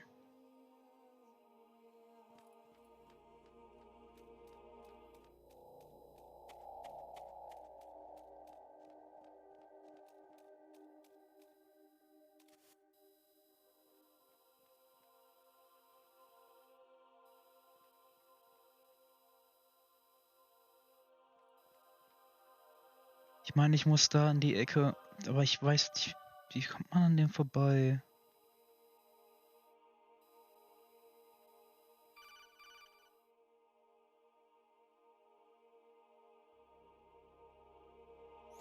Anemone or clematis plant's juice can cause a rash. When pruning them, it's a good idea to wear gloves. Aufgepasst, das ist klausurrelevant. Ich kann mich hier verstecken.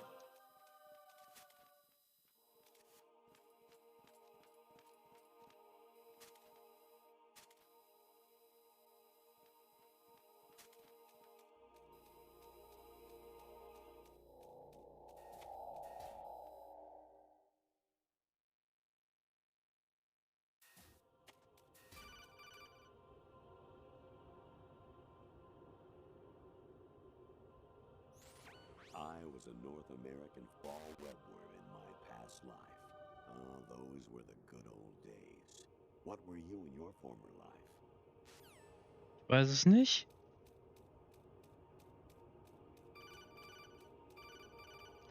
Lass mich in Ruhe, Colonel. Ich will nichts von dir. Geh weg. Honestly, though, you have played the game for a long time. Don't you have anything else Nein. to do with your time? Lass mich in Ruhe.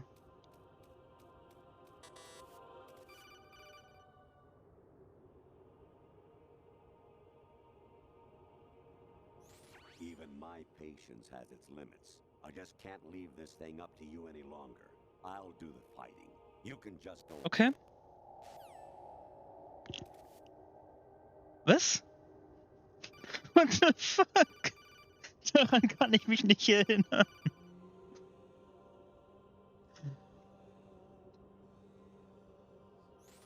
You got a PSG-1? You can use that against Sniper Wolf. Hurry up and save Merrill.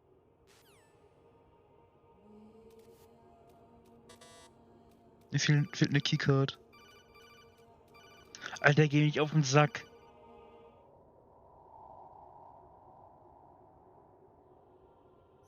Actually, there is something I've been meaning to tell you, but I just couldn't. I think you should know, though. On Saturday morning last week, I saw a guy leaving Rosemary's room. How should I put it? It was like they were intimate. I'm sorry. Sorry to bring this up during the mission, but... Es wird immer schlimmer. Es wird immer schlimmer. Das ist jetzt Rose. Was will Rose von mir? Hä? Wohl gebaitet. Kann ich speichern?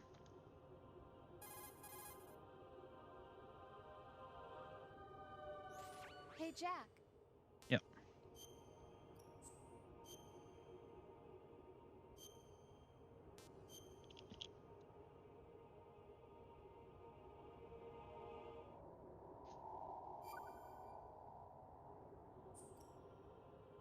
Jack, I was serious when I said I wanted you to propose to me.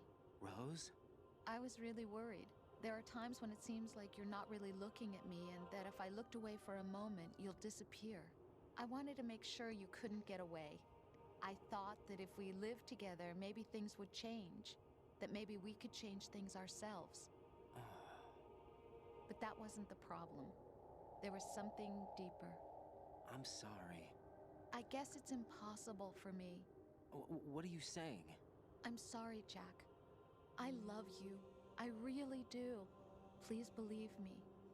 Whatever happens. Rose? Bye, Jack.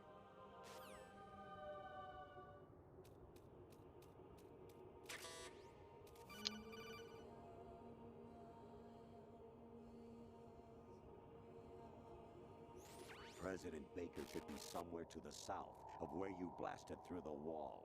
Hurry and save him before the terrorists discover his code. Mir fehlt eine Keycard. Ich komme ja nicht mehr raus, oder? Ich komme ja nicht mehr raus.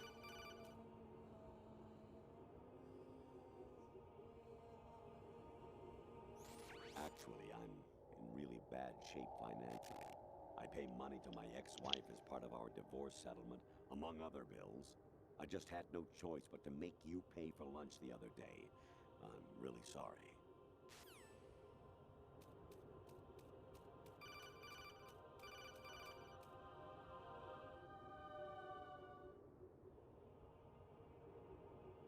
Jack, it's me. Hi, Rose. Jack, I owe you an apology. If it's about that conversation just now, I'm the one who's sorry. No, it's something else. What is it? That day at Federal Hall 2 years ago, it wasn't a coincidence. I was ordered to keep an eye on you. Keep an eye on me?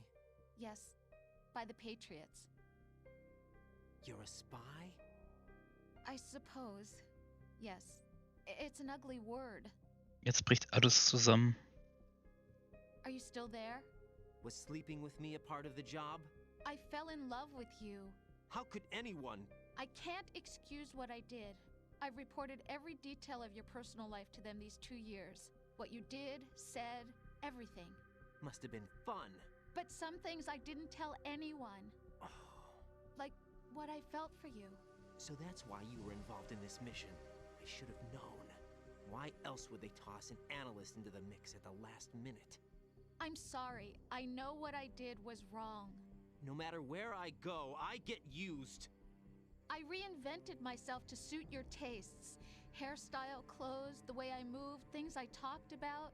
You say you love the color of my hair, my eyes. They're not even real. You must have gone over my psych profile with a fine-tooth comb. It was my job. Great performance. Had me completely fooled. What I really wanted was for you to see the real me. It hurt to play out this artificial romance. It was worse to lie to myself than to you.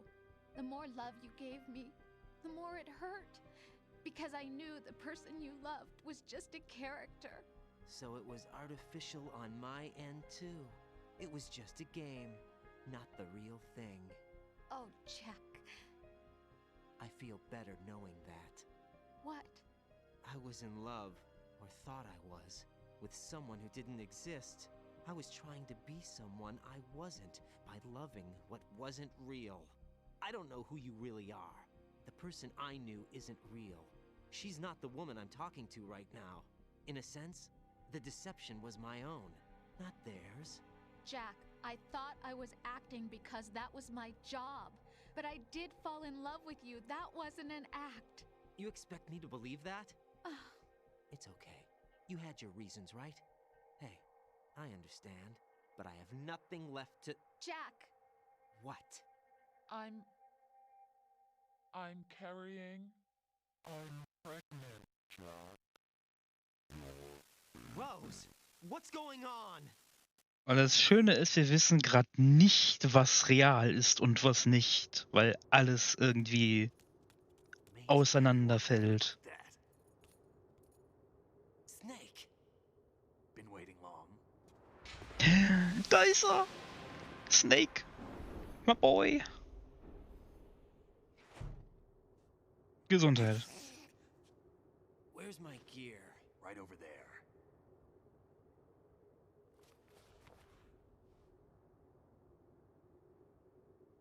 That's more like it. Everything you had when you were captured is still there.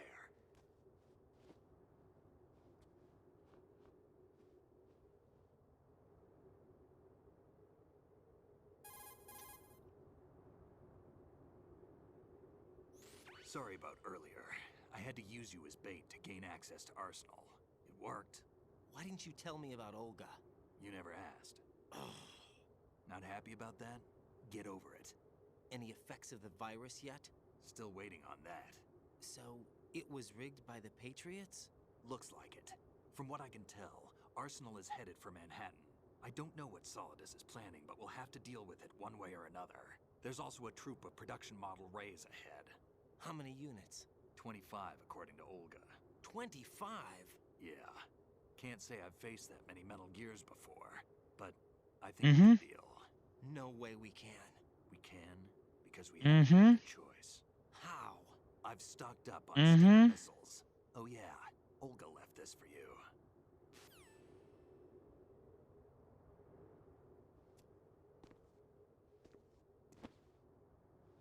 Das ist ein Katana. Why? Olga asked me to give it to you. Besides, I'm not a big fan of blades.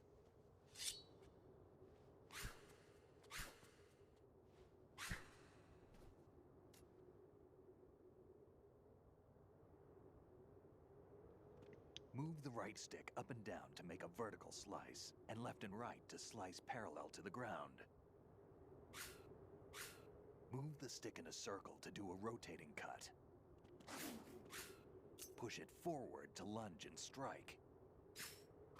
You can guard with your blade if you have the L1 button pressed down. You should be able to deflect a bullet or two. Ich weiß nicht mehr, wofür das hilfreich ist.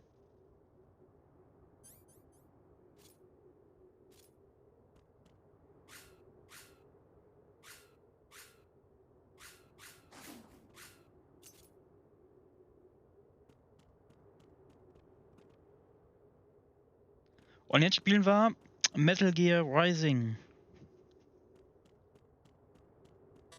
Ja, was jetzt, Snake?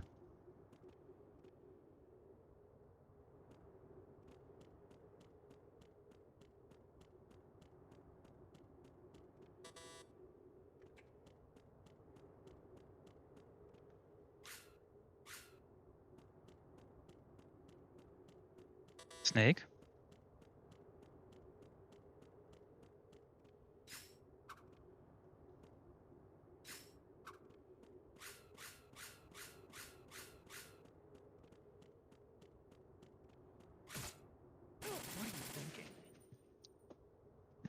Achso.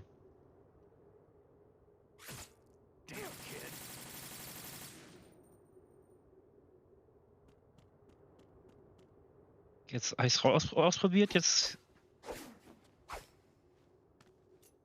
End des Tutorial. Come on, time to go. If you run out of ammo, you can have mine. You got enough? Absolutely. Infinite ammo. Wait up, Snake. What? Das Bandana gibt unendlich Muni.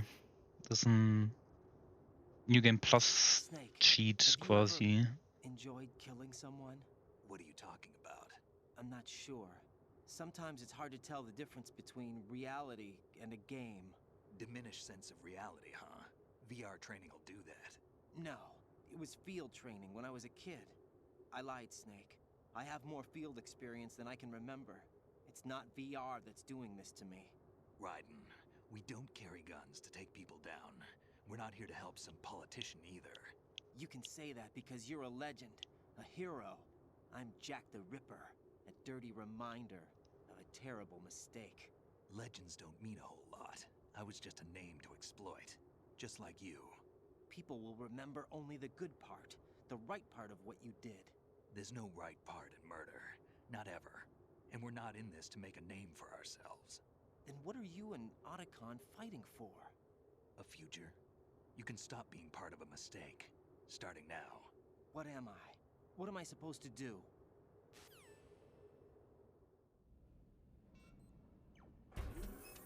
Find something to believe in, and find it for yourself. And when you do, pass it on to the future. Believe in what? That's your problem.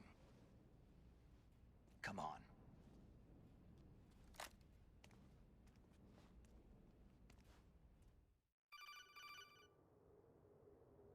Ich hab voll vergessen, wie viele Meta-Jokes in dem Spiel sind. Raiden. Otacon, you all right? Yeah, so are all the hostages. That's good news. How's everything on your end? All right for now, but there is something. What? The Colonel's last transmission was strange. Strange? How? Just strange. No idea. Interference? I don't know. Where is this Colonel? I don't know. I've never met the man, actually. I'll dig around. Thanks. I owe you one. If there's anything else, call me on the codec. I might be able to help. The frequency is 141.12. 141.12. Habe ich die gespeichert jetzt?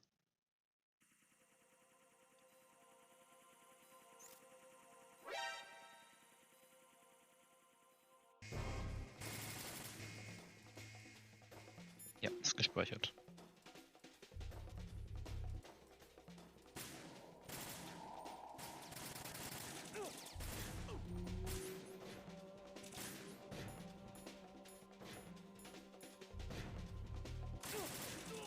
Don't fall behind.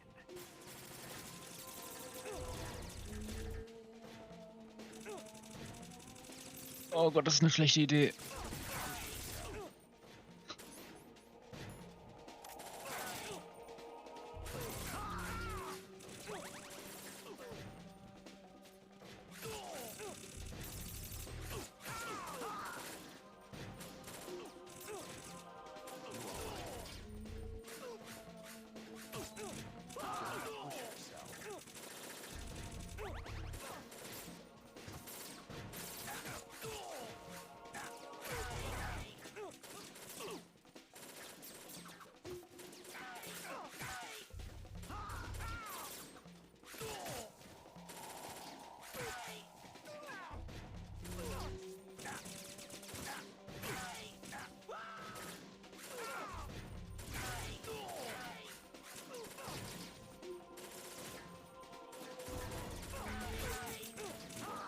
ich hatte doch Body Armor irgendwo.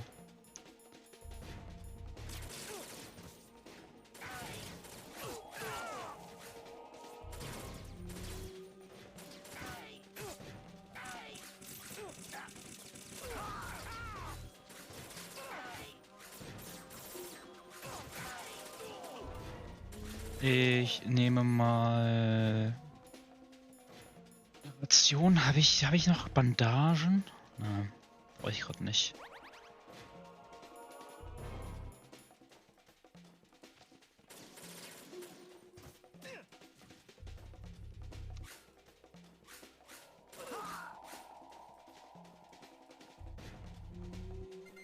Das Schwert ist schon witzig. Das macht schon Spaß. Raiden, about this colonel of yours. I found out where he is. Where? Inside Arsenal. What? I've checked out all the possibilities, but I keep coming back to Arsenal.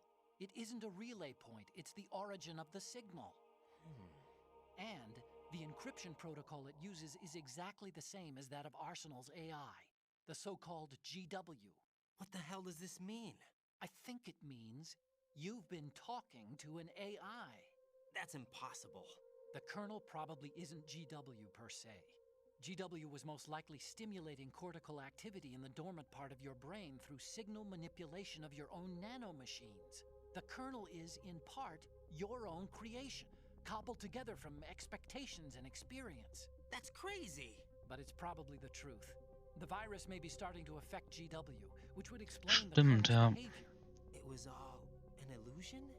Everything I've done so far? Raiden. Snake, what's happening around here?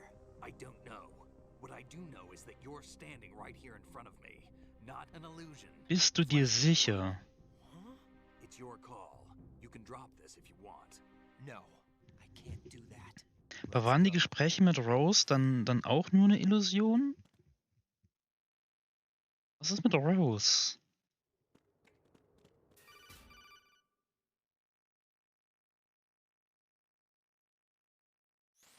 Raiden, they've got Rose. What? Rose is being held in the holds. It's a trap. Help! Rose! Raiden, get a grip. But Snake... It's a trap. Since the Colonel doesn't exist, there's no way he can take Rose hostage. Yeah, you're right. I am right. Okay. Does Rose exist? Don't be weird. She's your... What if I've never really met her? What? If the Colonel is something that I partly dreamt up, then everything I remember about her could be... Don't jump to conclusions. You and Otacon are the ones that say the Colonel never existed. Raiden. Is this what Olga was talking about?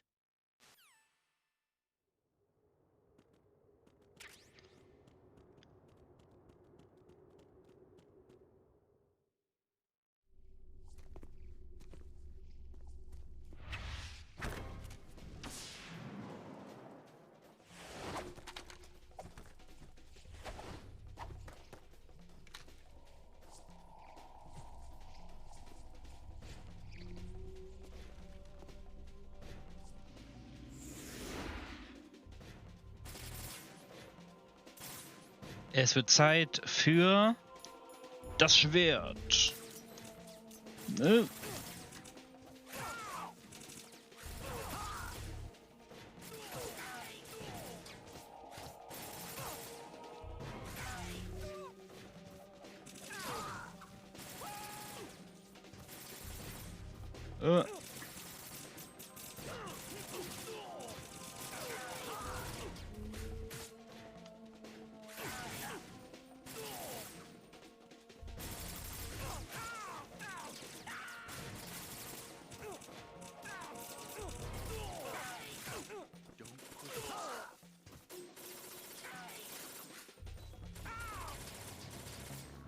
Fission mailed.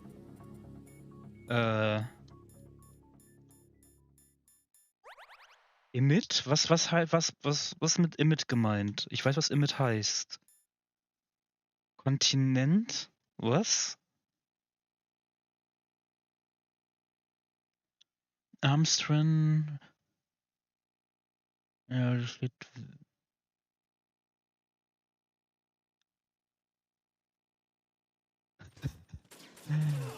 Oh, ich liebe dieses Spiel. Ich meine, wer kommt auf sowas? Wirklich.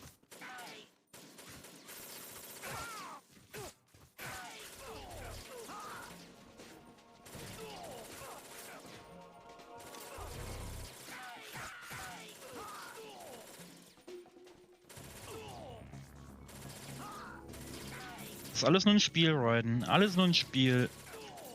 Das ist nicht schlimm, wenn du stirbst, weil wir können dann einfach neu laden. Zieh in den Simulationen, mein Freund.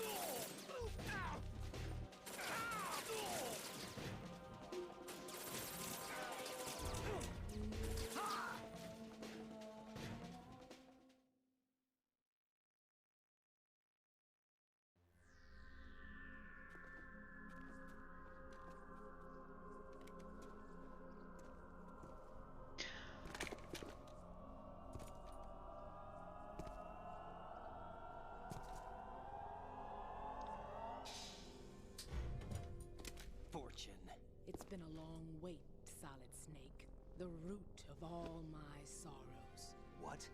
2 years ago, you killed my father. That was the beginning of hell for us. Everyone I love has been taken from me one by one, and no matter how hard I try, I can't follow them. An endless nightmare. The only thing we live for is to see it end. Our wait is almost over. You can't be serious about firing the nuke.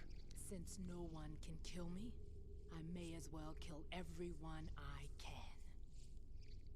Seltsame Logik. Damn! Looks like I'm today's pick. You go on ahead.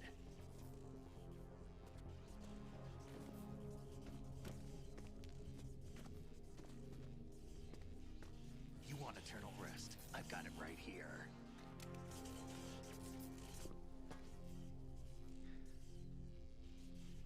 What are you gonna do? Bullets can't get near her. I'll think of something. There's no such thing as a witch. You think you can kill me? I don't know what your group's been through, but let's get one thing clear. I didn't kill your father. Do you think anyone believes your lies? Raiden, get out of here!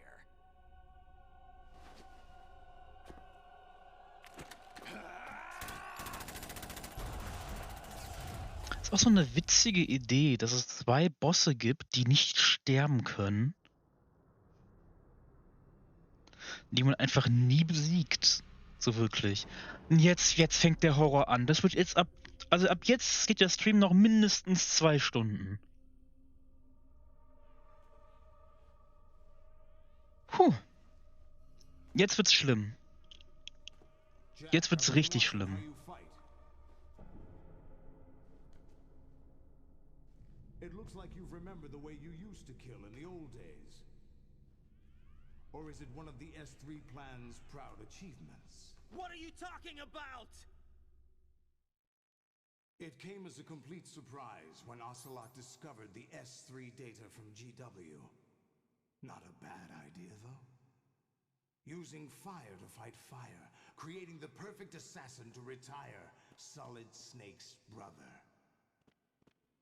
S3 stands for Solid Snake Simulation. It's a development program to artificially reproduce Solid Snake, the perfect warrior. The result is a Foxhound Commando. When Foxhound no longer exists, a simulated Solid Snake shaped by VR regimen. Sound like someone you know, Jack? So ein bisschen, ja. I'm sorry to see you reduced to one of the Patriots' puppets.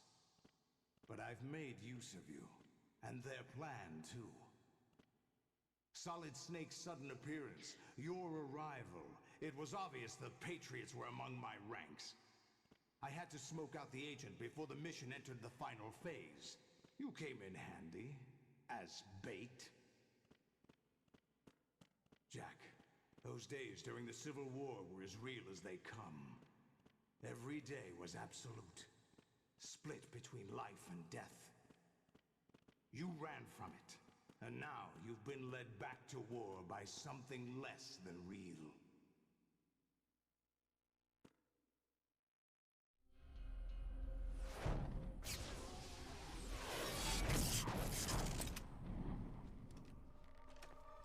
No more games, Jack.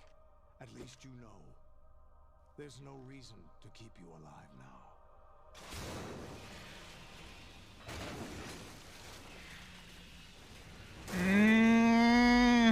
I've given you a worthy opponent, at least.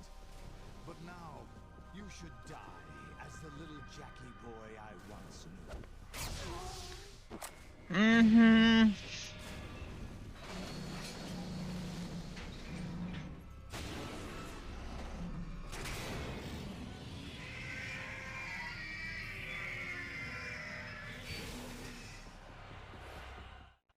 Da hat sich Kojima gedacht, ja, das war gar nicht schwer genug, ein Metal Gear zu zerstören in Metal Gear Solid 1. Deshalb machen wir in Metal Gear Solid 2 einfach 3 draus.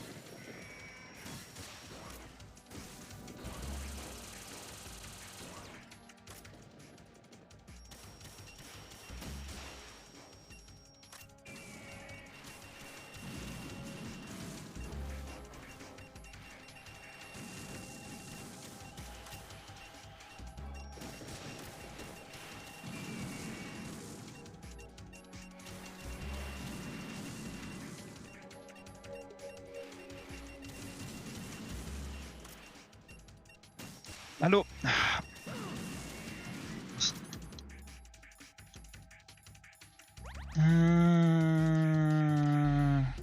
Steh auf.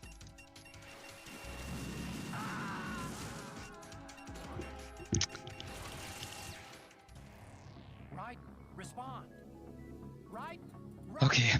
Also man kommt irgendwie nicht schnell genug aus dem Zielding raus. Das ist ein bisschen... Na...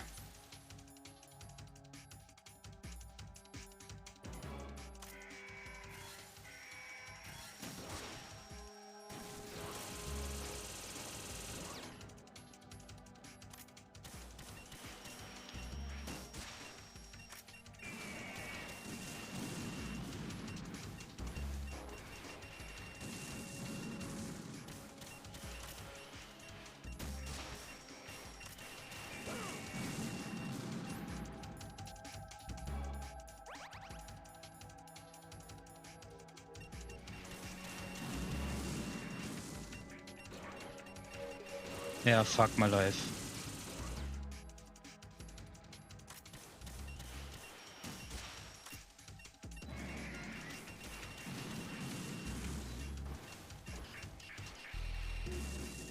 Hör auf zu bluten. Hör auf zu bluten. Bluten ist was für Verlierer. Raiden, wir sind keine Verlierer. Wir bluten nicht.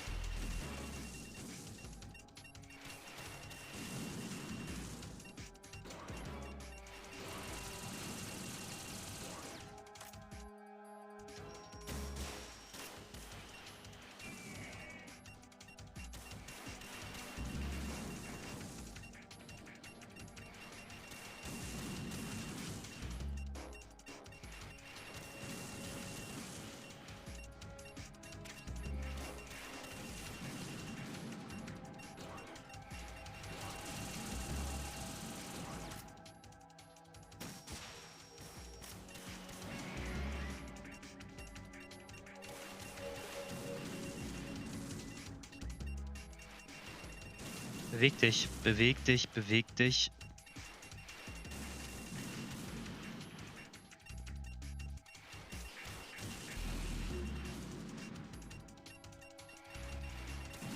Beweg dich.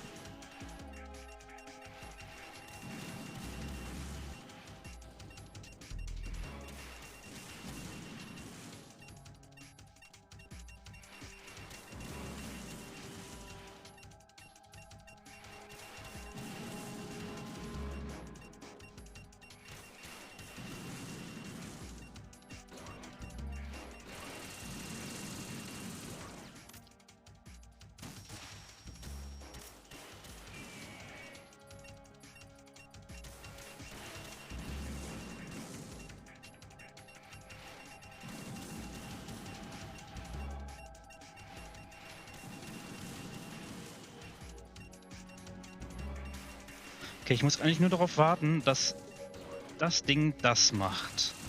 Dem ausweichen und dann kann ich ballern, weil dann habe ich ganz kurz Zeit.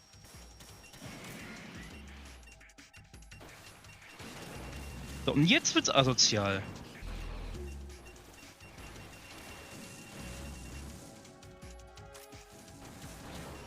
Ne?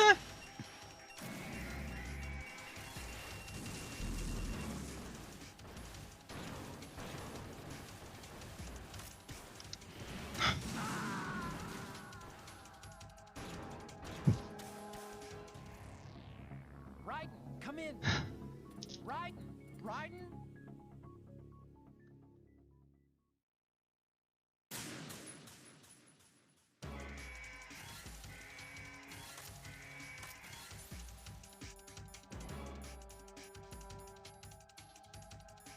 Ich glaube, wenn ich so drüber nachdenke, gibt es keinen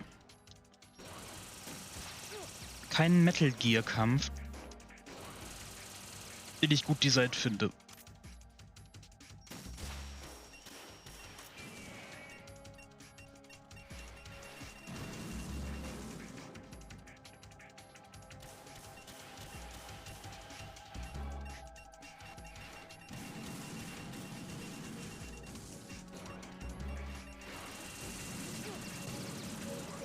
Das Spiel hat viele gute designte Bossfights, aber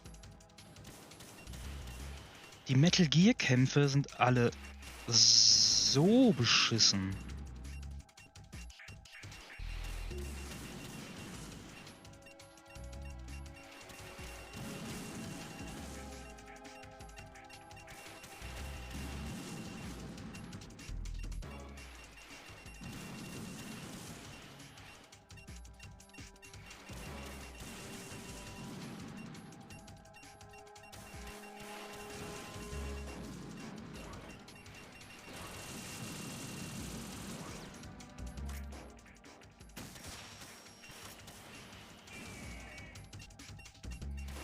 Ich meine, das ist doch kein gutes Design, dass ich hier 3 Jahre im Kreis laufe und darauf warte, dass dieser Raketenzirkel unterbrochen wird.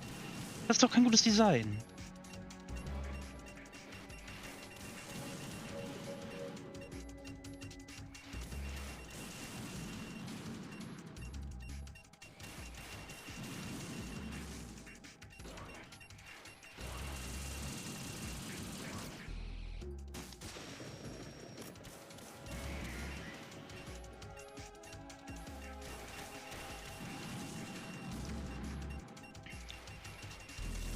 Vielleicht sollte ich die Beine von dem Ding angreifen. Ist das eine smarte Idee?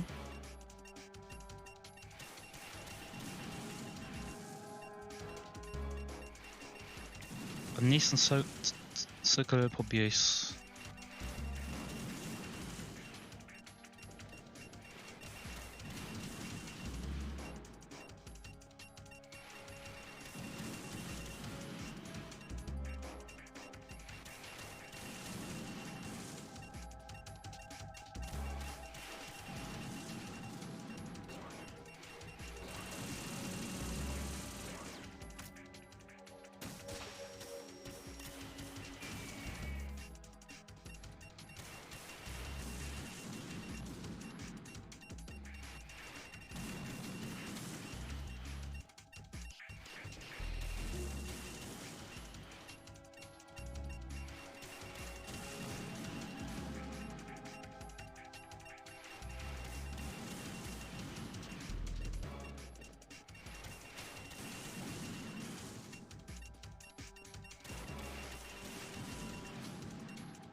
Ich muss mal kurz was gucken.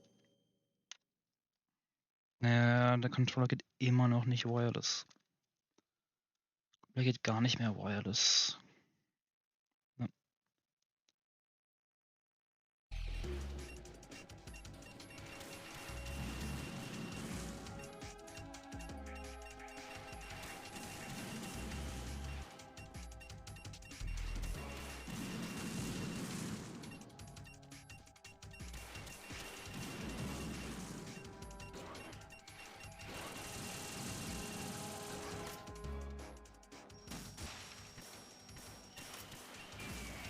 Das macht gar keinen Damage, sehe ich gerade.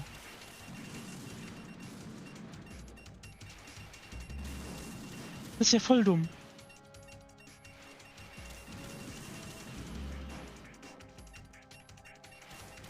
Hm.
Beweg dich. Beweg dich. Okay, ich muss jetzt, glaube ich, einmal eine Ration schlucken, weil ich sonst sehr schnell sehr tot bin. Ja, komm.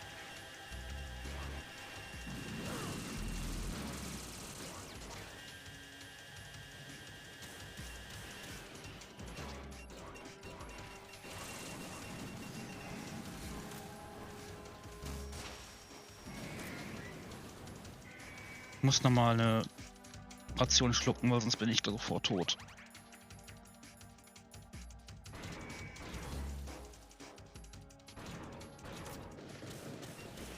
Geh raus!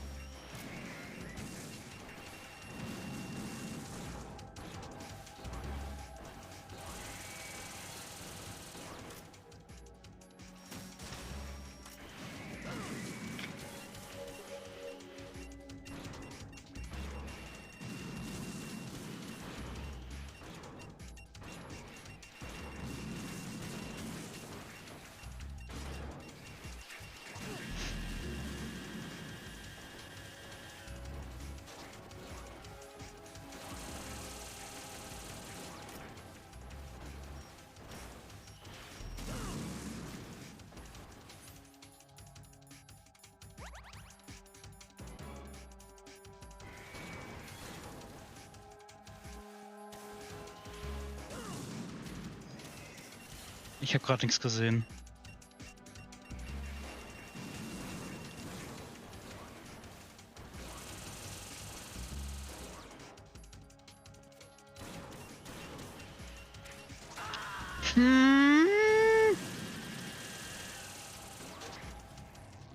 Raiden, are you all right? Raiden? Raiden!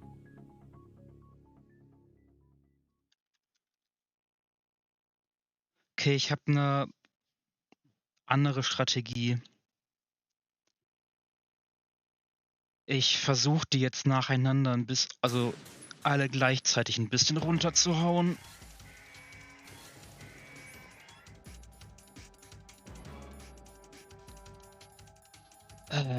Bin ich gerade blöd? Ah. Achso, ich will nicht die Nikita, ich will die Stinger.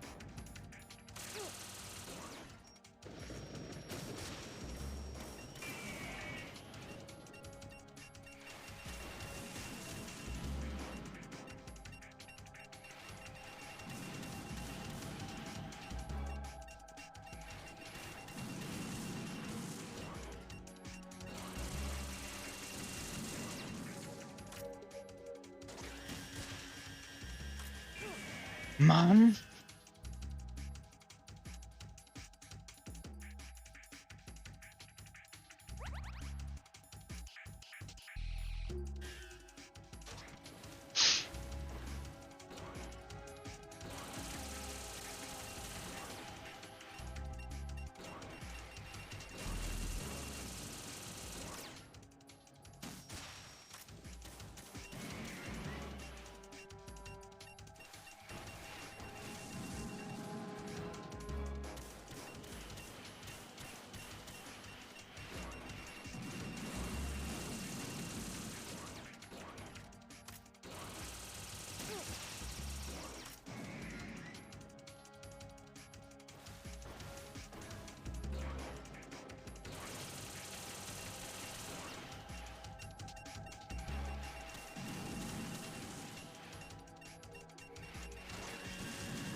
Geh raus!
Hui!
Scheiße, scheiße, scheiße, scheiße.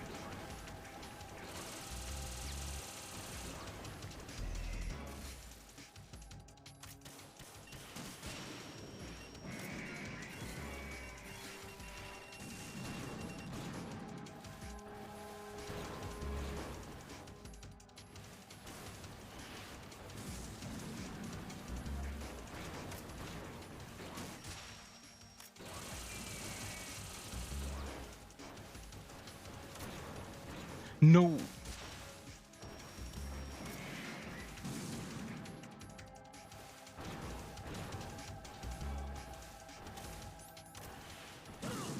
Das war sehr schlechtes Timing.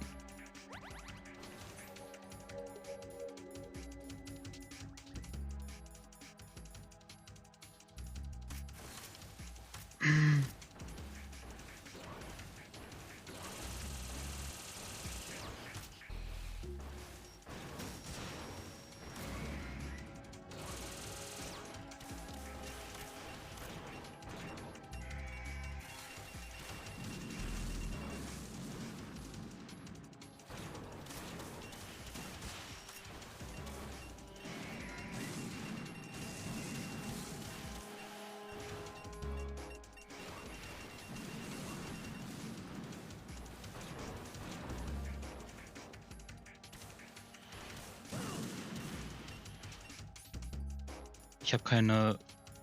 Nein, ich habe... Ah, fuck. I'm dead. Nein! Ach Mann, ich hasse diesen Boss so sehr. Raiden, what's wrong? Raiden!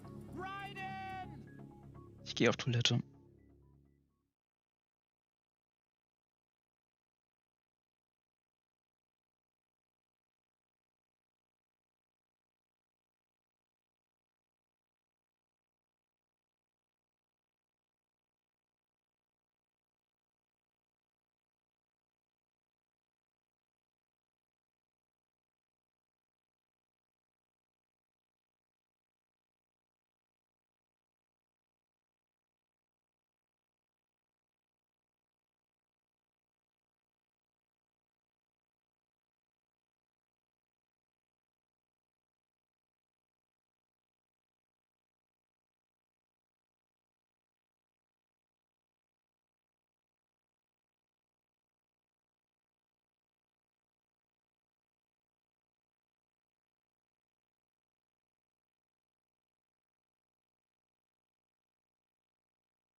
So, wieder da.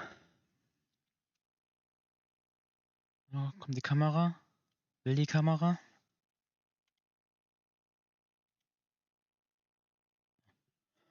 Das Schlimme an diesem Boss ist einfach, der hört einfach nicht auf.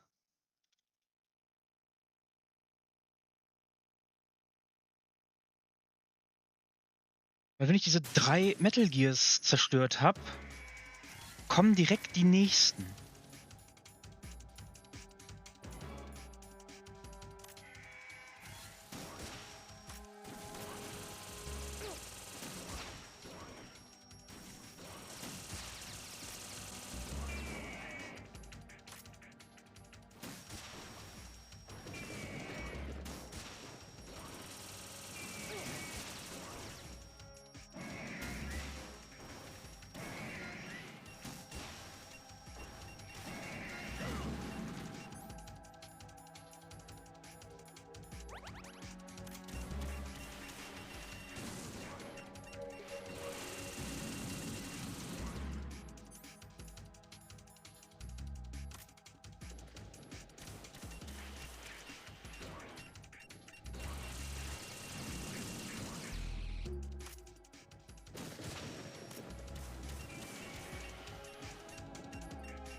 Ich hab was vergessen. Ich hab vergessen, den Fail einzutragen.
Jo, das hat kritischen Schaden gemacht. Das ist schlecht. Ja, klar. Raiden, are you all right? Raiden? Raiden! Das macht natürlich Sinn, dass das mich dann direkt umbringt.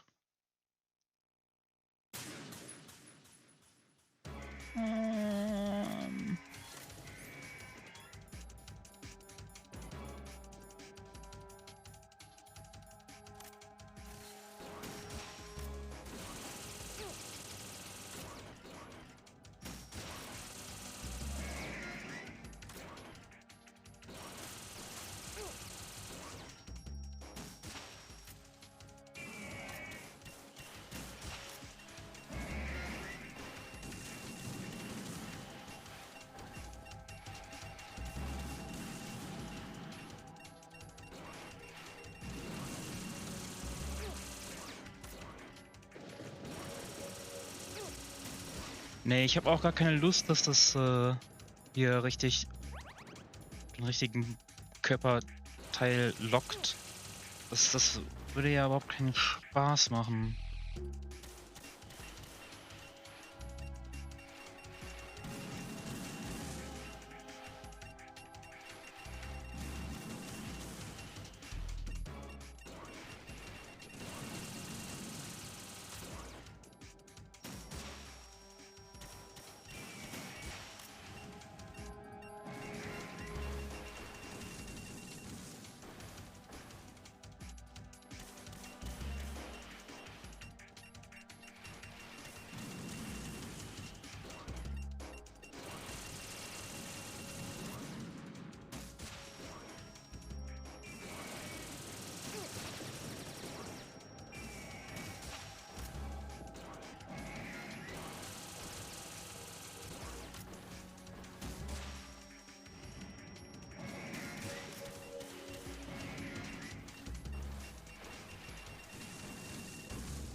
Ist dich.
Nein, nein, nein, nein, nein, nein, nein, nein, nein, nein.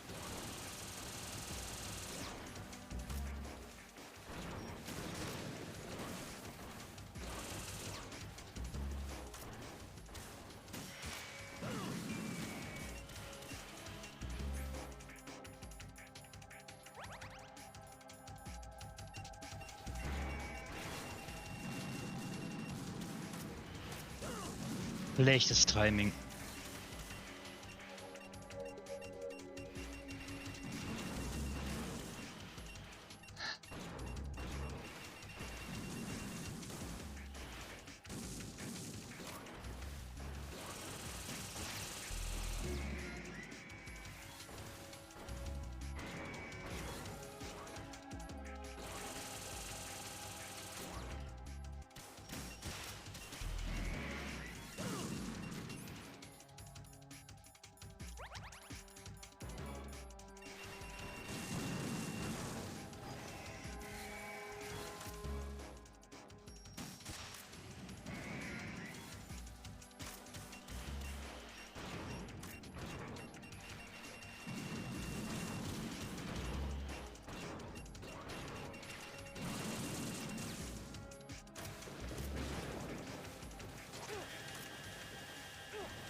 Und ich kann direkt die Ration benutzen, die ich gerade es eingesammelt habe.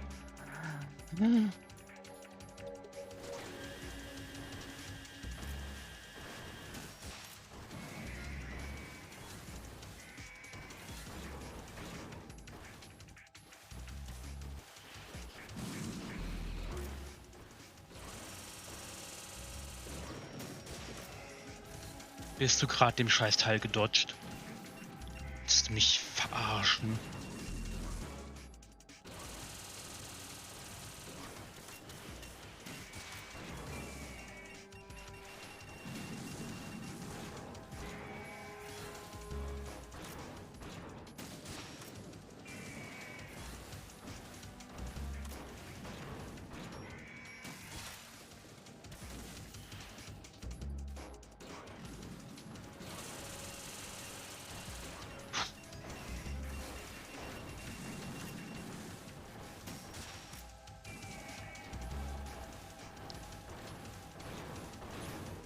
Wie viel habe ich noch? Okay, ich habe noch genug.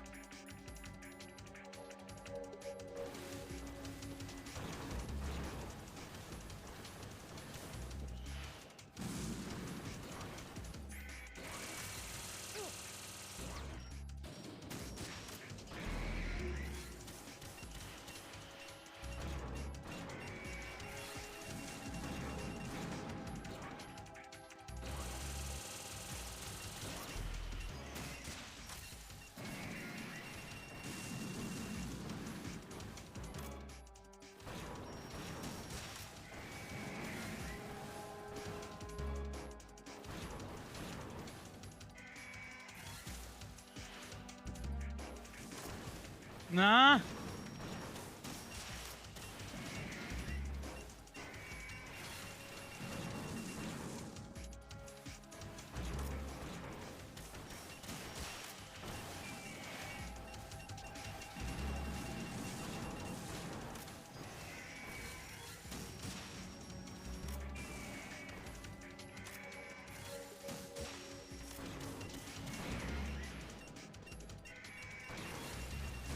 Jetzt nur noch die 2. Bitte, bitte, bitte, bitte.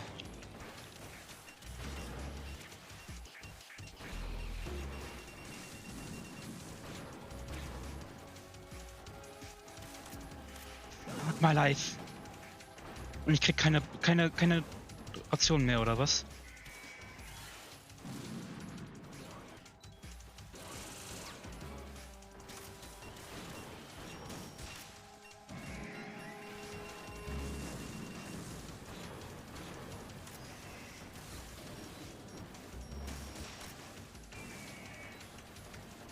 Hör auf zu bluten. Hör auf zu... Nein.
Raiden, what's wrong? Raiden! Raiden!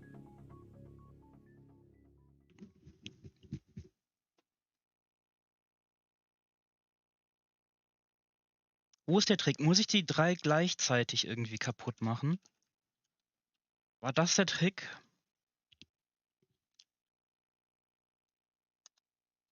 War das der Trick irgendwie? Ich weiß es nicht mehr.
Nein.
Hey, wo ist der andere da?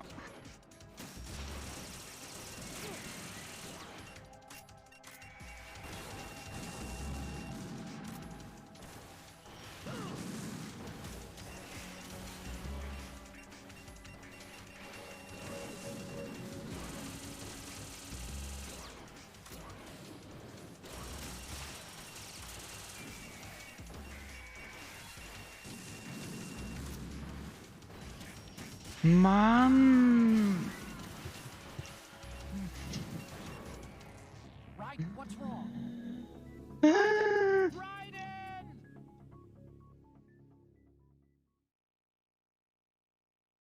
Es ist so schlimm.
Leck mich am Arsch, ey. Hä?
Ich habe keine mehr, oder? Ich habe keine Ration mehr, oder? Doch, ich habe noch eine.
Gib mir die Ration.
Raiden, what's wrong?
Okay, wahrscheinlich ist es gar nicht so schlau.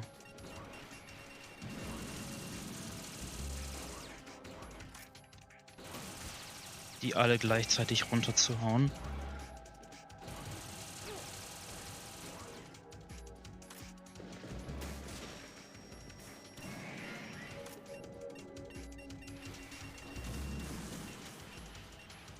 Irgendwie ist es, glaube ich, doch einfacher, Schaden zu machen, wenn einer hier in der Mitte steht. Muss nur ein bisschen aufmerksam sein.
Hallo, geh weg.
Nein! Oh Mann. Raiden, what's wrong? Raiden! Raiden! Woran bin ich denn jetzt? Was habe ich falsch gemacht gerade?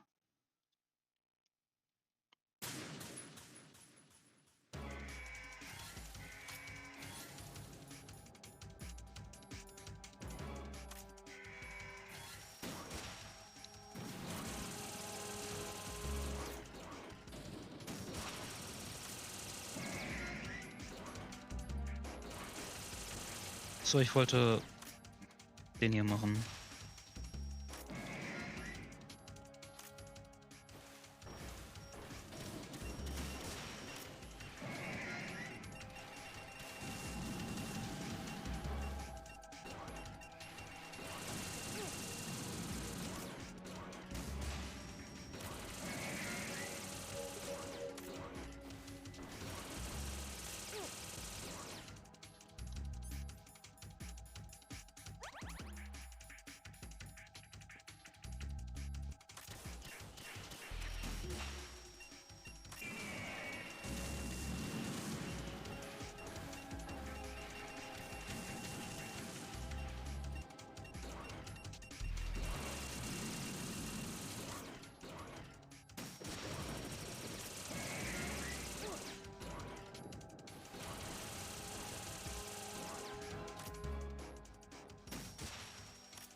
Nein, nicht locken.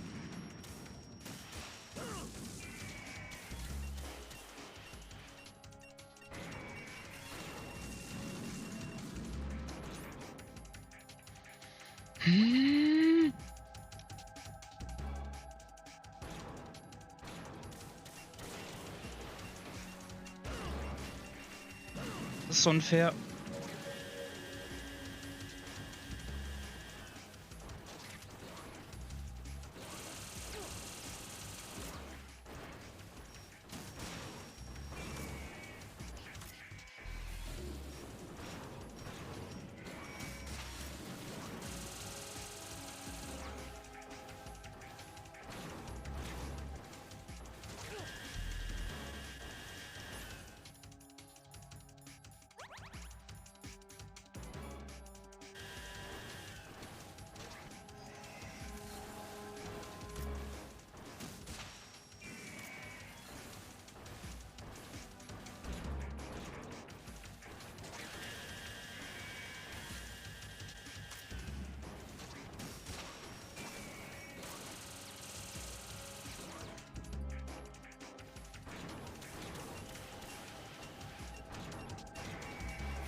Fuck.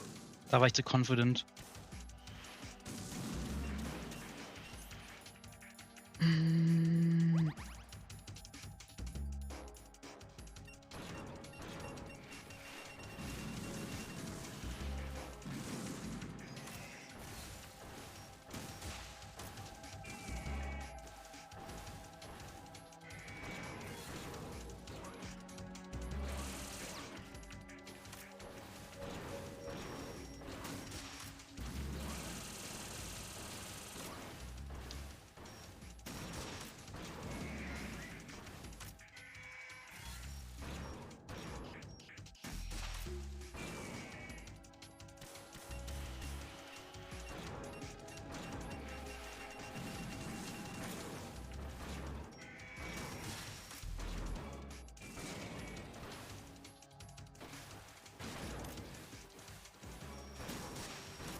Ah. Schlechtes Timing. Geh auf.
Oh, fuck. Habe ich kein... Nein, ey. Das ist so ein Bullshit, dass irgendwann keine Rationen mehr spawnen. Was soll das denn?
I'll hold them off. Give you time to get away. What about you? This is suicide! Your nanomachines, they're transmitting your vital signs to the Patriots. If you die, my child dies. You understand? The child. I see. So that's why you sold your troops out to me. So many dead, and they all died trusting you. Weren't they your comrades? No, not just comrades. Family. I know I'm going to help, but at least my child. I applaud your attitude. If you have a death wish, I'll be happy to accommodate you. See you in hell!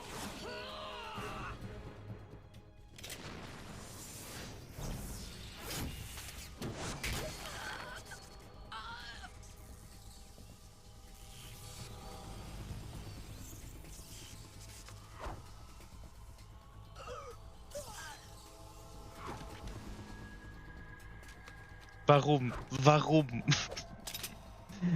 Warum dieser Flip? You have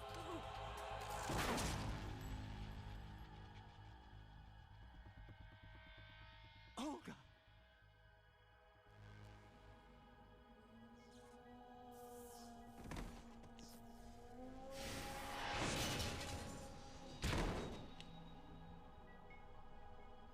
RIP Olga.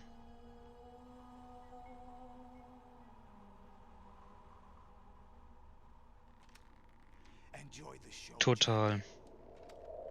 Let's pick up where we left off.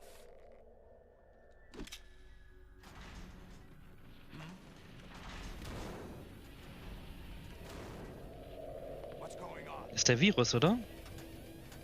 What's wrong with it? AI, GW, it's out of control. What?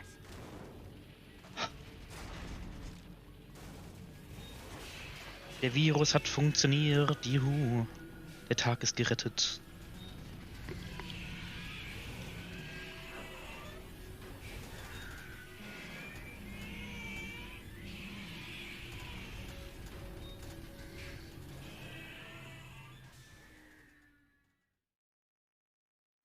I'm reading an abnormal impulse cascade throughout the neural network. I can't shut it down. What happened? Maybe some kind of virus. The Patriots? I don't know. Ocelot, what have you been up to? It's too late. Arsenal's system control is going haywire. It's on an emergency ascent course.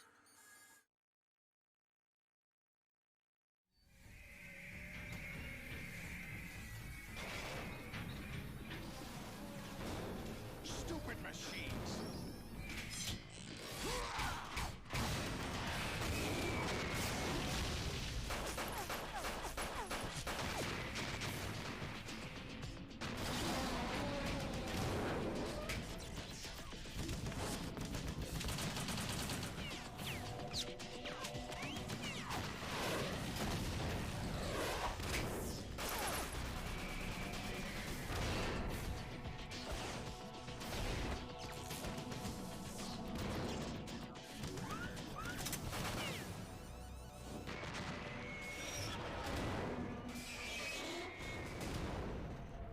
Ich hatte voll vergessen, wie krass die Cutscenes in Metal Gear Solid 2 einfach schon waren. Damn the Patriots! Die sind schon teilweise echt nice.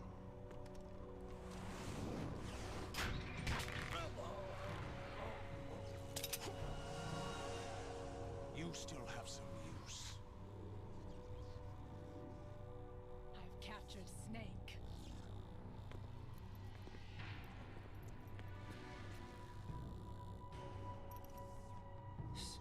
Snake?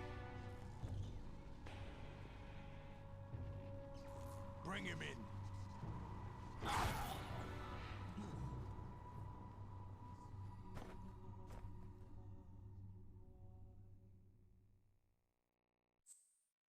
Ja, bitte. Bitte speichern.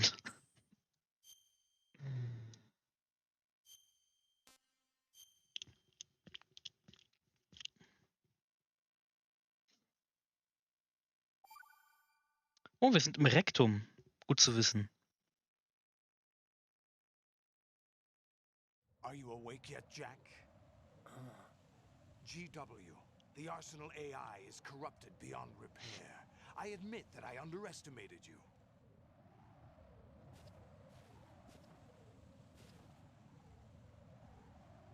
Oh.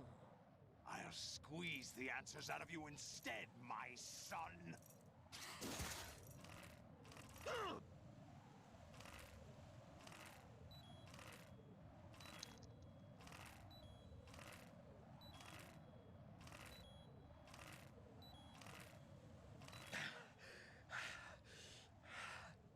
What do you hope to hear? You know he doesn't know anything. It's not him I want the answers from.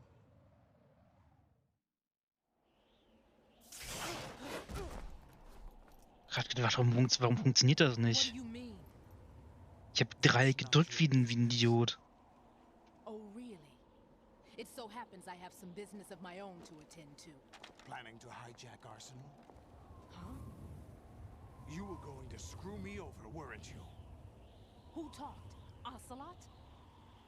Not exactly.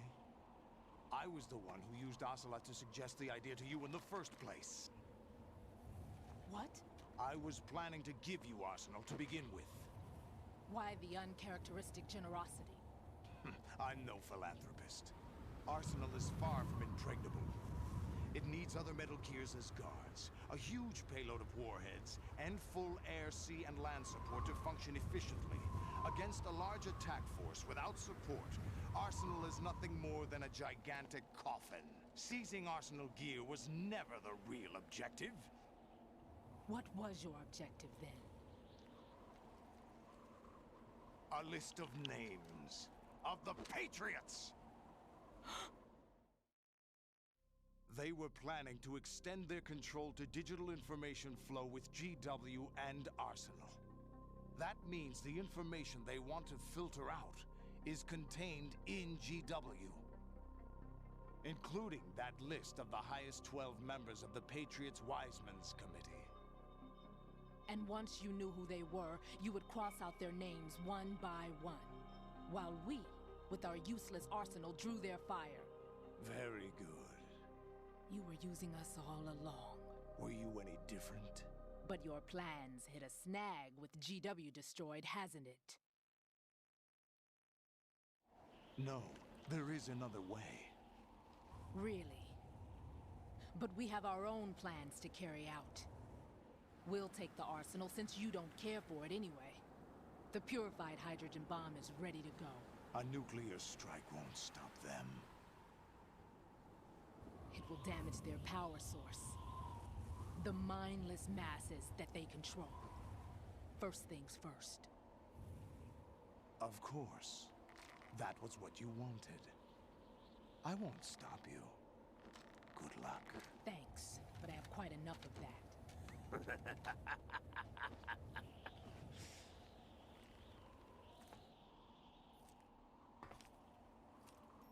What exactly do you find so funny? Charades usually are humorous. I wouldn't have minded watching some more of it, but we're running a little short on time. What are you talking about? Everything you've done here has been scripted. A little exercise set up by us. Exercise? The S3 plan was conceived as a means to reduce soldiers on par with Solid Snake. That's what I told you. But the VR training the boy was put through is not the meat of the project. You think this little terrorist incident is your own doing, Solidus? This is the S3 training kernel. An orchestrated recreation of Shadow Moses. What? Huh? Ames and the President's deaths. The ninja. The computer virus that mimics Fox-Die. Did you really think they were all a coincidence? Ames' own nanomachines were used to shut down his pacemaker. I arranged for the appearance of the ninja as well.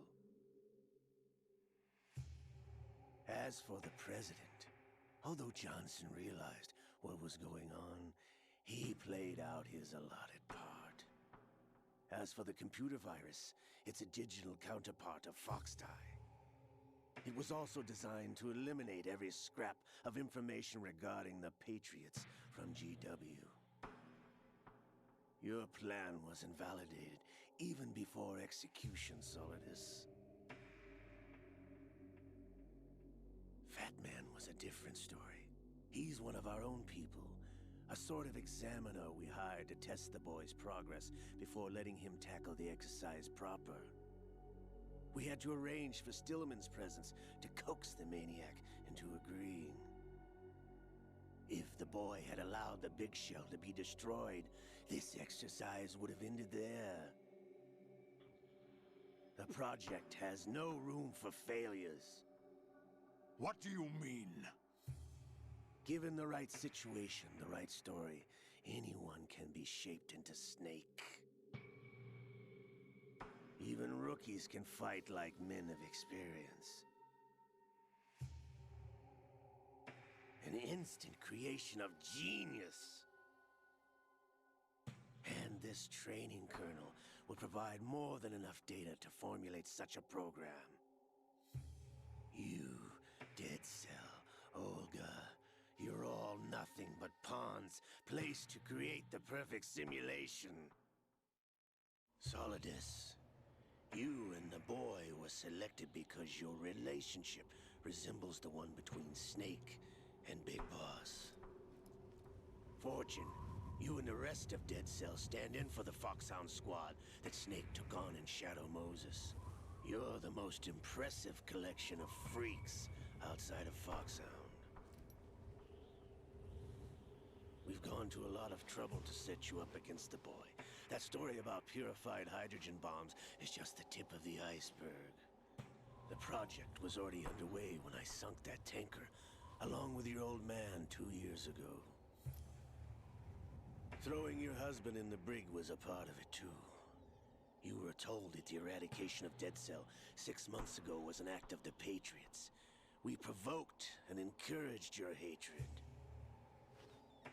And you opted for vengeance, just as we planned. All orchestrated? Except for the appearance of the real Solid Snake. I wonder now who sent for you. All our misfortune was just a part of their project?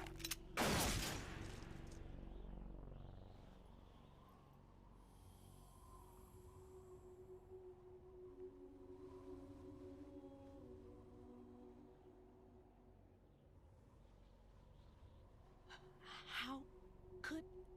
You're no Lady Luck. You have nothing that we didn't give you.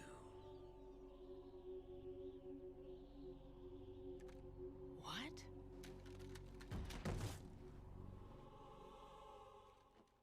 Ihr Schild wurde nicht programmiert, seine Kugeln abzuhalten. Do you know why no bullet could hit you? It wasn't magic, or some new age mumbo-jumbo. Certainly wasn't your psychic talents. It was all staged by the Patriots. Staged? You were being shielded by the electromagnetic weapons technology that the Patriots developed. Your Dead Cell comrades loved your father and husband. We needed a pathetic wretch like you to keep them focused. You've been our puppet all along, just like Olga. No! You were hamming it up as the tragic heroine, thanks to the script that the Patriots wrote for you. Pure self-indulgence, absorbed in your own misfortune. You couldn't get enough of the drama. I could have died whenever I wanted to.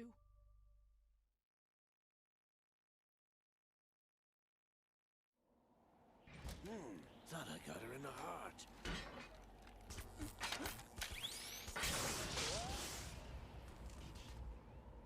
It missed. Now I remember.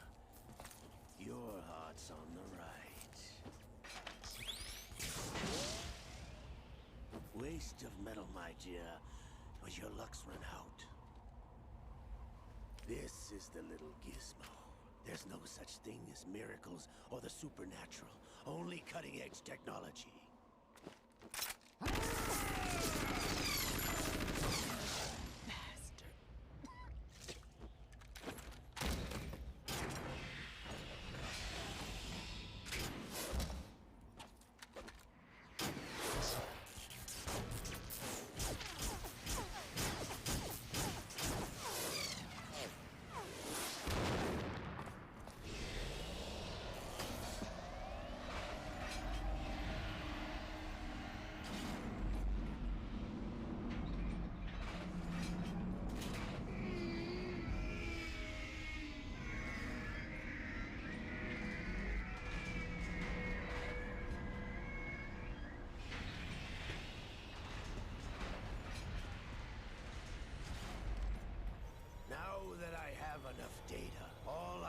do is retrieve Arsenal and clean up the refuse from the exercise.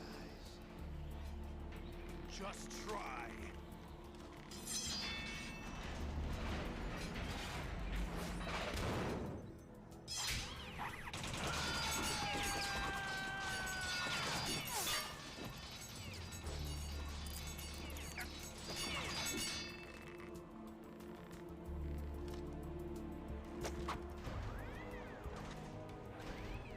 How's this then?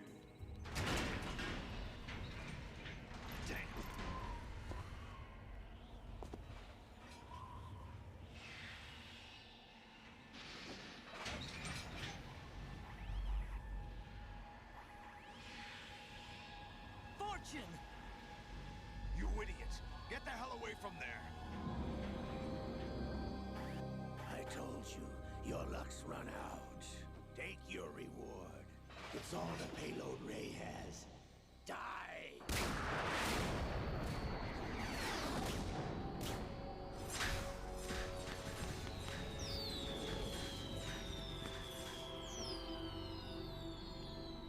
Everybody down!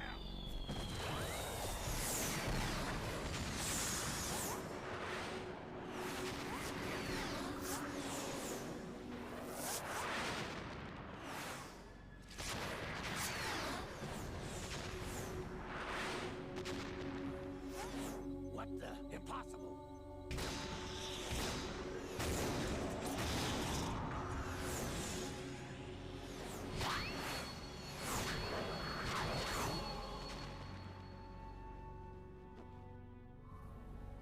She is Lady Luck.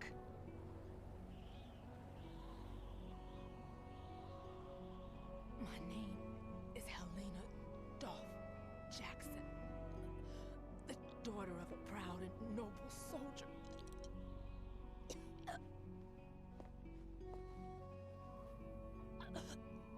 I can see my family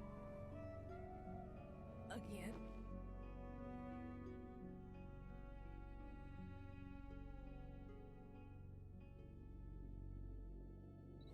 Damn!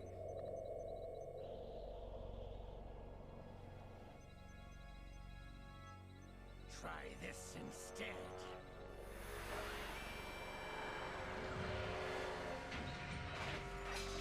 No!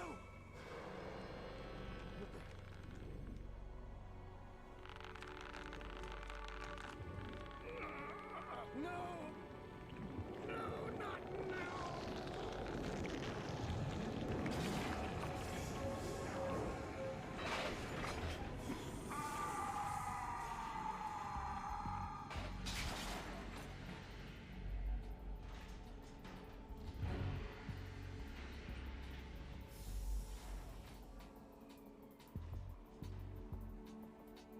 Brothers! Liquid!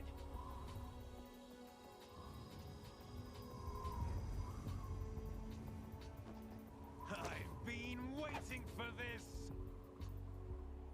It can't be. I've been inside this arm all along, waiting for the right time to awaken.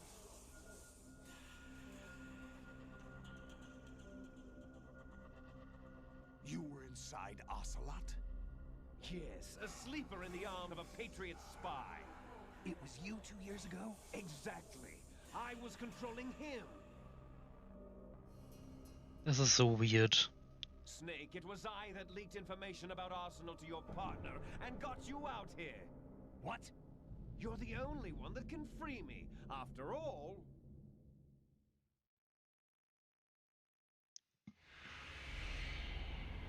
I'm off to bury the Patriots for good. You know where they are? How? Why do you think I chose Ocelot as my host? But before I go, I have a family matter to settle with both of you. There's room for only one Snake and one big boss.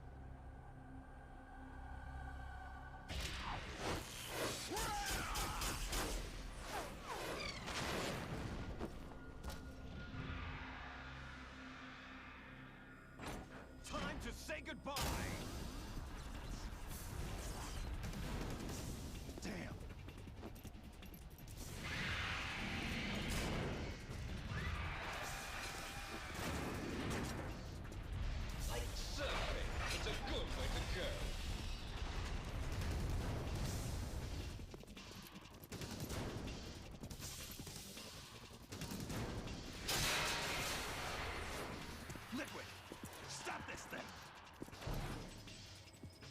Hey, Snake! You coming?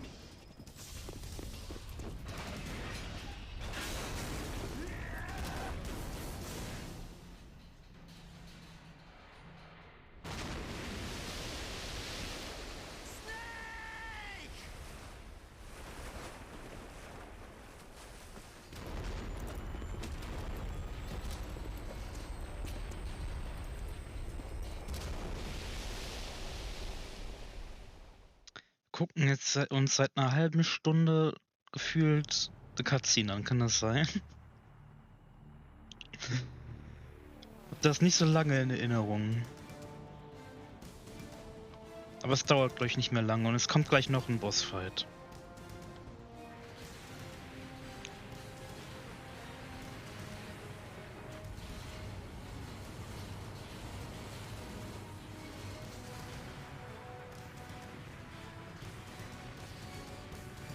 Aber der zweite Bossfight ist nicht so schlimm.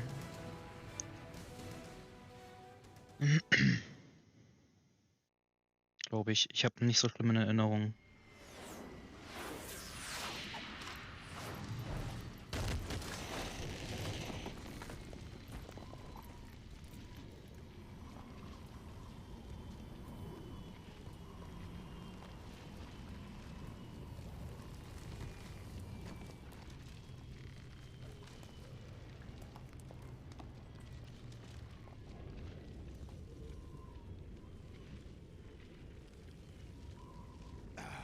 Federal Hall.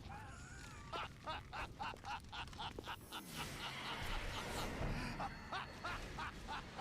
are you laughing at? Do you know what day it is today? April 30th?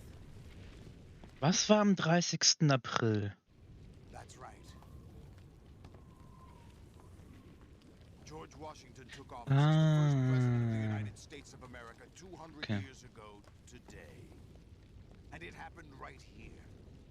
We were going to declare another independence, the dawn of a new nation, here.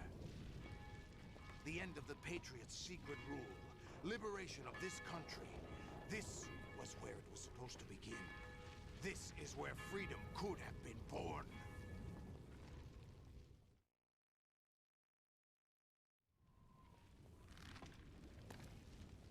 All you want is power at any cost. Jack, it's not power I want. What I wanted to take back from the Patriots are things like freedom, civil rights, opportunities. The founding principles of this country. Everything that's about to be wiped out by their digital censorship. Jack, listen to me. We're all born with an expiration date. No one lasts forever. Life is nothing but a grace period for turning the best of our genetic material into the next generation. The data of life is transferred from parent to child. That's how it works. But we have no heirs, no legacy. We brothers are called les enfants terribles, cloned from our father, with the ability to reproduce conveniently engineered out. What is our legacy if we cannot pass the torch? Proof of our existence, a mark of some sort. When the torch is passed on from parent to child, it extends beyond DNA. Information is imparted as well.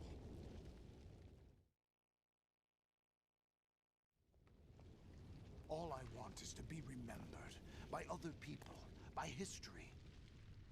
The Patriots are trying to protect their power, their own interests, by controlling the digital flow of information. I want my memory, my existence to remain. Unlike an intron of history, I will be remembered as an exon. That will be my legacy, my mark in history. But the Patriots would deny us even that. I will triumph over the Patriots and liberate us all, and we will become the Sons of Liberty!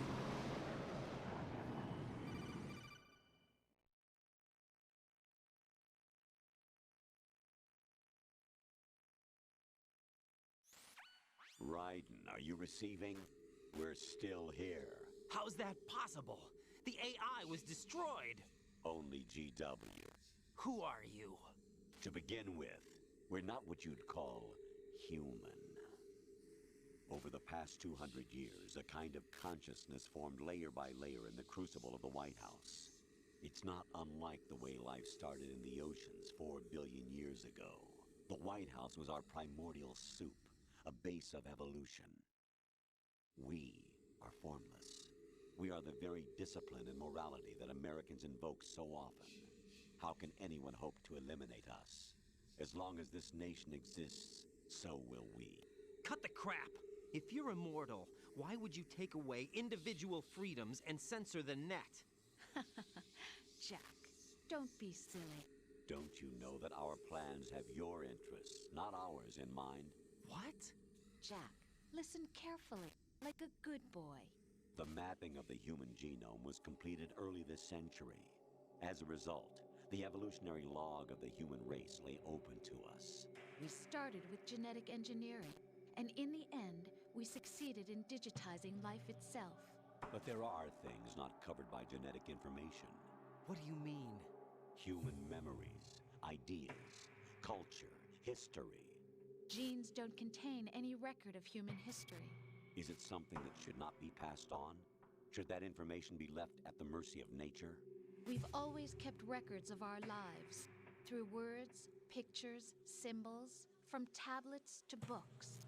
But not all the information was inherited by later generations. A small percentage of the whole was selected and processed, then passed on. Not unlike genes, really.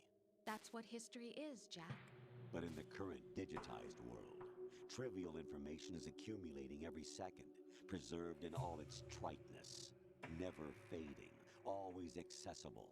Rumors about petty issues, misinterpretations, slander. All this junk data, preserved in an unfiltered state, growing at an alarming rate. It will only slow down social progress, reduce the rate of evolution. Right. You seem to think that our plan is one of censorship. Are you telling me it's not? You're being silly. What we propose to do is not to control content, but to create context. Create context? The digital society furthers human flaws and selectively rewards development of convenient half-truths. Just look at the strange juxtapositions of morality around you. Billions spent on new weapons in order to humanely murder other humans. Rights of criminals are given more respect than the privacy of their victims. Although there are people suffering in poverty, huge donations are made to protect endangered species. Everyone grows up being told the same thing. Be nice to other people. But beat out the competition. You're special. Believe in yourself and you will succeed. But it's obvious from the start that only a few can succeed. You exercise your right to freedom, and this is the result. All rhetoric to avoid conflict and protect each other from hurt. The untested truths, spun by different interests, continue to churn and accumulate in the sandbox of political correctness and value systems. Everyone withdraws into their own small gated community, afraid of a larger forum. They stay inside their little ponds, leaking whatever truth suits them into the growing cesspool of society at large. The different cardinal truths neither clash nor mesh. No one is invalidated, but nobody is right. Not even natural selection can take place here. The world is being engulfed in truth. And this is the way the world ends. Not with a bang, but a whimper. We're trying to stop that from happening. It's our responsibility as rulers. Just as in genetics, unnecessary information and memory must be filtered out to stimulate the evolution of the species. And you think you're qualified to decide what's necessary and not? Absolutely. Who else could wade through the sea of garbage you people produce, retrieve valuable truths, and even interpret their meaning for later generations? That's what it means to create context. I'll decide for myself what to believe and what to pass on. But is that even your own idea? Or something Snake told you? That's the proof of your incompetence right there. You lack the qualifications to exercise free will. That's not true. I have the right. Does something like a self exist inside of you? That which you call self serves as nothing more than a mask to cover your own being. In this era of ready-made truths, self is just something used to preserve those positive emotions that you occasionally feel. Another possibility is that self is a concept you conveniently borrowed under the logic that would endow you with some sense of strength. That's crap! Is it? Would you prefer that someone else tell you? All right then. Explain it to him. Jack, you're simply the best, and you got there all by yourself. Oh, what happened? Do you feel lost? Why not try a bit of soul searching? Don't think you'll find anything, though. Ironic that although self is something that you yourself fashioned, every time something goes wrong, you turn around and place the blame on something else. It's not my fault. It's not your fault. In denial, you simply resort to looking for another, more convenient truth in order to make yourself feel better. Leaving behind in an instant the so-called truth you once embraced. Should someone like that be able to decide what is truth? Should someone like you even have the right to decide? You've done nothing but abuse your freedom. You don't deserve to be free. We're not the ones smothering the world. You are. The individual is supposed to be weak, but far from powerless. A single person has the potential to ruin the world. And the age of digitized communication has given even more power to the individual. Too much power for an immature species. Building a legacy involves figuring out what is wanted and what needs to be done for that goal. All this you used to struggle with. Now we think for you. We are your guardians, after all. You want to control human thought? Human behavior? Of course. Anything can be quantified nowadays. That's what this exercise was designed to prove. You fell in love with me just as you were meant to, after all. Isn't that right, Jack? Ocelot was not told the whole truth, to say the least. We rule an entire nation. Of what interest would a single soldier, no matter how able, be to us? The S3 plan does not stand for solid snake simulation. What it does stand for is selection for societal sanity. The S3 is a Es hört einfach nicht auf. will and consciousness. S3 is not you, a soldier trained in the image of Solid Snake. It is a method, a protocol that created a circumstance that made you what you are. So you see, we're the S3, not you.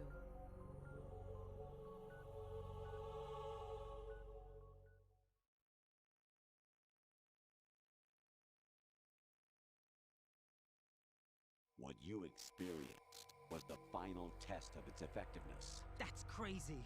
You heard what President Johnson said. The Arsenal's GW system is the key to their supremacy. The objective of this exercise was to establish such a method. We used Shadow Moses as a paradigm for the exercise. I wonder if you would have preferred a fantasy setting. We chose that backdrop because of its extreme circumstances. It was an optimal test for S3's crisis management capacity. If the model could trigger, control, and solve this, it would be ready for any contingency. And now, we have our proof.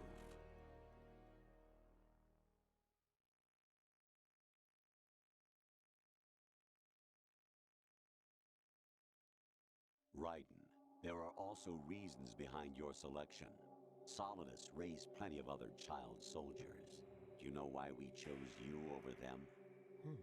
It was because you were the only one who refused to acknowledge the past. All the others remember what they were and pay for it daily. But you turn your back on everything you don't like. You do whatever you like, see only the things you like, and for yourself alone. Yes, Rose can attest to that. You refused to see me for what I was. I lied to you, but I wanted to be caught. You pretended to be understanding, to be a gentleman. You never made a conscious attempt to reach out to me. The only time you did was when I gave you no choice but to do so. I was just trying not to... What? Trying not to hurt me? Dear, the one you were trying not to hurt was yourself. Avoiding the truth under the guise of kindness is all that you did. It occurred to you to do nothing but look out for yourself. Even if you claim that it was for my sake, that feeling was nowhere to be seen. In the end, everything was for your sake. I was never part of the picture. Exactly right. So you see, you're a perfect representative of the masses we need to protect. This is why we chose you. You accepted the fiction we've provided, obeyed our orders, and did everything you were told to. The exercise is a resounding success. Didn't I tell you that GW was still incomplete? But not anymore, thanks to you. Your persona, experiences, triumphs, and defeats are nothing but byproducts. The real objective was ensuring that we could generate and manipulate them. It's taken a lot of time and money, but it was well worth it considering the results. I think that's enough talk. It's time for the final exercise. Raiden, take Solidus down. Think again. I'm through doing what I'm told. Oh, really? Aren't you forgetting something? If you die, my child dies. The termination of vital signals from your nanomachines means the death of Olga's child. Not to mention the death of Rose. She's wired the same way. Rose, does she actually exist? Of course I do, Jack. You have to believe me. Damn! It will be a fight to the death. Solidus at least wants you dead. We will collect the necessary data from this last fight. Then we'll consider the exercise closed. So, Jack the Ripper, will it be Solidus, the Patriot's creation, or you, Solidus's creation? Our beloved monsters, enjoy yourselves.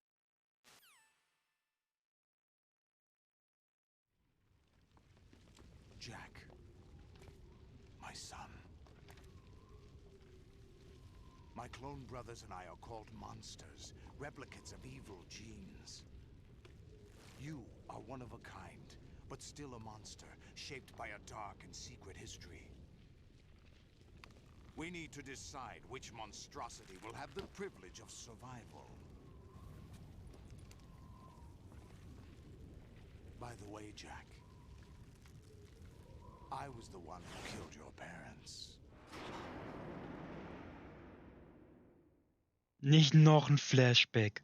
I claimed you for my own and raised you as a soldier in the army of the devil. I am your foster father and your worst enemy. Why? Because I needed to know whether we were really someone else's creation. We're repeating history, Jack. Liquid and Solid hunted down Big Boss, trying to sever the tie that bound them to him. Unless you kill me and face your past, Jack, you will never escape. You'll stay in the endless loop, your own double helix. It's time we were both free.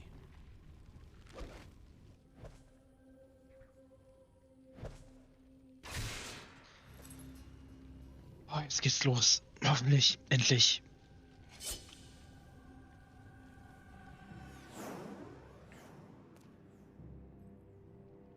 I have other reasons for wanting you dead.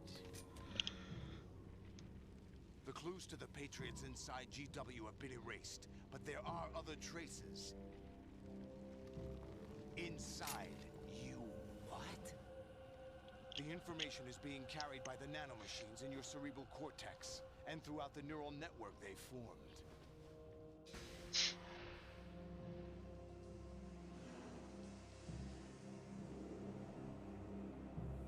Ich weiß nicht mehr, wie schwer dieser Bossfight war. Aber ich meine, er wäre nicht so schwer gewesen wie der Metal Gear Fight.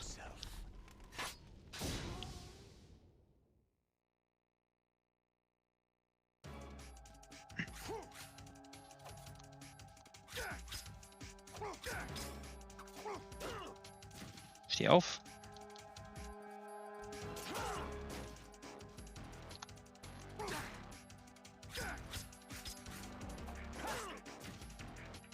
Habe ich noch... Nein, ich glaube, ich habe keine Rationen mehr. Das ist schlecht.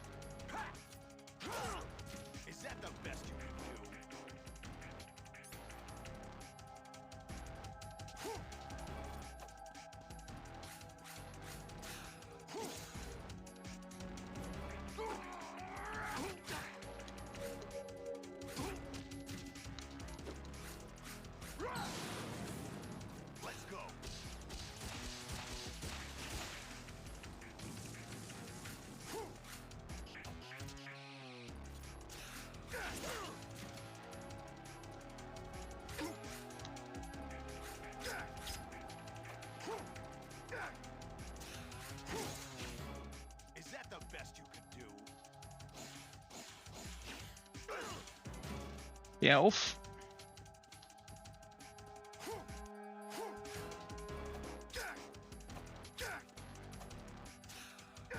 No, steh auf, steh auf!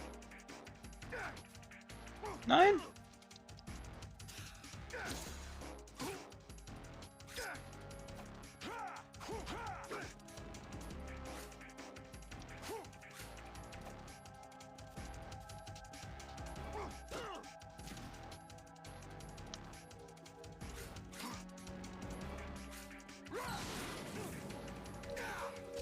Hör auf zu brennen.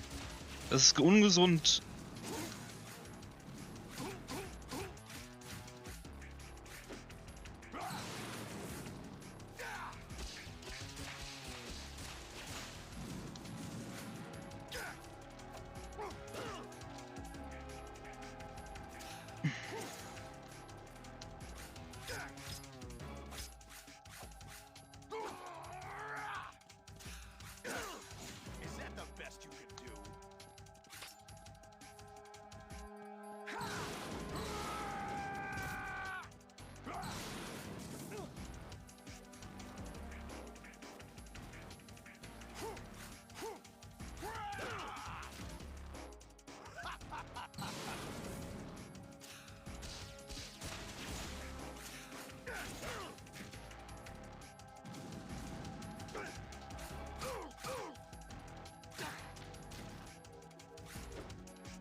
Okay. Probieren wir es noch einmal.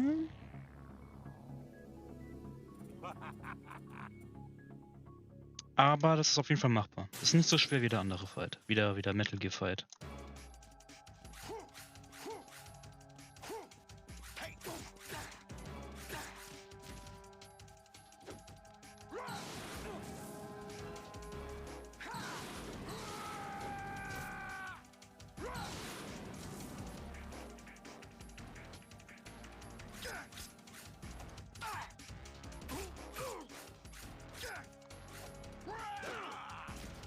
Steh auf.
Okay. Ration und aufstehen.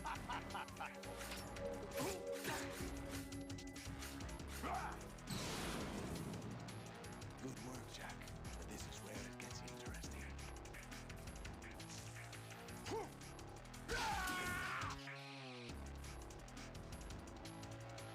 Okay, Phase 2, let's go.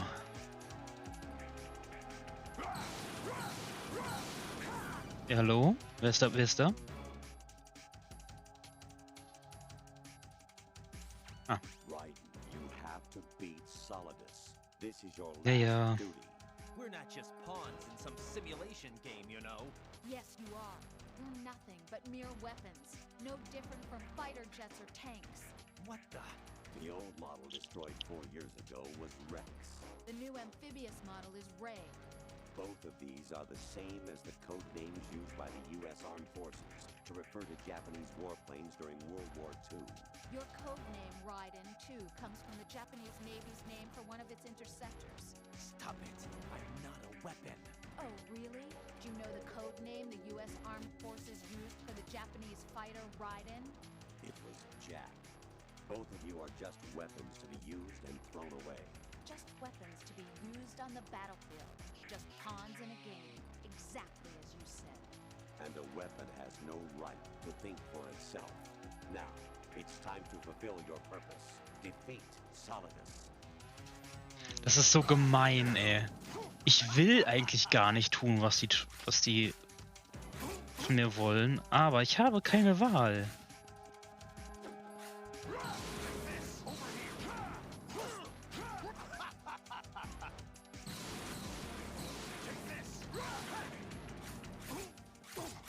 Jetzt noch eine Ration für mich? Nein.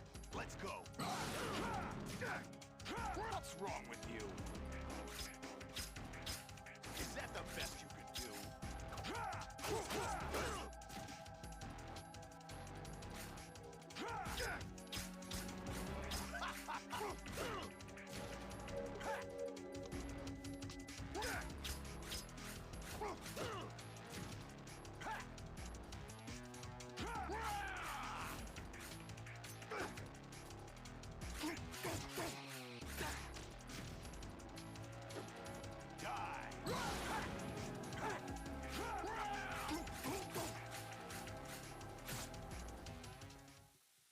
Passt das?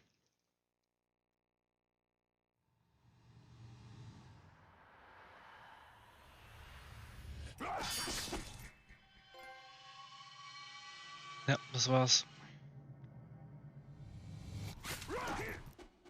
Und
jetzt noch eine halbe Stunde Cutscenes. Ich weiß nicht, wie lange das jetzt noch geht. Aber es war auf jeden Fall der finale Boss. Gameplay-technisch war es das.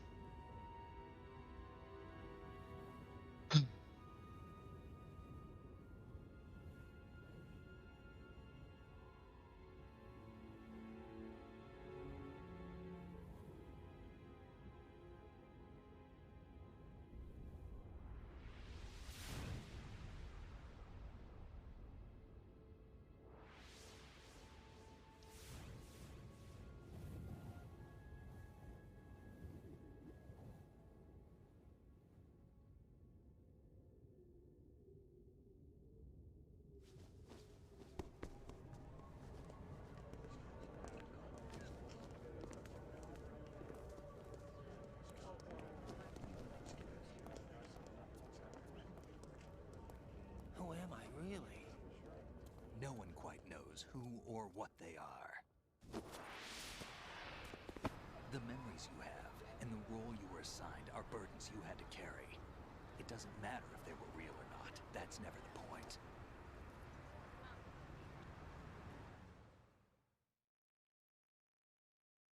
There's no such thing in the world as absolute reality. Most of what they call real is actually fiction. What you think you see is only as real as your brain tells you it is. Then, what am I supposed to believe in? What am I going to leave behind when I'm through? We can tell other people about having faith. What we had faith in. What we found important enough to fight for. It's not whether you were right or wrong, but how much faith you were willing to have. That decides the future. The Patriots are a kind of ongoing fiction too, come to think of it. Listen, don't obsess over words so much. Find the meaning behind the words, then decide. You can find your own name. And your own future. Decide for myself? And whatever you choose will be you. I don't know if I can. I know you didn't have much in terms of choices this time. But everything you felt, thought about during this mission is yours. And what you decide to do with them is your choice. You mean start over? Yeah, a clean slate, a new name, new memories. Choose your own legacy. It's for you to decide. It's up to you.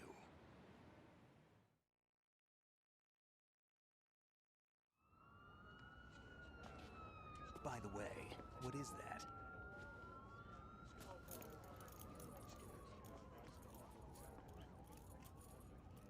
Dog tags.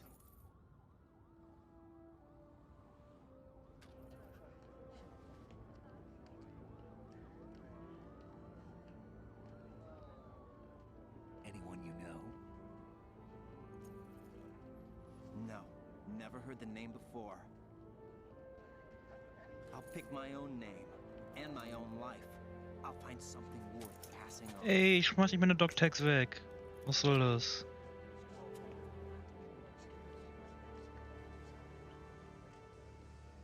They taught me some good things too.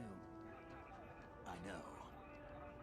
We've inherited freedom from all those who fought for it. We all have the freedom to spread the word. Even me. Snake, what about Olga's child? Don't worry. I'll find him. Count on it. As long as you keep yourself alive, he's safe.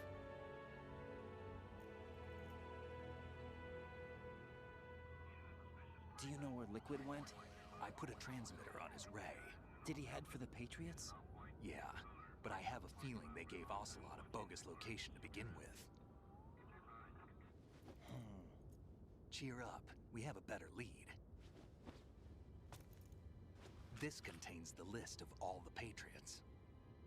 But Ocelot took it. The one we gave you wasn't the real thing. What? This virus is coded to destroy only a specific part of GW, namely the information about the Patriots' identity. Which means that there's a parameter coded in here that defines what that information is. I get it. Analyze the code and you can probably find out where they operate. Count me in. No, you have things to do first. And people you need to talk to.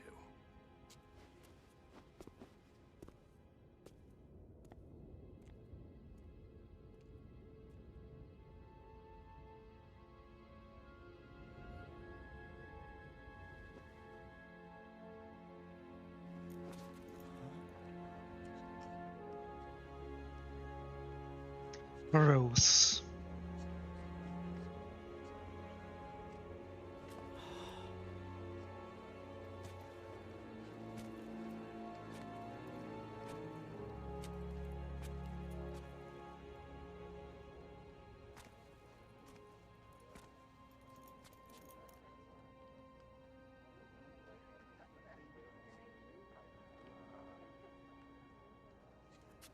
Snake?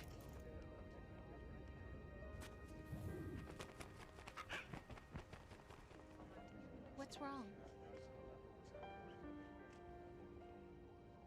Nothing.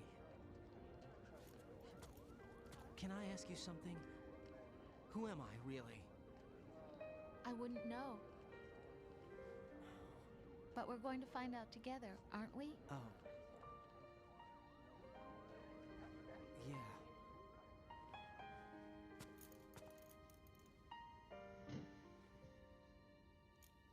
See me for what I am, okay? I know.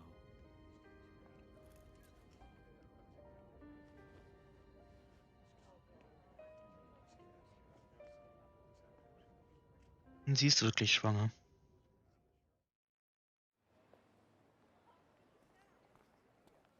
Do you remember this place?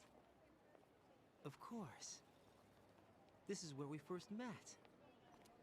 I remember now. Hmm? Today is the day I met you. That's it.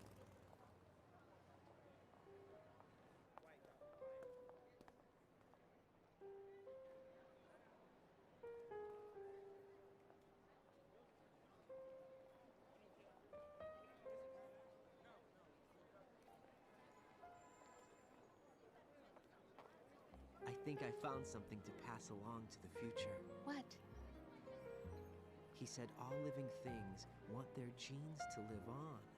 Are you talking about the baby? Yeah. But genes aren't the only thing you pass on. There are too many things that aren't written into our DNA. It's up to us to teach that to our children. What kind of things? About the environment, our ideas, our culture, poetry, compassion, sorrow, joy. We'll tell them everything together. Is that a proposal? This is for your ears only.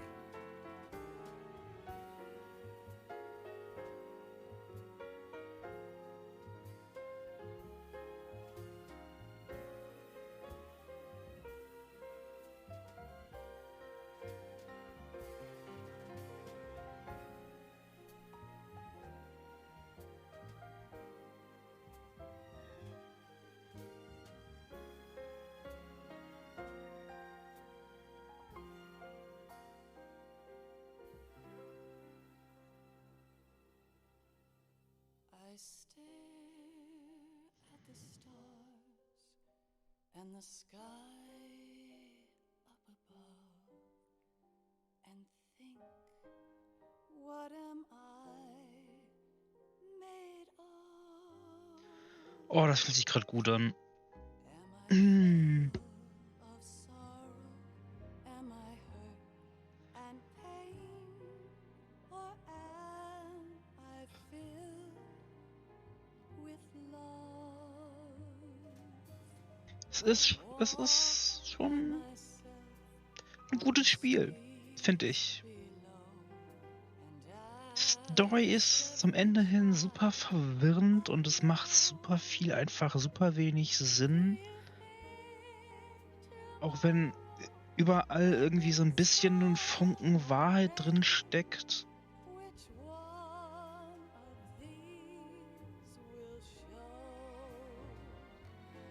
Ich meine, das Spiel ist aus dem Anfang der 2000er und Kojima hat da schon so viel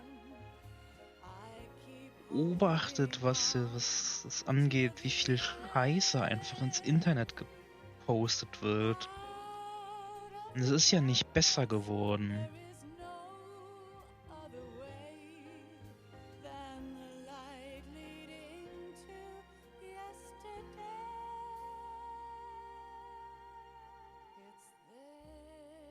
Und aus so einer Idee, so eine Bullshit-Story zu spinnen, das ist...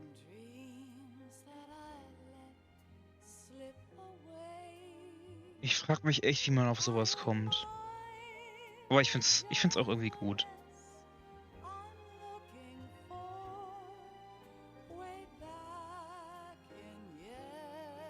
Oh.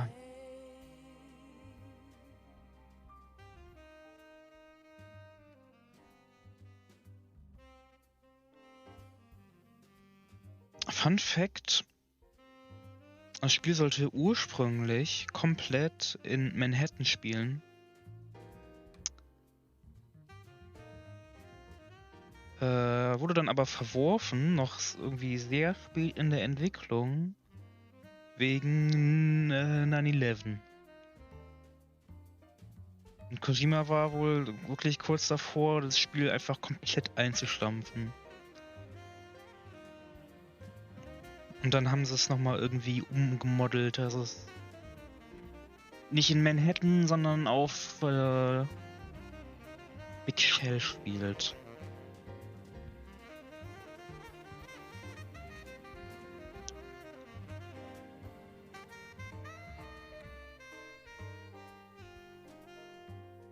Why can't each of us in the world ever see the best things in life are free? Little sounds of laughter. Ja, ich freue mich schon, dass das hier alles mit Twitch im VOD schön weggemutet wird.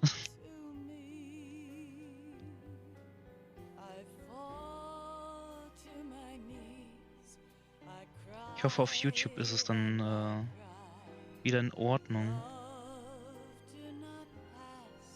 Aber was ein Spiel. Und ich freue mich jetzt wirklich mega auf Metal Gear Solid 3. Weil Metal Gear Solid 3 hat nochmal so eine geilere Story, die ist nochmal ein bisschen tighter erzählt.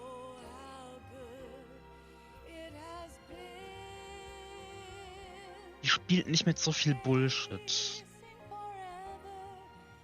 Das kommt dann in Metal Gear Solid 4 wieder so ein bisschen.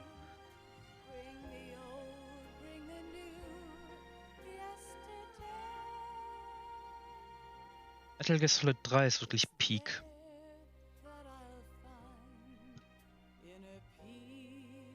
Und die Spiele, die danach kommen, die sind auch alle richtig gut, aber 3 ist da freue ich mich jetzt richtig drauf.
Ich frage mich, warum die Metal Gear Solid 1 nicht remastert haben.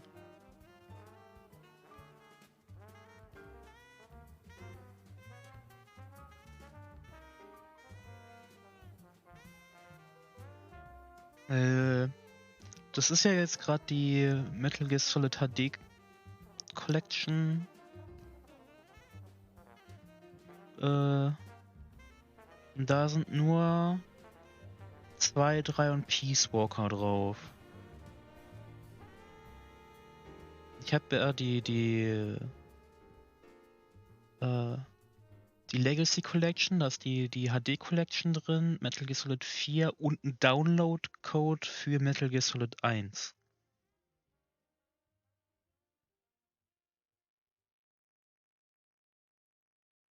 Das ist ein bisschen komisch.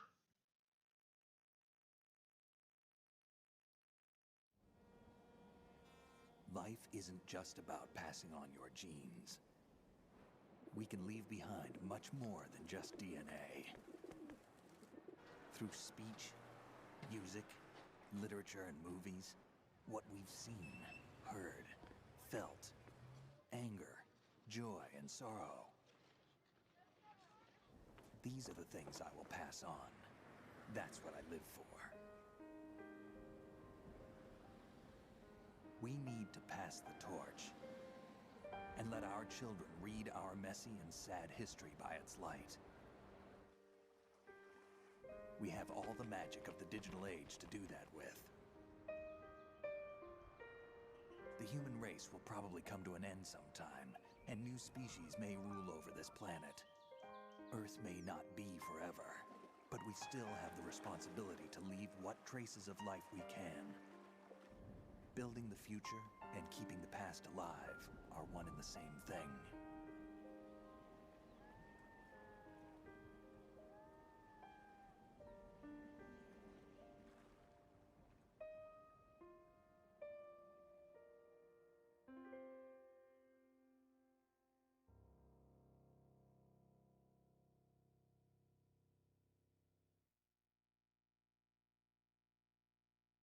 Snake, you there? It's me. I've finished going over that disc. Did you find the Patriots list? Of course. It contains the personal data of 12 people. There was a name on it. Snake, it was one of our biggest contributors. What's going on around here? I don't know. Anyway, where are they? Well, we were right about them being on Manhattan, but... But what? They're already dead. All 12 of them. When did it happen? Well, about 100 years ago. What the hell? Ja. Denn die Sache mit den Patriots ist ein bisschen komplizierter. Und das wird in Metal Gear Solid 3 und 4 genauer erklärt. 16 Stunden gespielt. Ich glaube, Streamzeit sind ein bisschen mehr. Mit Neuladen und so. 18 Saves, 63 Continues, 41 Mal Alarm ausgelöst, 111 Personen mussten leider dran glauben. Und 96 Mal wäre ich selbst fast draufgegangen und musste Rationen zu mir nehmen. Eine Zusammenfassung. Was ist ein Codename für? Elephant. Nice. Ach, das ist Tanker. Nee, Tanker. Ah ja, okay. Ja, ich hab's geschafft. New item obtained. Digital camera. Ich habe jetzt eine Kamera in der Tanker-Episode, die ich nicht benutzen werde.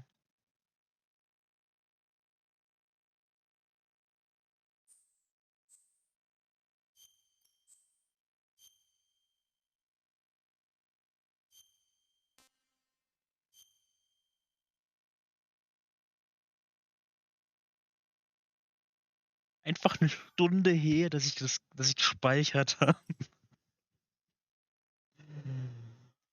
What the fuck, Alter.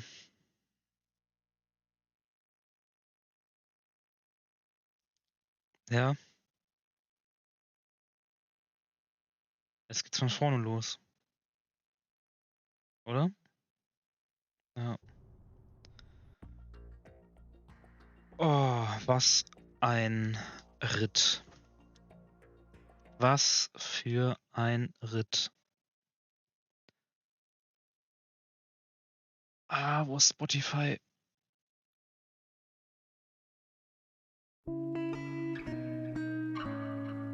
Ja. Das war Metal Gear Solid 2. Und es geht dann weiter mit Metal Gear Solid 3. Aber ich schätze mal, im nächsten Stream werde ich eventuell wieder Hitman spielen. Und dann wieder mit Metal Gear Solid 3 weitermachen. Mal gucken. Ich weiß auch noch nicht, wann. Weil. Ich habe auch andere Dinge zu tun und spiele gerade auch sehr gerne Rainbow Six Siege ganz viel. Das möchte ich nicht so gern streamen gerade. Aber, ja. Ich bedanke mich fürs Zuschauen. Ich bin jetzt auch sehr müde. Wir haben jetzt fast 4 Uhr.